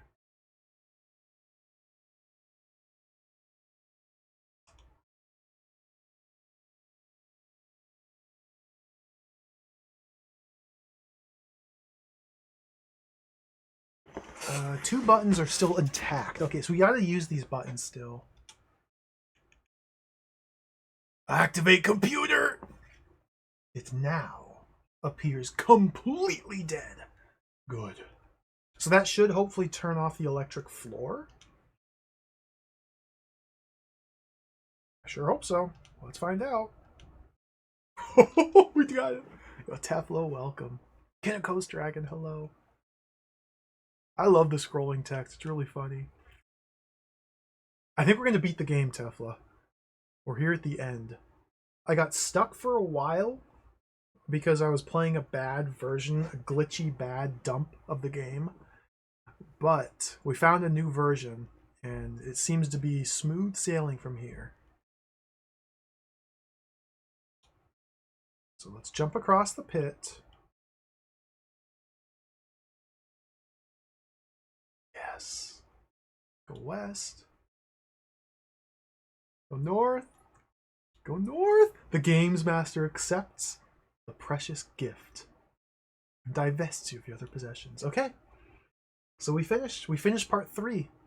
So we've now individually solved all 3 parts of the game. But on this run, we've only solved part 3.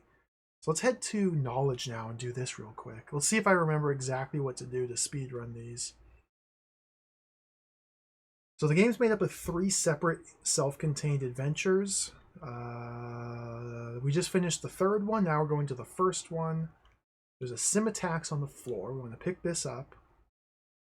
We want to go south?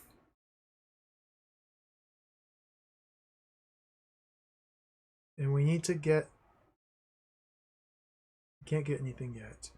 We need to analyze the Nicor to reveal a green leaf. Okay, let's pick the green leaf. We need to analyze the tree to reveal the pod-like fruits hanging from it. Small pods are attached to the tree by stems. We need to do a couple things with these pods. We need to cut the pods with our Simitax. To coat the Simitax... No, we need to throw the Simitax at the pods to coat the Simitax in black sticky substance. Okay. Make sure we still have the Simitax. We should. Yeah, we have the Simitax. The blades are now coated in a black substance. We also need to get a pod. So we need to throw the Simitax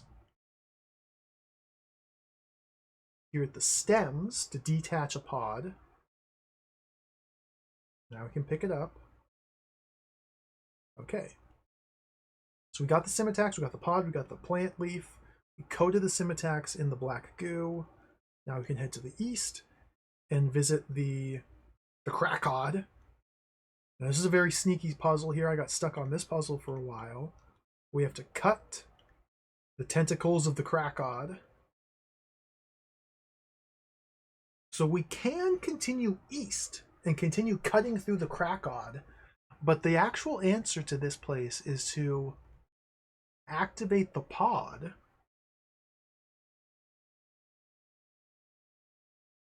to prime it. It's like a grenade. You pull the pin to prime it. Well, the pod, you touch the points to crack it open. And now that it's cracked open, you can hurl this hand grenade directly into the maw of the Krakod. The Krakod throws you bodily over the thorn barrier. And you land on a nice mushroom, so let's pick it up. Perfect. Head to the south. And here's a solitary blue flower. This is our goal. Flower has been acquired. We pluck it. Oh, but now there's suddenly mist rolls in from the east, so we must very quickly, before we suffocate and die from the poison mist, we gotta eat the leaf. And we're cured. Okay. Back to the east. To the north. Now we want to climb the obelisk. What? No vertigo. And what was the answer here? Was it jump the barrier? This was like a very silly thing. I think we jumped the barrier. Yeah. And from here we can go west. The dead crack odds here. Keep going west. Double dead. And go south. Nope, it's the wrong way. Go north and go north. Okay, and that's part 1 complete. The final part, part 2. Let's get in there. That was knowledge. We've already done understanding. Now it's time for wisdom. Oh, this one is tricky. Okay, let's do a save real quick.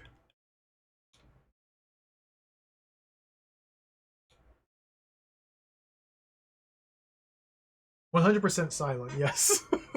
Except for the intro. The intro had a little arousing little ditty. But in game, it's perfectly silent. The way God intended to play video games. No noise, no distractions, just game. There's a metal block. Embedded in the metal block is the Soul Lance. So what we have to do here is activate the Soul Lance to cause flames of energy to leap from the end of it. And then once it's been activated, we can pull it out of the block. Okay, now let's deactivate the Soul Lance. Let's head to the north. There's a cave entrance. We don't want to go into the cave. Instead, we want to analyze the tunnel to discover a small recess in the sheer rock face above the cave. We want to analyze the recess to find the O mask. You got to get the O mask. We want to use the O mask. So now we're wearing it. And naturally, we must ascend the cliff. Okay, we're up at the top here. I don't think there's anything we want to do up here other than jump into the water. So let's dive into the pool. And from here we want to swim the water to the giant clam. Okay, that's right. Now we use the Soul Lance to prop open the jaws of the Mega Clam and swim clam. I got stuck on that puzzle for a while. How to enter the clam? You swim clam. Now that we've swam clam, pick up the pearl. The pearl is yours. We don't need the Soul Lance anymore, but I am... Okay, we got it.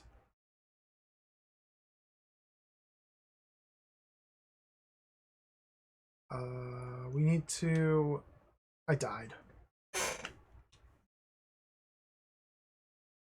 We have to do it all over again.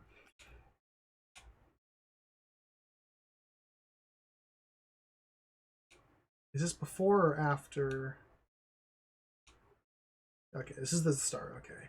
What I was supposed to do was climb the clam. I had 1 turn to do it if I removed the Soul Lance. I actually should have put the Soul Lance back after removing it, and then I could have climbed the clam safely. But oops, my bad. Starting over. Activate. Pull. North. Analyze tunnel. Analyze recess. Get O mask.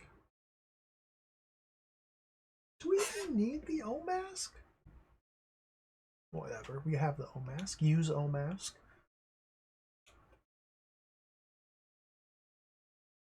Climb cliff. Dive pool. Swim water. Use Soul Lance. Swim clam. Get pearl. Send clam.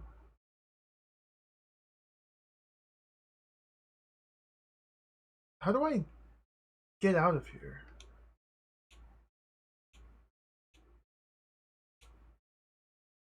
Wait, how do I get out of this screen? Oh, swim water. Okay. To leave the clam, we have to then swim water. That's right. Now we can climb the clam. Now we can descend cliff. Go south. Go south. Go east. Okay.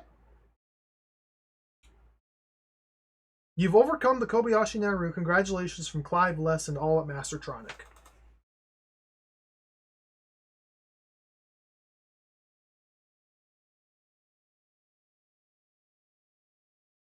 We did it.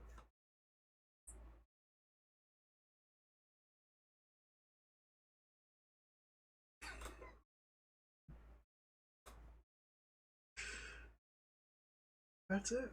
There's no fourth mission. There's no resolution to the plot. There's no plot in general. It's over. All right, cool. That was a sweet game. That was really slick. How's the timer?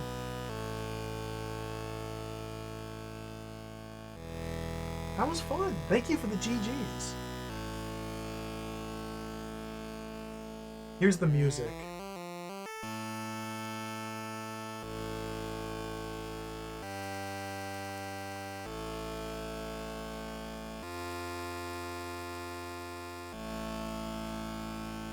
Delightful.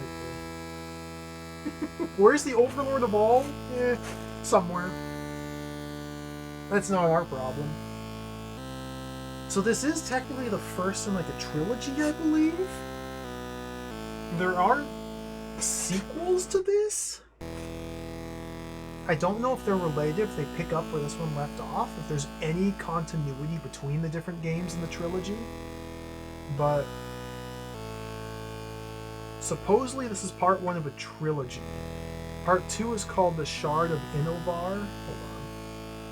Let me capture this here. I'll show off some pictures.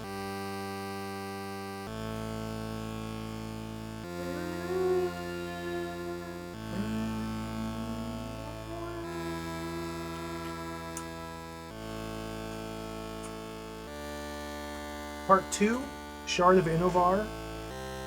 You can see they kind of reworked the interface a little bit.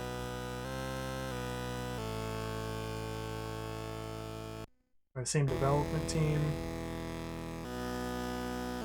Who's to say if this is actually a continuation from the previous game or what? Then there's also Venom, which is the third part of the trilogy. This one looks so sick. Look at the snake on screen.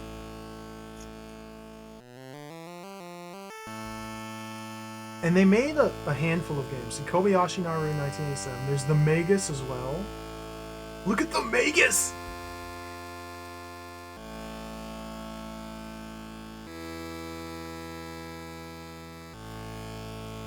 Magic? Every one of their games has a different interface. Sorry. This music sucks. This song is terrible. I'm closing the game. Okay. That terrible music. There's Magic here I want to play. Micro Drivin'. Look at Micro Drivin'. This is the only screenshot we have of Micro Drivin'. Is this like a adventure game where you drive a car? I might have to play this one. See Ka of Asaya? Oh, this looks like a proper text parser here. This is how I find games I like to play, by the way. I like to click around and just look at like 2 screenshots of a game and say, yes, looks awesome. And then that's all I look at. Yeah, Shard of Inovar, Venom, Kobayashi Naru. So this one's supposed to be the second game in the trilogy. So I'll have to play this eventually. There's definitely different icons here. Well, there we go. That was Kobayashi Naru. Cool. Fun stuff. Fun stuff. I think Seacow was mentioned in the game we just played. That's right. Seacow definitely was. Inventor of the laser rifle? Laser droid, whatever? I don't know. Thank you all for watching. That's it for the Kobayashi Naru stream. Pretty fun little game. Pretty fun little adventure game. Very abstract, very unique. Leaves me wanting to play more games by the same development team. We never saw a big mega dragon with lightning out of its finger. We never got to see that. That was a good time. I really enjoyed this one. Thank you all for watching. We're going to wrap it up here. It's been like 5 hours. That's almost 5 hours. That's a good stream. Yeah. The clam. Cool art of something that never happened. I know. Many such cases. Very frequently. The cover art has no relation to the game, especially when you deal with these microcomputer games. But yeah, that's it. Thanks for watching, everybody. We'll be back tomorrow. We'll play more video games. Maybe we'll play another adventure game. I'm kind of in adventure game mood. Maybe we'll play another one. I was looking at, and maybe we'll play tomorrow, some German disc mag games. We played one German disc mag game before. We played Pearl of Dawn. I was looking at more German disc mag games, like The House. The House looks awesome. I don't know anything about Physic or Blackit or Ikkiuchi or Memologi, but The House, we might play The House tomorrow. I was also thinking about playing some Transformers. Like, oh, dude, Transformers Battle to Save the Earth? We could play some Transformers?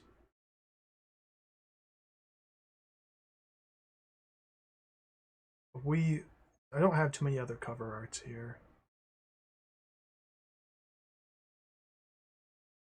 Play Star Wreck again. We're not gonna play Star Wreck again. There's always more Hudson Hawk we could play. Hudson Hawk. Oh, we're probably gonna play more adventure game, more mysterious, inscrutable adventure games. Whoa, this picture's really big. Remember when I played Alien? This game was terrible. This game was so depressing because the game's called Alien. The cover art's got all these awesome, sick aliens on it, but then you play the video game and there's not a single alien in the entire game. But this developer also made like 7 or 8 other adventure games that might be worth playing. Like Cool World.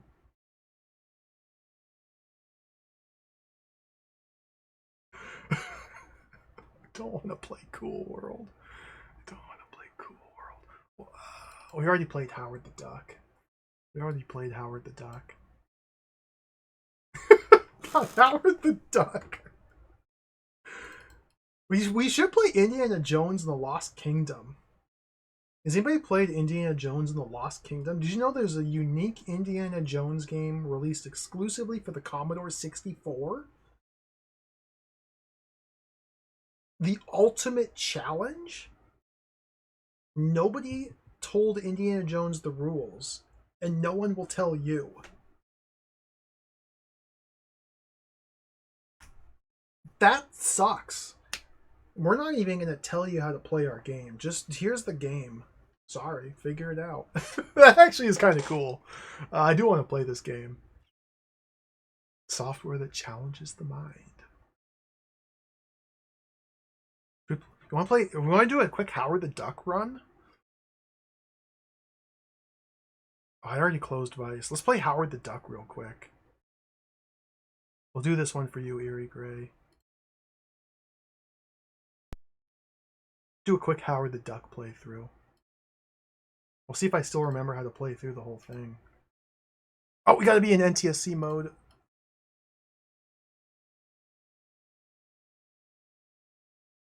I played Howard the Duck on Monday. We played through the whole game. Going to NTSC.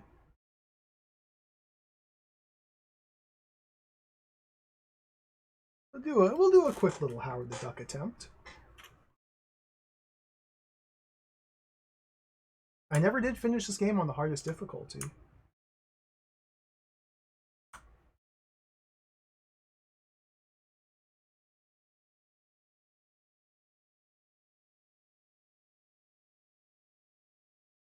I forgot. There's terrible, terrible, terrible, terrible loading.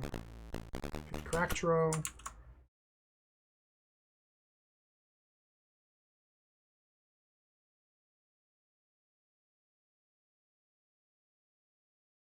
Okay. We'll do one attempt at Howard the Duck.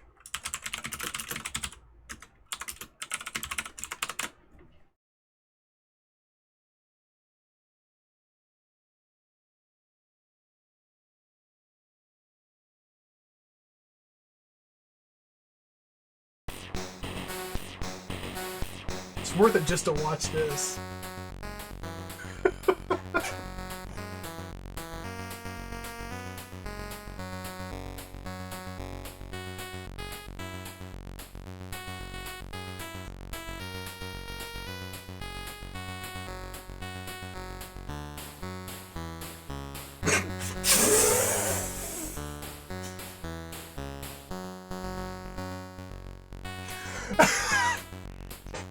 This does not bode well.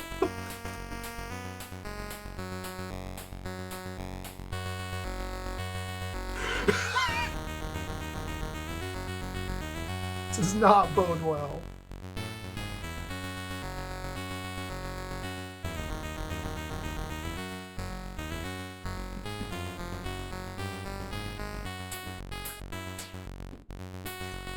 This is a real bop. There's the island. Let me reset the timer.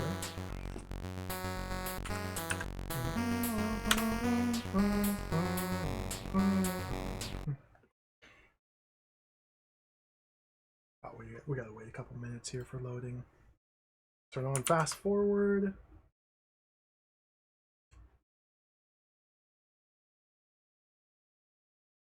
Even with fast forward on, it takes a minute for these to load.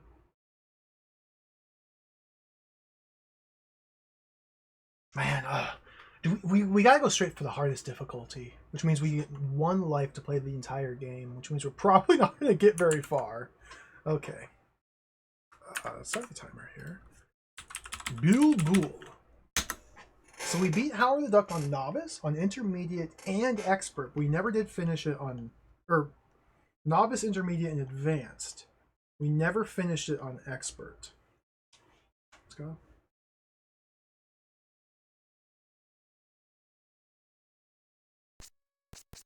Here we are. For starters, we gotta go to the right. We gotta jump over the quicksand. Oh, I missed the jump! Jump. I did! Missed the jump. I need to get a bigger run up. Jump. What is going on? I've forgotten how to play Howard the Duck.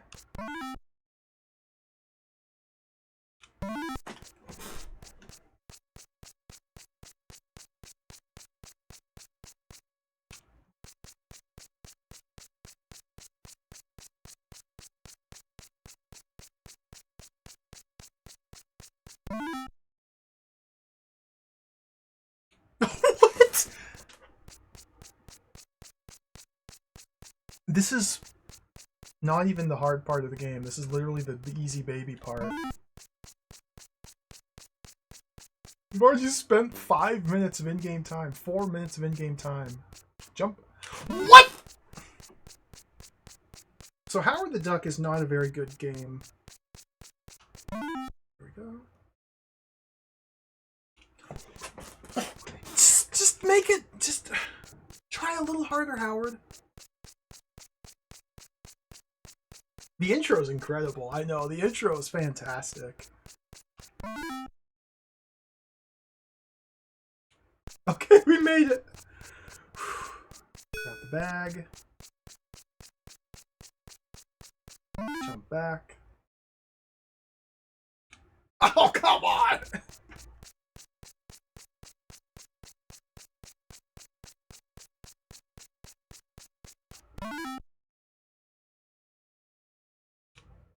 Alright. That took 7 minutes of in-game time. So we're probably not going to be able to finish it, but we'll press forward. Okay.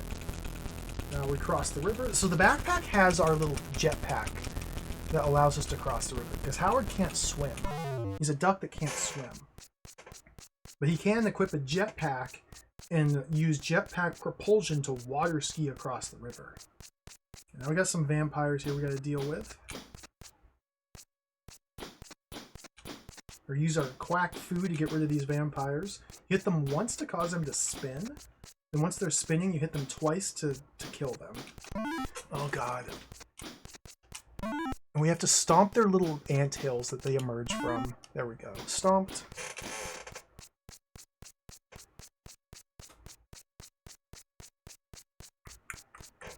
The quicksand, yeah, the quicksand always pulls you back. There's no consistency. No! No! Oh no! It's over. I think I'm dead. I'm dead. I'm dead. It's over.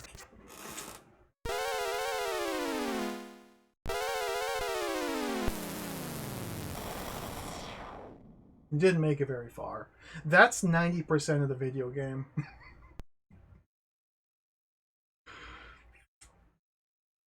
We gotta try it again. That was embarrassing.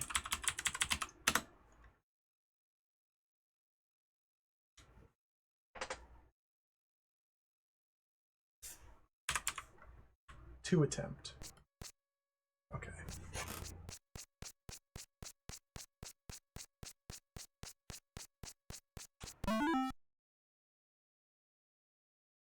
First try. Got the backpack. Oh, dude. Missed the jump.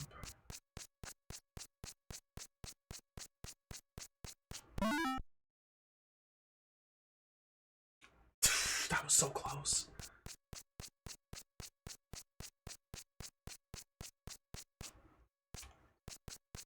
So this is a single button Commodore 64 game. The single button, the fire button, does different things depending on where you are, context sensitive. To jump across this quicksand, you just have to walk towards it. You need to get enough of a run-up. Then you have to press the fire button just before you hit the edge of the quicksand. If you walk into the quicksand first and then press the fire button, he throws out some little kicks. If you jump too early, you don't make it across. That should be good right there. Nice, okay.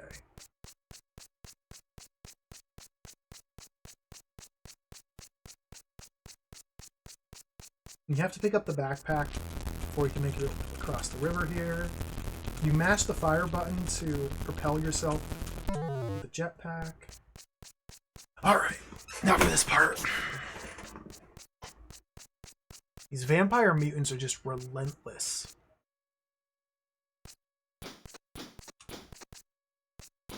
Once they attach onto you, you can't move until you get rid of them. It takes 3 hits to get rid of them. I think I'm dead. I think it's over. It's over.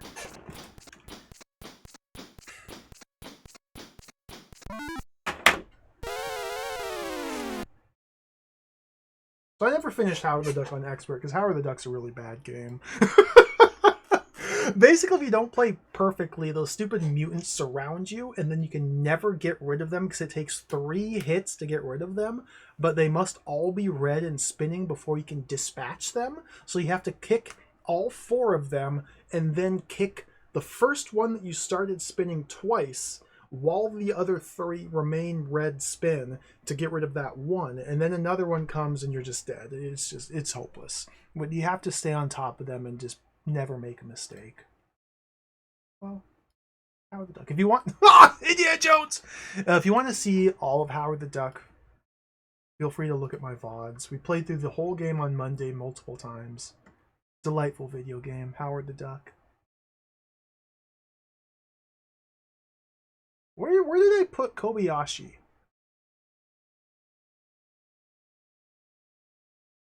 Can't find it. H-I-J-K, Kobayashi. There we go. Okay.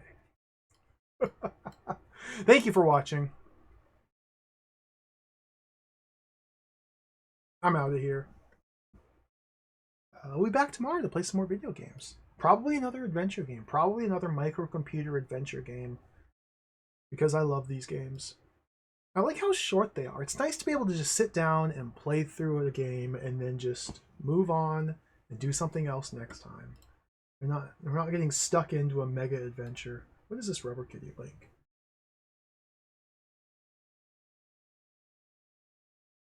If I didn't know better, Rubber Kitty, I would say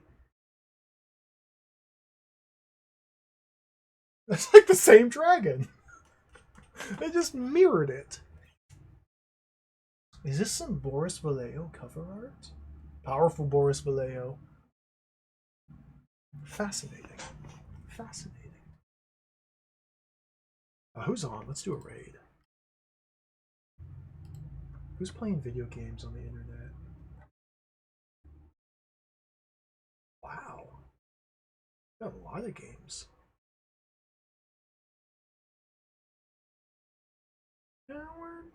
I'm gonna have the Howard the Duck song stuck in my head again. It took me like 3 days to get that song out of my head, and now it's back. Howard the Duck. Howard the Duck. Don't know any other words other than Howard the Duck. We haven't rated Dot Level in a while. What's she doing? Silent Hill. Should I play scary, spooky October games, or should we just not even care? I haven't made up my mind. Do I do the normal scary October games, or do we just ignore that and play normal stuff? I might just ignore scary theme and just play normal stuff. At least a few might be neat. Yeah, we'll think about it. We have all month. We have all month. I'll find something slick. A skeleton game? I like the way you're thinking, Kagarado. There's a couple skeleton games we could play. We'll do something fun. Take care. Thank you for watching. I'm out of here. We'll be back tomorrow. See you then. Adios. Bye-bye.